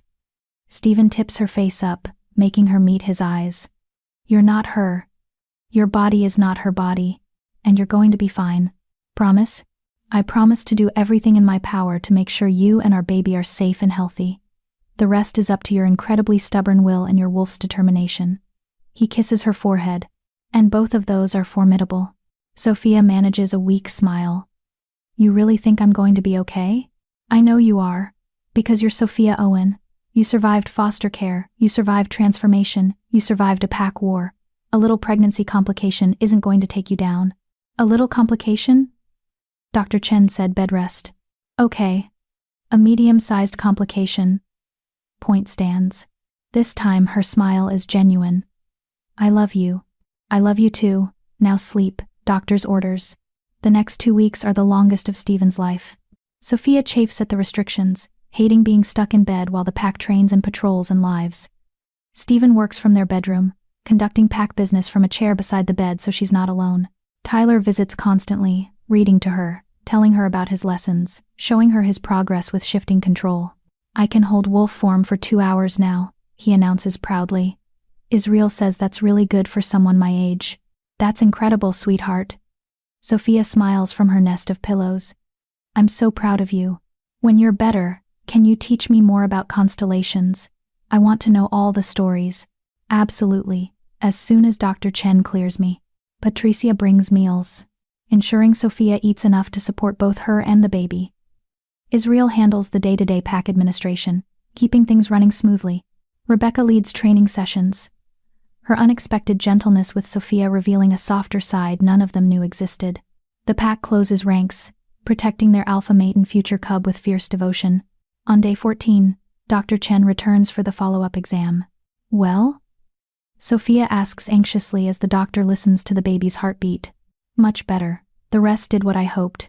Your body has adjusted. The pregnancy is stable. Doctor. Chen smiles.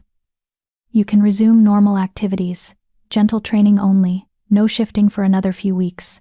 But the crisis has passed. The relief is overwhelming. Sophia bursts into tears, happy tears this time, and Stephen holds her while she cries. We're okay, she says against his chest. The baby's okay.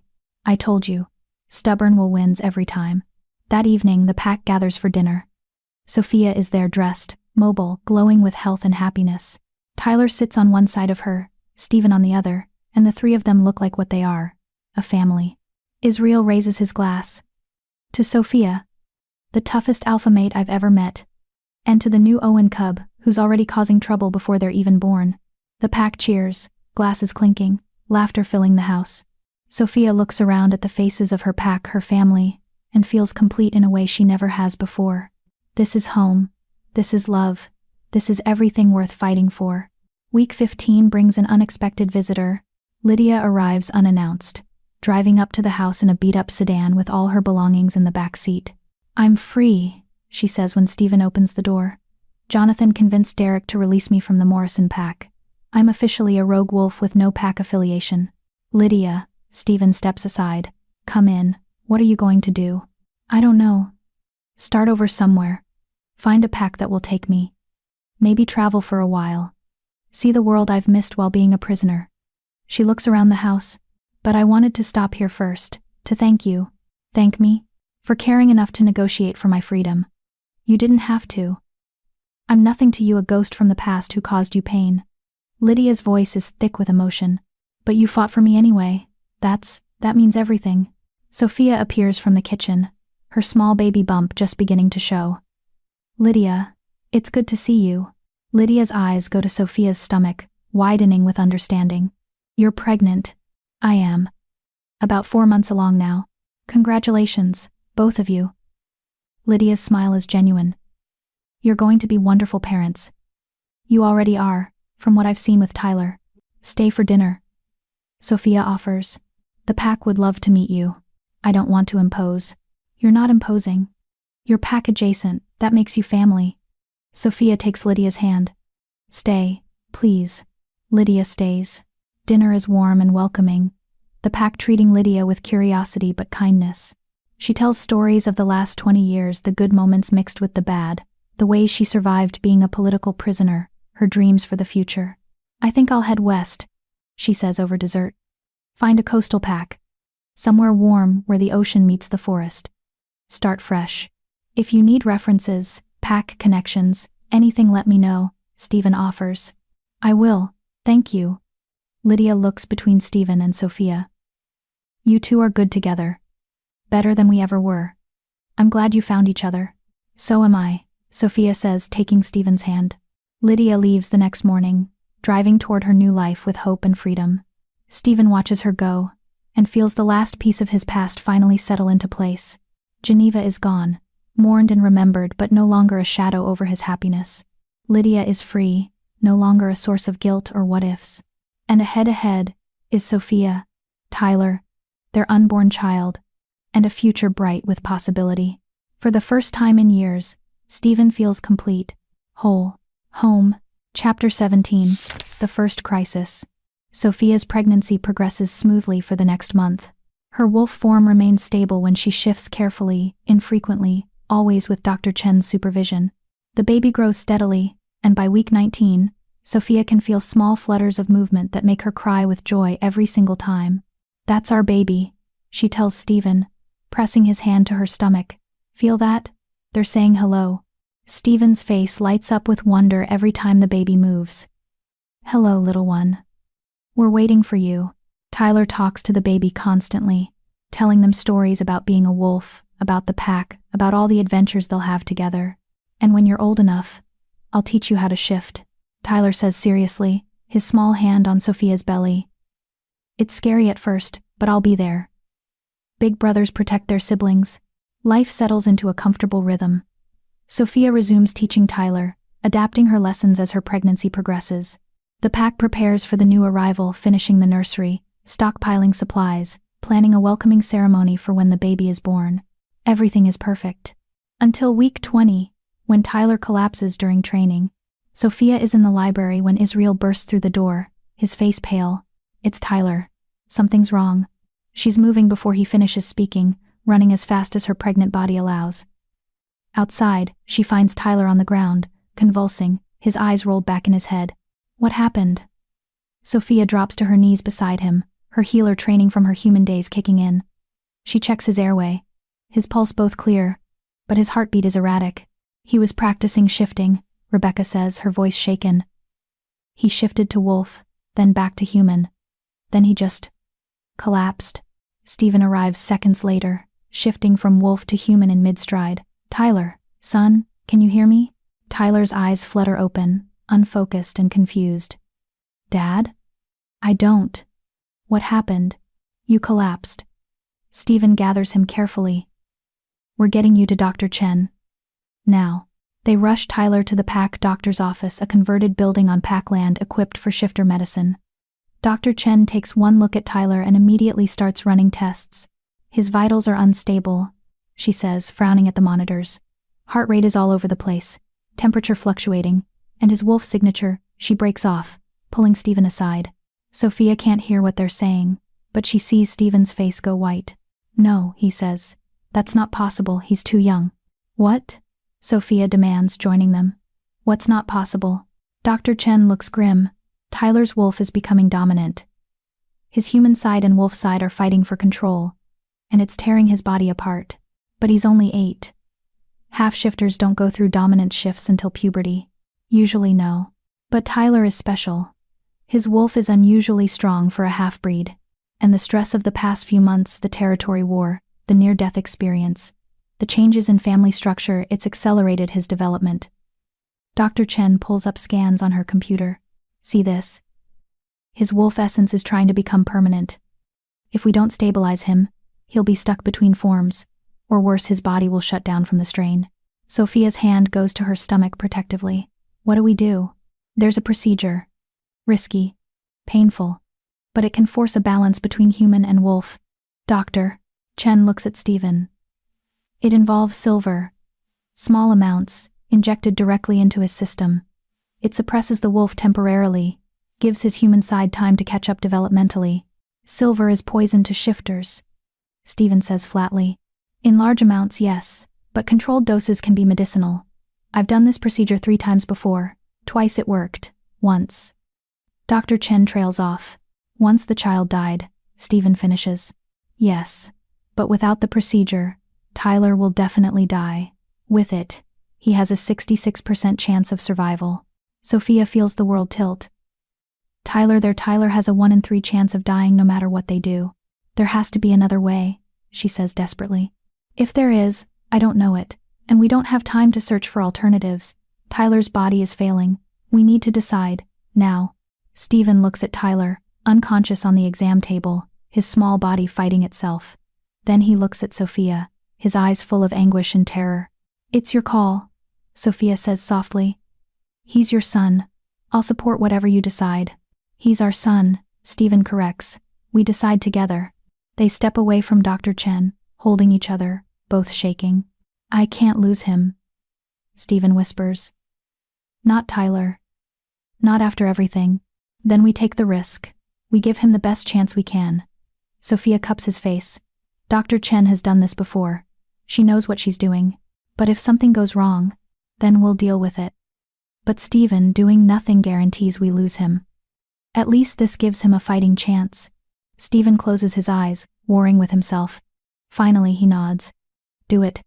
Do the procedure. They prepare Tyler in an operating room equipped with silver-resistant materials. Dr. Chen explains the process. I'll inject controlled amounts of silver solution into his bloodstream. It'll be agonizing. Silver burns us from the inside. But the pain will force his wolf to retreat, to protect itself. Once the wolf is suppressed, Tyler's human side can strengthen and establish better balance. How long? Sophia asks. The injections take about an hour. Then we wait. If his body accepts the treatment, he'll stabilize within 12 hours. If not, Dr. Chen doesn't finish. They bring Tyler to consciousness long enough to explain what's happening. The boy is groggy, confused, but coherent enough to understand. It's going to hurt, he asks. Yes, Stephen says, refusing to lie. A lot. But we'll be right here with you. Will I die? The question steals Sophia's breath. She looks at Stephen, sees him struggling with the same impulse to comfort versus the need for honesty. We don't know, Stephen says finally. The doctor thinks you'll be okay, but there's a chance things could go wrong. Tyler processes this with a seriousness beyond his years. If I die, Will you be okay? Both of you? No, Sophia says, her voice breaking. We won't be okay. We'd be devastated. So you have to fight, Tyler. You have to be strong. And the baby? Tyler's hand reaches for Sophia's stomach. If I'm not here, will you tell them about me? About their big brother? You're going to tell them yourself, Stephen says fiercely. You're going to survive this. You're going to teach them about being a wolf, about being brave. You're going to be the best big brother. Tyler nods, trying to be brave even though Sophia can smell his fear. Okay, I'm ready. The procedure begins. Dr. Chen administers the first injection, and Tyler's scream tears through the room. It's visceral, agonizing, the sound of a child being burned from the inside out. Stephen holds Tyler's hand, his own face contorted with shared pain. Sophia holds the other hand, whispering encouragement, comfort, anything to help. The silver does its work. Tyler's wolf retreats, fighting against the poison in his system. His body convulses with each injection, his screams becoming hoarse, then silent as his voice gives out. By the time Dr. Chen administers the final dose, Tyler is barely conscious, his small body racked with tremors. Now we wait, Dr. Chen says, monitoring his vitals. The next 12 hours will tell us if it worked. They move Tyler to a recovery room. Sophia refuses to leave his side, despite her pregnancy, despite her exhaustion. Stephen stays too, the two of them keeping vigil over their son. The pack knows something is wrong. Israel comes by every hour for updates. Patricia brings food nobody eats.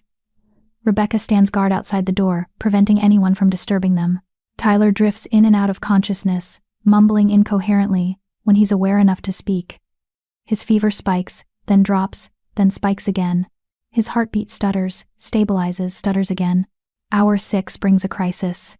Tyler starts seizing, his body rejecting the silver treatment. Dr. Chen rushes in with antidotes, stabilizers, everything she has. Come on, Tyler, Sophia begs, holding his convulsing body. Fight, please fight. You're strong, Stephen says, his voice breaking. You're a Owen. We don't give up. The seizure finally stops. Tyler goes limp. And for one horrifying moment, Sophia thinks they've lost him. Then his chest rises, falls, raises again. He's breathing. Vitals are stabilizing, Dr. Chen says, relief evident in her voice. He's through the worst of it. Hour 12 arrives, and Tyler opens his eyes. Dad. His voice is barely a whisper. Sophia? We're here, baby. Sophia smooths his hair back, tears streaming down her face. We're right here. Did it work? Is my wolf okay? Dr. Chen runs quick tests, checking readings, assessing his wolf signature. When she looks up, she's smiling. It worked. Your wolf and human sides are balanced. You're going to be okay. The relief is so intense, Sophia nearly collapses. Stephen catches her, and they hold each other over Tyler's bed, all three of them crying. You did it, Stephen tells his son. You survived. I'm tough, Tyler says weakly. Like you guys. Tougher, Sophia says. So much tougher. Tyler's recovery takes 2 weeks. The silver damaged his system, and even with shifter healing, his body needs time to repair itself. He's weak, sleeping most of the day, eating small amounts when he can. But he's alive, and that's everything. Sophia barely leaves his side. She reads to him, tells him stories, holds his hand when nightmares wake him. Her pregnancy makes the long hours uncomfortable, but she refuses to rest anywhere except the chair beside Tyler's bed. You need to take care of yourself, Patricia says gently. The baby is fine. Dr. Chen checks me daily. But Tyler needs me right now. Sophia's voice is firm. I'm not leaving him. Stephen splits his time between Tyler's bedside and pack duties, his face drawn with exhaustion and lingering fear. The near loss of his son has shaken him deeply. I keep thinking about Geneva, he admits one night while Tyler sleeps. How she couldn't handle the wolf, how it destroyed her. What if the same thing happens to Tyler? What if this is just the beginning of him falling apart? It's not, Sophia says firmly. Tyler is different. He's been raised knowing what he is, prepared for the transformation. Geneva was ambushed by it. The circumstances aren't comparable, but he's so young, 8 years old and already fighting for his life. And he won. He fought, and he won. That's what matters. Sophia takes Stephen's hand. Stop borrowing tragedy from the future. Tyler is alive. He's going to recover. and we're going to be there for him every step of the way.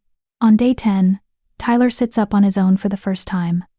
On day 12, he walks to the bathroom without help.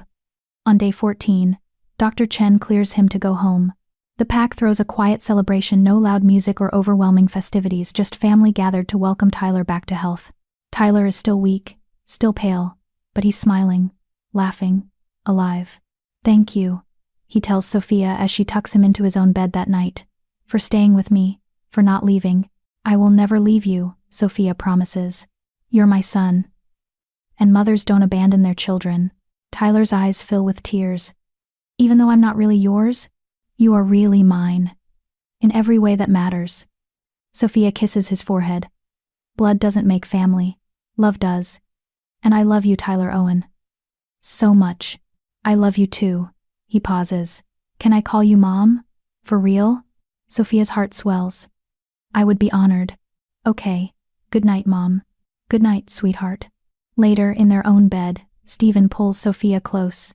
"He called you Mom." "He did. How do you feel?" "Complete." Sophia rests her head on his chest. Like all the pieces finally fit together. They do. We're a family. Really, truly, completely. And soon we'll be bigger. Sophia places Stephen's hand on her belly, where their baby kicks strong and steady. This little one can't wait to meet their big brother. Stephen's smile is soft and full of wonder.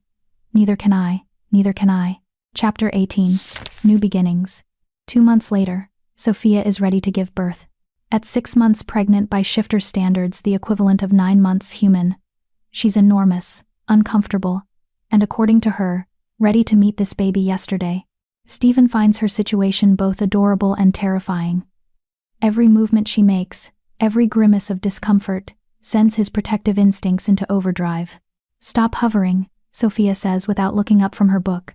She's in their bedroom, propped up by a mountain of pillows, her belly so large she can barely see her feet. "I'm not hovering. You've circled the room 4 times in the last 5 minutes. That's hovering. I'm patrolling, making sure everything is ready. Everything has been ready for 3 weeks. The birthing room is prepared. Dr. Chen is on call. The pack knows the protocol. There's nothing left to prepare." Sophia sets down her book, meeting his eyes. "You're scared, terrified," Stephen admits. "What if something goes wrong? What if—" "Stop. We're not doing the what if spiral again." Sophia extends her hand. "Come here." Stephen sits beside her, and she guides his hand to her belly. The baby kicks immediately, strong and insistent. "Feel that? That's our baby saying, 'I'm fine, Dad. Stop worrying.'" "I'm allowed to worry. Childbirth is dangerous, especially for shifters, especially for turned shifters. Dr. Chen says my body is handling everything perfectly. The pregnancy has been textbook healthy. I'm strong, the baby's strong, and we're going to be fine." Sophia's voice softens. "I need you to trust that. Because when labor starts, I need you calm and present. Not panicking. I'll try. That's all I ask." Tyler bursts into the room, Storm at his heels. "Mom, Dad, Israel says there's a weird smell outside. Should we be worried?" Stephen's protective instincts flare. "What kind of smell?" "Like, I don't know. Different. Not pack, not redwood, not anything I've smelled before." Stephen is on his feet immediately.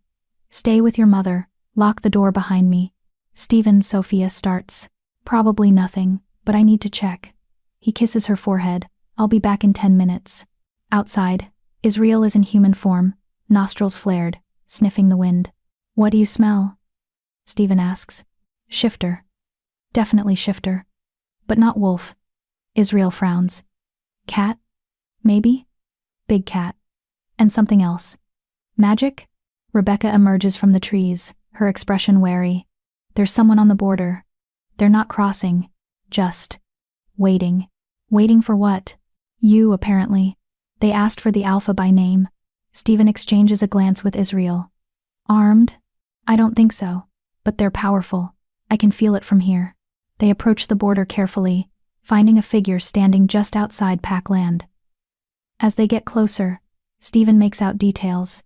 Female, tall, with dark skin and silver-streaked hair.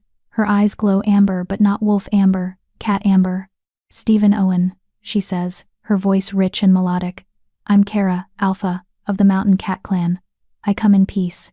Mountain cats are rare shifters who turn into cougars instead of wolves.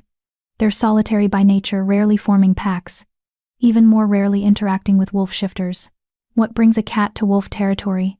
Stephen asks, keeping his voice neutral. A warning, and an offer. Kara's expression is serious. There's a hunter organization operating in this region. They call themselves the Silver Order. They hunt shifters, wolves, cats, bears, any of us. And they're very good at what they do. Stephen's blood runs cold. Hunters. Here?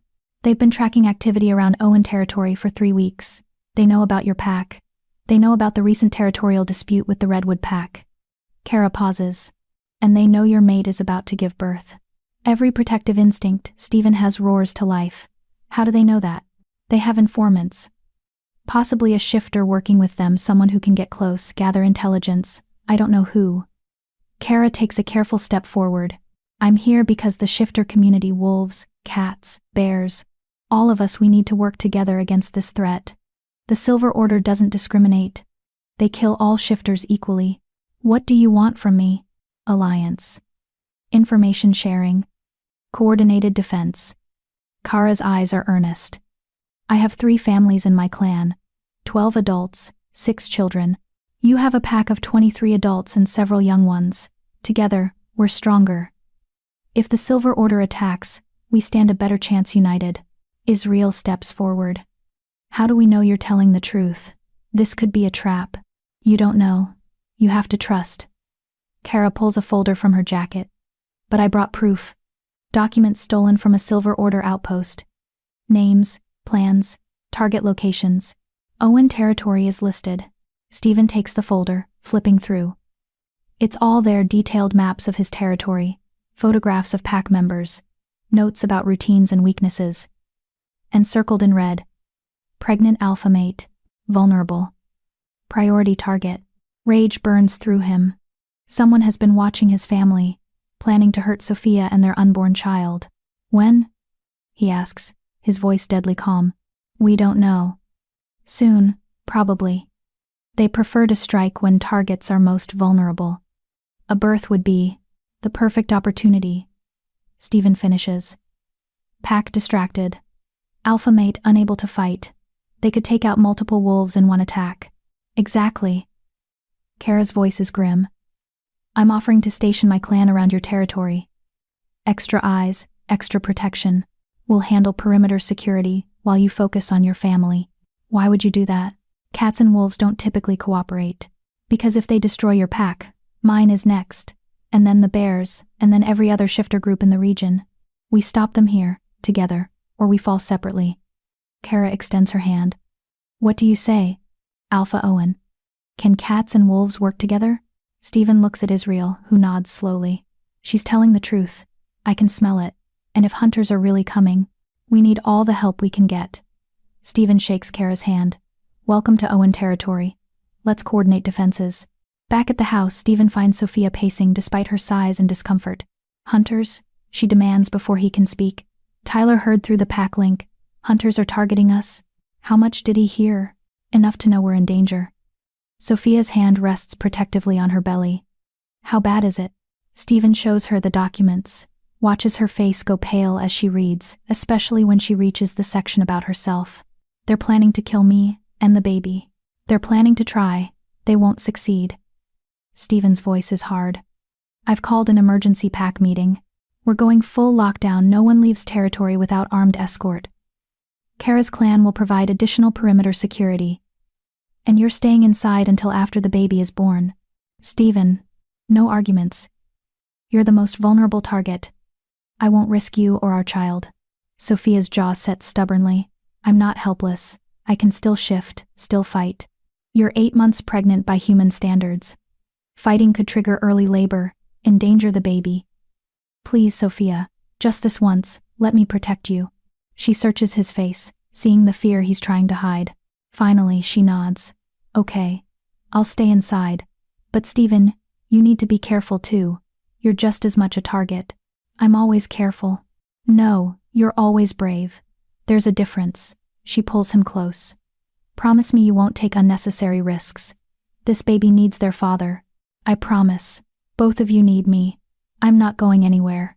The pack meeting is tense. 23 wolves packed into the main house, all reading through the hunter documents, all understanding the threat. We increase patrols, Stephen announces. 4 wolves on rotation at all times. Kara's cats will handle outer perimeter. Anyone sees anything suspicious, you report immediately. What about the children? Patricia asks. Should we evacuate them? To where? If the hunters know this much about us, they probably know about our safe houses too. Stephen's expression is grim. We keep everyone close. Safety in numbers. What about a fence? Rebecca asks. We know they're coming. Why wait for them to attack? Why not strike first? Because we don't know where their base is. The documents show plans and targets, but no location. Israel points to the map. If we go hunting for them, we leave our territory vulnerable. So we just wait, sit here like prey? We prepare, Stephen says firmly. We fortify. We protect our own. And when they come, if they come, we're ready. Thomas, one of the younger wolves, raises his hand hesitantly. Alpha, if I may? I used to be military. Before I was turned. I have experience with tactical defense. I could help set up better fortifications. Do it. Whatever you need. You have my authorization. The planning continues into the night. By the time the meeting ends, they have a comprehensive defense strategy. Overlapping patrol routes. Safe rooms for the children. Weapons, caches hidden throughout the territory. Escape routes mapped and practiced. It's as ready as they can be. But Stephen knows from experience that no plan survives first contact with the enemy. 3 days later, Sophia goes into labor. It starts at dawn, a gasp, a hand pressed to her belly, her eyes wide with shock and pain. It's time, she says. The baby's coming. Stephen's carefully maintained calm evaporates. Now, the hunters don't care about our timeline.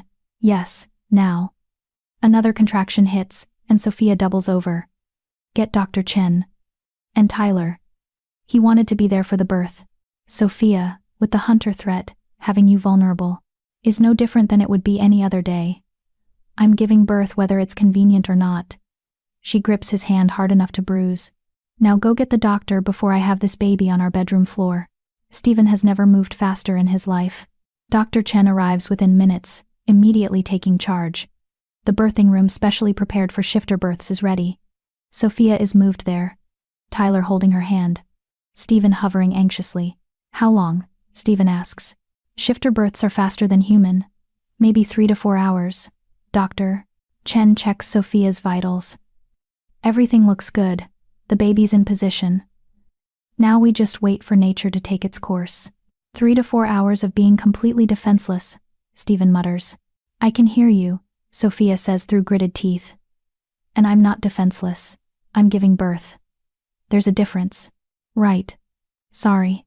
Israel appears in the doorway. Perimeter is secure. Kara's cats report no unusual activity. How's she doing? In labor. Going to be a few hours. I'll keep watch personally. No one's getting through to this house. Israel's expression is fierce. Your family is safe, brother. Thank you. The next 3 hours are the longest of Stephen's life. Sophia labors with strength and determination, Tyler holding one hand, Stephen the other. Dr. Chen monitors everything, calm and competent. Outside, the pack maintains vigilance. Every wolf is on high alert, ready to defend their alpha mate and the baby she's bringing into the world. At hour 4, as the sun climbs high, Sophia gives one final primal scream, and their daughter is born. She's perfect. Tiny, pink, howling with healthy lungs. Dr. Chen quickly checks her over, then places her on Sophia's chest. A girl, Sophia breathes, tears streaming down her face. We have a daughter. Stephen can't speak. Can't breathe. Can only stare at this tiny miracle, this perfect blend of him and Sophia, this new life they created. Hi, baby girl, Sophia whispers. We're your parents. And this is your big brother, Tyler. Tyler leans in, his eyes huge. She's so small. You were this small once, Stephen manages, finding his voice. Welcome to the world, little one. The baby, their daughter, opens her eyes. They're amber. Bright. Clear. Undeniably shifter. She's a wolf, Tyler says with wonder. My little sister is a wolf. Dr. Chen finishes the examination. 10 fingers, 10 toes, healthy heartbeat. She's perfect. Congratulations. Sophia looks up at Stephen, her face glowing despite exhaustion. What should we name her? They've discussed names for months but never quite decided. But now, looking at their daughter, the answer comes to Stephen immediately. Hope, he says. Her name is Hope. Hope Owen. Sophia tests it. I love it. Hope it is. Israel howls from outside announcing the birth to the pack. The call is picked up, echoed, until the entire territory rings with celebration. A new Owen has been born. And despite the threat looming over them, despite the danger still lurking, Stephen feels nothing but joy. His family is whole. His daughter is healthy. His mate is strong. Whatever comes next, they'll face it together. Chapter 19. The Attack. Hope is 3 days old when the hunters attack. It happens at dusk, the vulnerable hour when day shifts to night, when visibility is poor, when even shifter senses are slightly dulled by the changing light. Sophia is nursing Hope in the nursery, Tyler reading quietly in the corner, when the first explosion rocks the house. The windows shatter. Sophia instinctively curls around the baby, protecting her with her body. Glass rains down, sharp and deadly. Tyler, Sophia shouts. Are you hurt? I'm okay. Tyler is already moving, shifting to wolf form, with the speed that comes from months of practice. His small wolf body positions itself between Sophia and the window, growling. Another explosion. This one closer. The house shakes, and Sophia hears screaming from outside, pack members under attack.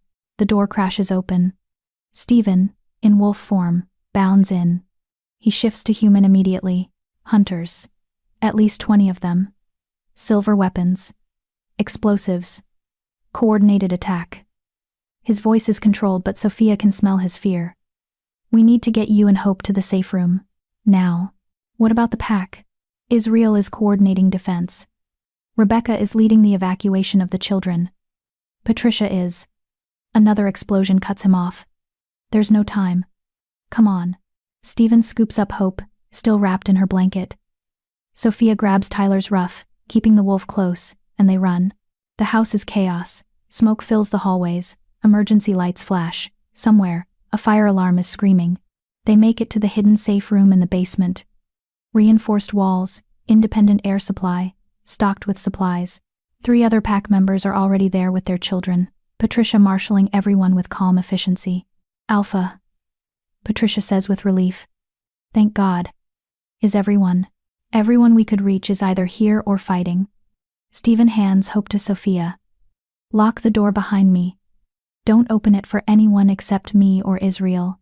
If something goes wrong, if we don't come back, there's an escape tunnel. It leads 3 miles outside pack territory. Get everyone out. Stephen, no. Sophia grabs his arm. You can't go back out there, you're the alpha. If you die, if I stay here, the pack dies, they need their alpha. He cups her face, kissing her desperately. I love you. All 3 of you. Stay alive. Please. You stay alive too. Come back to us. I will. I promise. Tyler shifts back to human. Dad, I can fight. I'm strong enough now. No. Stephen's voice is absolute alpha command. Your job is to protect your mother and sister. That's what big brothers do. Understand? Tyler's jaw sets, but he nods. I understand. Good boy. Stephen shifts back to wolf. And Sophia watches through the closing door as he bounds back up the stairs toward the fighting. The door seals. The lock engages. And Sophia is left in a reinforced room with her newborn daughter, her son, and 5 terrified pack members. While above them, their family fights for survival. The sounds of battle filter through even the reinforced walls. Explosions, gunfire, howls of pain and rage, the acrid smell of smoke and something else burning flesh. Hope nurses, oblivious to the danger. She's so small, so fragile, so perfect. 3 days old and already facing death. Tyler paces in wolf form, agitated and scared. Sophia can feel his need to fight, to protect, warring with his promise to stay. The other children huddle with their parents. One little girl, maybe 5, is crying. I want my daddy. Where's daddy? He's fighting to keep us safe, her mother says, voice shaking. He'll come back, they all will. Sophia hopes it's true, prays it's true. But she's seen the hunter documents. She knows how organized they are, how well equipped. 20 hunters with silver weapons against 23 wolves, the odds aren't good. Another explosion, bigger than the others. The safe room shakes. Dust falls from the ceiling. That was close, Patricia says quietly. She's the calmest one here. Years of experience keeping her steady. Too close. Tyler whines, pawing at the door. I know, baby, Sophia says. Even though he's not really a baby anymore. I know you want to help. But we have to trust your dad and the pack. The lights flicker. Once. Twice. Then go out completely. In the darkness, Hope starts crying. Sophia shushes her gently, rocking, trying to keep her calm. But her own heart is racing. Fear threatening to overwhelm her. Stephen, she sends through the mate bond. Please be okay. Please be alive. She feels nothing back. The bond is there, but muted, like he's too focused on fighting to respond, or too injured to. No, she won't think like that. Mom? Tyler's voice is small, young, scared. He's shifted back to human, huddling against her side. What if they don't win? Then we run. We use the escape tunnel. We survive. Sophia wraps her free arm around him, holding both her children. Whatever happens, we survive. That's what your dad would want. I don't want to run. I want to fight. Being brave isn't always about fighting. Sometimes it's about knowing when to retreat, when to protect those who can't protect themselves. She kisses the top of his head. You're being brave right now. Taking care of us. Emergency lighting kicks on dim red bulbs that cast everything in eerie shadows. And then they hear it. Footsteps above. Heavy boots. Multiple pairs. Moving methodically through the house. They're inside. Patricia whispers. One of the mothers stifles a sob. Her children cling to her, sensing their mother's fear. The footsteps get closer. Voices filter through, not pack voices. Human voices with cold, clinical tones. Basement level. There's gotta be a safe room down here somewhere. Use the thermal scanner. It'll pick up body heat through the walls. How many targets? Intel said 23 adults plus children. We've confirmed kills on 8 adults so far. 8 pack members dead. Sophia feels sick. These are people she knows. Friends, family, gone. Here. A voice right outside the safe room door. Heat signatures. Multiple targets. At least 6 adults. Several children. Perfect. Plant the charges. We blow the door. Throw in the gas grenades. Anyone who doesn't die from the explosion dies from the gas. Sophia's blood runs cold. They're going to blow the door. They're going to kill everyone in this room, including her infant daughter. Something fierce and primal rises in Sophia. Not fear anymore. Rage. These hunters threatened her family, killed her pack, and now plan to murder children. No. Sophia hands Hope to Patricia. Keep her safe. What are you doing? Patricia asks, alarm clear in her voice. What I should have done from the beginning. Sophia strips off her shirt. She's still healing from childbirth. Still weak, but she doesn't care. I'm protecting my family. You can't shift. Dr. Chen said. Dr. Chen isn't here. And I'm not letting these bastards kill my children. Sophia looks at Tyler. Stay here. Protect your sister. Mom. That's an order. Sophia shifts. The transformation is agony. Her body isn't ready, still healing from pregnancy and childbirth, hormones all wrong, wolf form unstable. But fury drives her through the pain. She emerges as a wolf smaller than usual, weaker, but teeth and claws are still deadly. Sophia, don't. Patricia shouts. But Sophia is already moving. She hits the door release, using her muzzle to trigger the emergency override. The door hisses open. 3 hunters stand outside, silver weapons raised, shocked to see a wolf bursting out of the supposedly sealed room. Sophia doesn't give them time to recover. She goes for the closest one's throat, teeth sinking into flesh. Hot blood fills her mouth. The hunter screams, trying to shake her off, but she holds on. Bone crunches. The screaming stops. The second hunter fires. Silver bullet grazes her side, burning, poisonous agony. Sophia yelps but doesn't stop. She launches at him, knocking the gun aside, going for his face. The third hunter is smarter. He throws a gas grenade into the safe room. No. Sophia tries to stop him, but she's already fighting the second hunter. She hears Patricia scream, hears children coughing, as the gas spreads. Hope, Tyler, everyone she loves is in that room with poison gas. Sophia abandons the second hunter, racing back to the safe room. But the third hunter blocks her path, silver knife gleaming. Got you now, bitch. The knife comes down. Sophia twists, but too slow. The blade sinks into her shoulder, silver burning through her like acid. She howls in pain, collapsing. The hunter raises the knife for the killing blow. A black blur slams into him from the side. Stephen, massive, furious, covered in blood that isn't all his own. He tears into the hunter with savage efficiency. No mercy. No hesitation. Within seconds, the hunter is dead. The second hunter tries to run. Israel appears, cutting off his escape. The beta's teeth close on the hunter's spine. He goes down without a sound. Stephen shifts to human, rushing to Sophia. No, no, no. Sophia, stay with me. The safe room. She gasps. Gas. Tyler and Hope. Stephen is moving before she finishes. He plunges into the safe room, through the gas that's toxic to shifters, emerging seconds later with Hope in one arm and Tyler under the other. Both are coughing but conscious. Israel helps evacuate the others. Patricia and the mothers carry their children out, all of them affected by the gas but alive. Dr. Chen! Stephen shouts. Now. The pack doctor appears, miraculously uninjured, her medical bag ready. She takes in the scene. Sophia with a silver knife still embedded in her shoulder, gas-affected children, blood everywhere, and immediately starts triaging. Sophia first. Silver poisoning is the most immediate threat. Dr. Chen kneels beside her. This is going to hurt. She yanks the knife out. Sophia screams she can't help it. The silver has spread through her system, burning from the inside. Hold her down, Dr. Chen orders. Stephen and Israel pin her as Dr. Chen pours something on the wound. It feels like liquid fire. Sophia thrashes, her wolf howling in agony. The baby. Sophia gasps. Is Hope okay? She's fine. Tyler's fine. Everyone's fine. Stephen's voice breaks. You saved them. You stubborn, reckless, incredible woman. You saved everyone. The hunters? Dead, all of them. We won. Israel's voice is grim. But we paid for it. Sophia knows what he means. 8 confirmed kills. 8 pack members who won't be coming home. Dr. Chen finishes treating the wound. You'll live. But shifting this soon after birth did serious damage.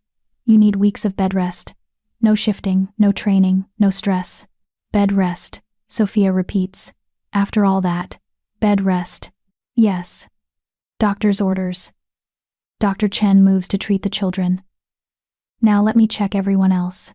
Sophia shifts back to human, every muscle screaming protest. Stephen wraps her in his shirt, holding her close. You could have died, he says against her hair. But I didn't. Sophia, they were going to kill our children. What was I supposed to do? Sit there and watch? She pulls back, meeting his eyes. I'm not helpless, Stephen. I'm a mother. And mothers protect their young. Despite everything, the death, the destruction, the pain.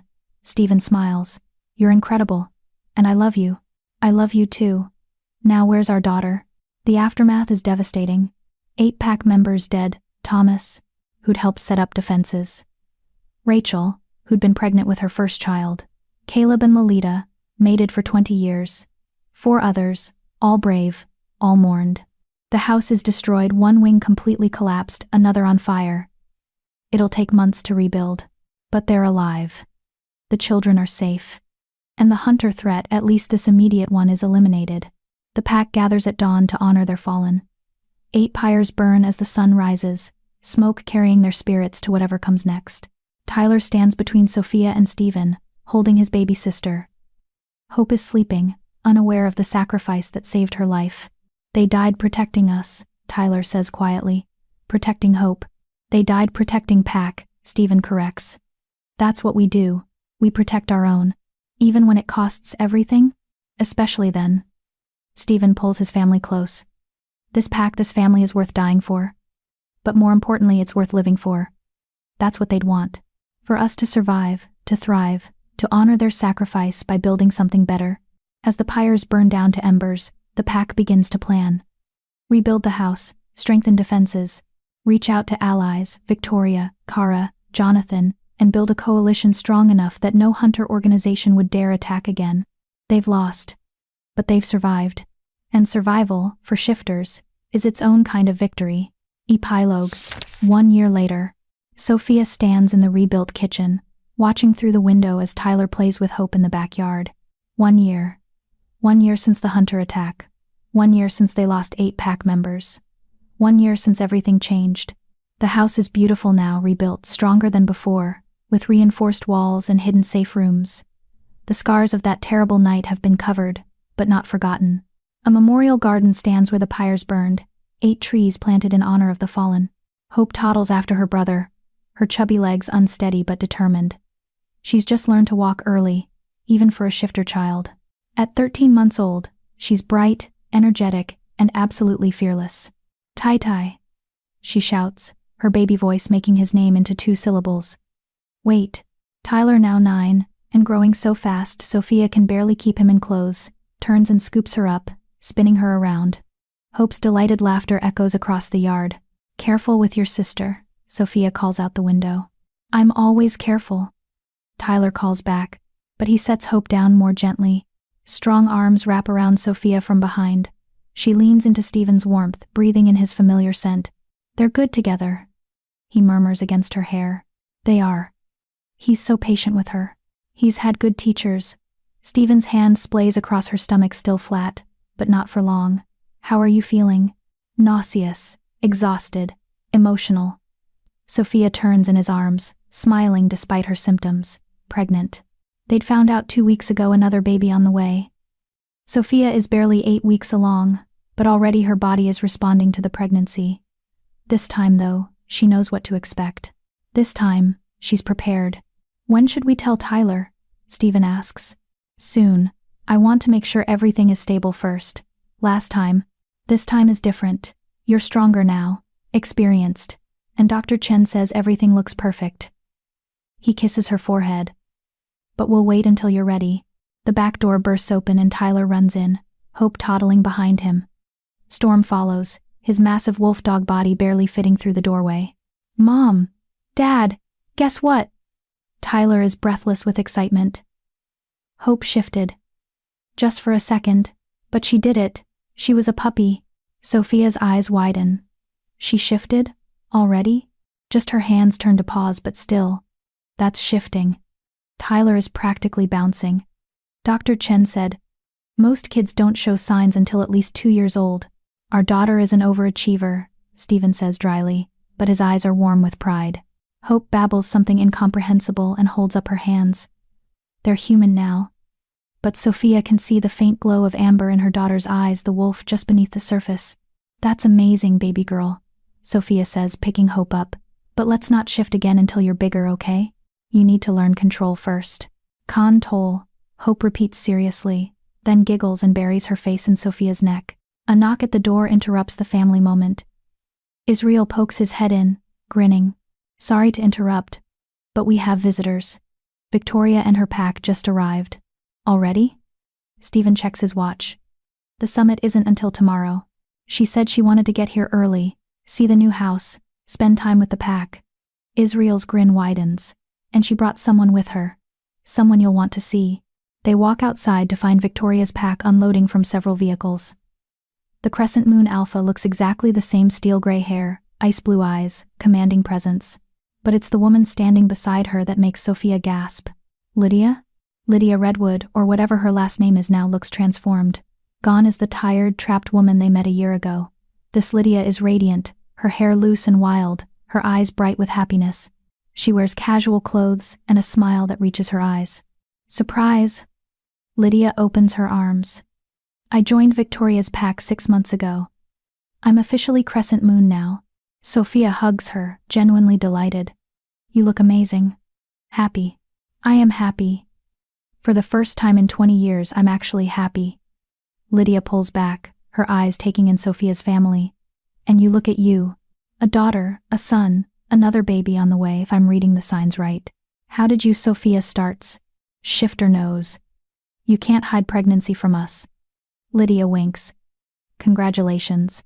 More vehicles arrive, Alpha Caleb and Alpha Lolita with their packs. Then Kara with her mountain cat clan. Then, unexpectedly, Jonathan Redwood with several of his wolves. "What is this?" Stephen asks, looking around at the gathering shifters. Victoria steps forward. "This is the Regional Shifter Summit. Your idea, remember? After the hunter attack, you proposed forming an alliance: wolves, cats, bears, anyone willing to work together for mutual protection. I remember. I just didn't expect everyone to actually show up. You united us, Stephen, Jonathan says, approaching with his hand extended. You showed that cooperation is stronger than isolation. Every alpha here owes you a debt. I don't want debts. I want partnership, equals working together. Then that's what we'll build. Victoria gestures to the gathered shifters, over 100 wolves, cats, and other shifters, all standing together on Owen land. Welcome to the first meeting of the Regional Shifter Alliance. Let's make sure what happened here never happens to any of us again. The summit lasts 3 days. Alphas gather to discuss strategy, share intelligence about hunter organizations, establish communication networks. They draw up treaties, set boundaries, create a framework for mutual defense. It's political, bureaucratic, and occasionally contentious, but it's also hopeful. Sophia watches from the sidelines, hope on her hip, as shifters who've been enemies for generations shake hands and make peace. As old grudges are set aside in favor of survival and cooperation. This is your legacy, Patricia says, joining her. You and Stephen did this. We just survived. Everyone else is doing the real work. You survived and then built something better from the ashes. That's leadership. Patricia smiles. The pack is thriving, Sophia. More than thriving. We're growing. 3 new members have asked to join in the last month. Really? Word spreads. About the alpha who married a human-turned-shifter. About the pack that defeated hunters and then forged alliances instead of seeking revenge. About the family that chooses love over tradition. Patricia's eyes are warm. You've changed what it means to be Owen Pack. Sophia looks around at pack members mingling with other shifters, at children playing without fear of attack, at Stephen standing with other alphas as equals rather than rivals. This is what she chose, what she fought for, what she nearly died for, and it's better than anything she could have imagined. That night, after the summit activities wind down, Sophia finds herself in the memorial garden. 8 trees stand in a circle: oak for strength, willow for flexibility, pine for endurance. Small plaques mark each one with a name and a brief inscription: Thomas, defender and friend; Rachel, mother and warrior; Caleb and Lolita, mated in life, united in death. Sophia runs her fingers over the plaques, remembering. These people died so her daughter could live, so the pack could survive. I wish you could see what we've built, she says softly. The alliance, the peace. You'd be proud. They are proud. Sophia turns to find Tyler standing behind her, his young face solemn. How do you know? She asks. Sometimes I dream about them. They tell me they're watching, that they're happy we survived. Tyler moves to stand beside her. Do you think that's real? Or just my brain trying to make me feel better? Does it matter? If believing they're watching gives you comfort, then believe it. Tyler nods slowly. Mom? Can I ask you something? Always. Do you ever regret it? Becoming a shifter, joining the pack, all the scary stuff that's happened. Sophia considers the question seriously. The transformation pain, the territory war, the silver poisoning, the hunter attack, nearly dying, watching pack members die. No, she says finally. Not even for a second. Really? Really. Because all of that, all the pain and fear and loss led me here. To you, to Hope, to your father, to this family and this life. She puts her arm around Tyler's shoulders. Some things are worth suffering for. And you 3? You're worth everything. Tyler leans against her, and they stand together in the memorial garden, honoring the past while looking toward the future. Later, in their bedroom, Stephen finds Sophia standing at the window, watching the moon rise. What are you thinking? He asks, wrapping his arms around her from behind. That 3 years ago, I was a lonely tutor in a tiny apartment, wondering if I'd ever find a place to belong. She leans back against him. And now I'm a werewolf alpha mate with 2 children, soon to be 3, and a pack of over 30 wolves who would die for me. They'd die for you because you'd die for them. That's what makes you a true alpha mate. I never wanted to be an alpha mate. I just wanted to tutor a kid and maybe fall in love with his dad. How's that working out for you? Stephen's voice is amused. Pretty well, actually. Sophia turns in his arms. Better than I ever dreamed. Good. Because I have plans for us. Long-term plans. He places his hand on her still flat stomach. Many more children. Many more years. Many more adventures. How many years are we talking? 300? 400? Shifters live a long time. And I plan to spend every year of it with you. That's a lot of years. Is that a problem? Not even a little bit. Sophia kisses him softly. I love you, Stephen Owen. For the next 400 years and beyond. I love you too, Sophia Owen. My mate, my love, my life. They stand together in the moonlight, holding each other, both thinking about how far they've come. From that first day, a desperate single father looking for help, a lonely tutor looking for purpose, to this moment, standing in their rebuilt home with their family safe and their future bright. It wasn't easy. It wasn't simple. But it was worth it. Every painful transformation. Every battle fought. Every sacrifice made. All of it worth it for this. Love, family, belonging. The things that make life human. Or shifter meaningful. 5 years later, Sophia stands in the same rebuilt kitchen. But everything is different. Hope is 6 now, confident and clever, already showing alpha tendencies that make Stephen both proud and terrified. She bosses around her younger siblings, 4-year-old twins, Elliot and Geneva, named for the uncle Tyler never met, and the mother he barely remembers, with the authority of someone born to lead. Tyler is 14, tall and strong, his wolf fully integrated and controlled. He's become Israel's apprentice, training to be Beta someday. He's patient with his younger siblings, protective of his mother, and steadily becoming the man he'll one day be. The pack has grown to 52 members. The regional shifter alliance is strong, with 12 packs and 3 clans working together. Hunter attacks have decreased dramatically. Turns out organized shifters are much harder to kill than isolated ones. And Sophia is content. She's not just the tutor anymore. She's alpha mate, mother of 4, mediator between packs, and according to Victoria, one of the most respected shifter leaders in the region. Mom, Hope runs in, her dark hair flying behind her. Elliot shifted his ears. Just his ears. It's so funny. 4-year-old Elliot toddles behind her, human except for the large wolf ears sticking out of his head. He looks confused about why everyone's laughing. Geneva did it too, Hope continues. Look, Geneva, quieter than her twin but no less mischievous, proudly displays her own wolf ears, wiggling them. Partial shifting already? Sophia shakes her head, amused. You 4 are going to be the death of me. Nah-uh, Geneva says seriously. We're shifters. We're really hard to kill. Stephen enters through the back door, covered in dirt from working in the memorial garden. Is it chaos in here? It sounds like chaos. Always chaos, Sophia says, but she's smiling. The twins are partially shifting. Of course they are. Nothing in this family is ever simple. He surveys his children, Hope, teaching the twins how to shift just their hands. Elliot and Geneva, concentrating so hard, their faces scrunch up adorably. We have beautiful chaos, though. The best chaos. Tyler appears in the doorway, looking serious. Dad, Mom, there's someone here to see you. Someone unexpected. They exchange glances. Unexpected visitors can be good or bad. They walk outside to find a young woman standing at the edge of their property. She's maybe 18, with pale skin, dark eyes, and an uncertain expression. Alpha Owen? She says nervously. My name is Jenna. I'm from the Eastern Ridge Pack. Or I was. They kicked me out when I told them I didn't want to mate with the Alpha's son. I heard that Owen Pack accepts wolves who don't fit in elsewhere. Is that true? Stephen and Sophia look at each other, a whole conversation passing between them in a glance. Yes, Sophia says, stepping forward with a welcoming smile. That's true. We accept anyone who's willing to work hard, treat others with respect, and contribute to the pack. Really? Jenna's eyes fill with tears. You'd just let me join? Even though I'm not related to anyone? Even though my old pack rejected me?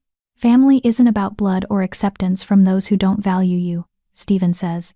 It's about finding where you belong.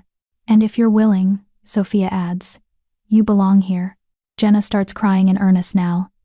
Thank you so much. Hope tugs on Sophia's shirt. Mama? Is she going to be pack now?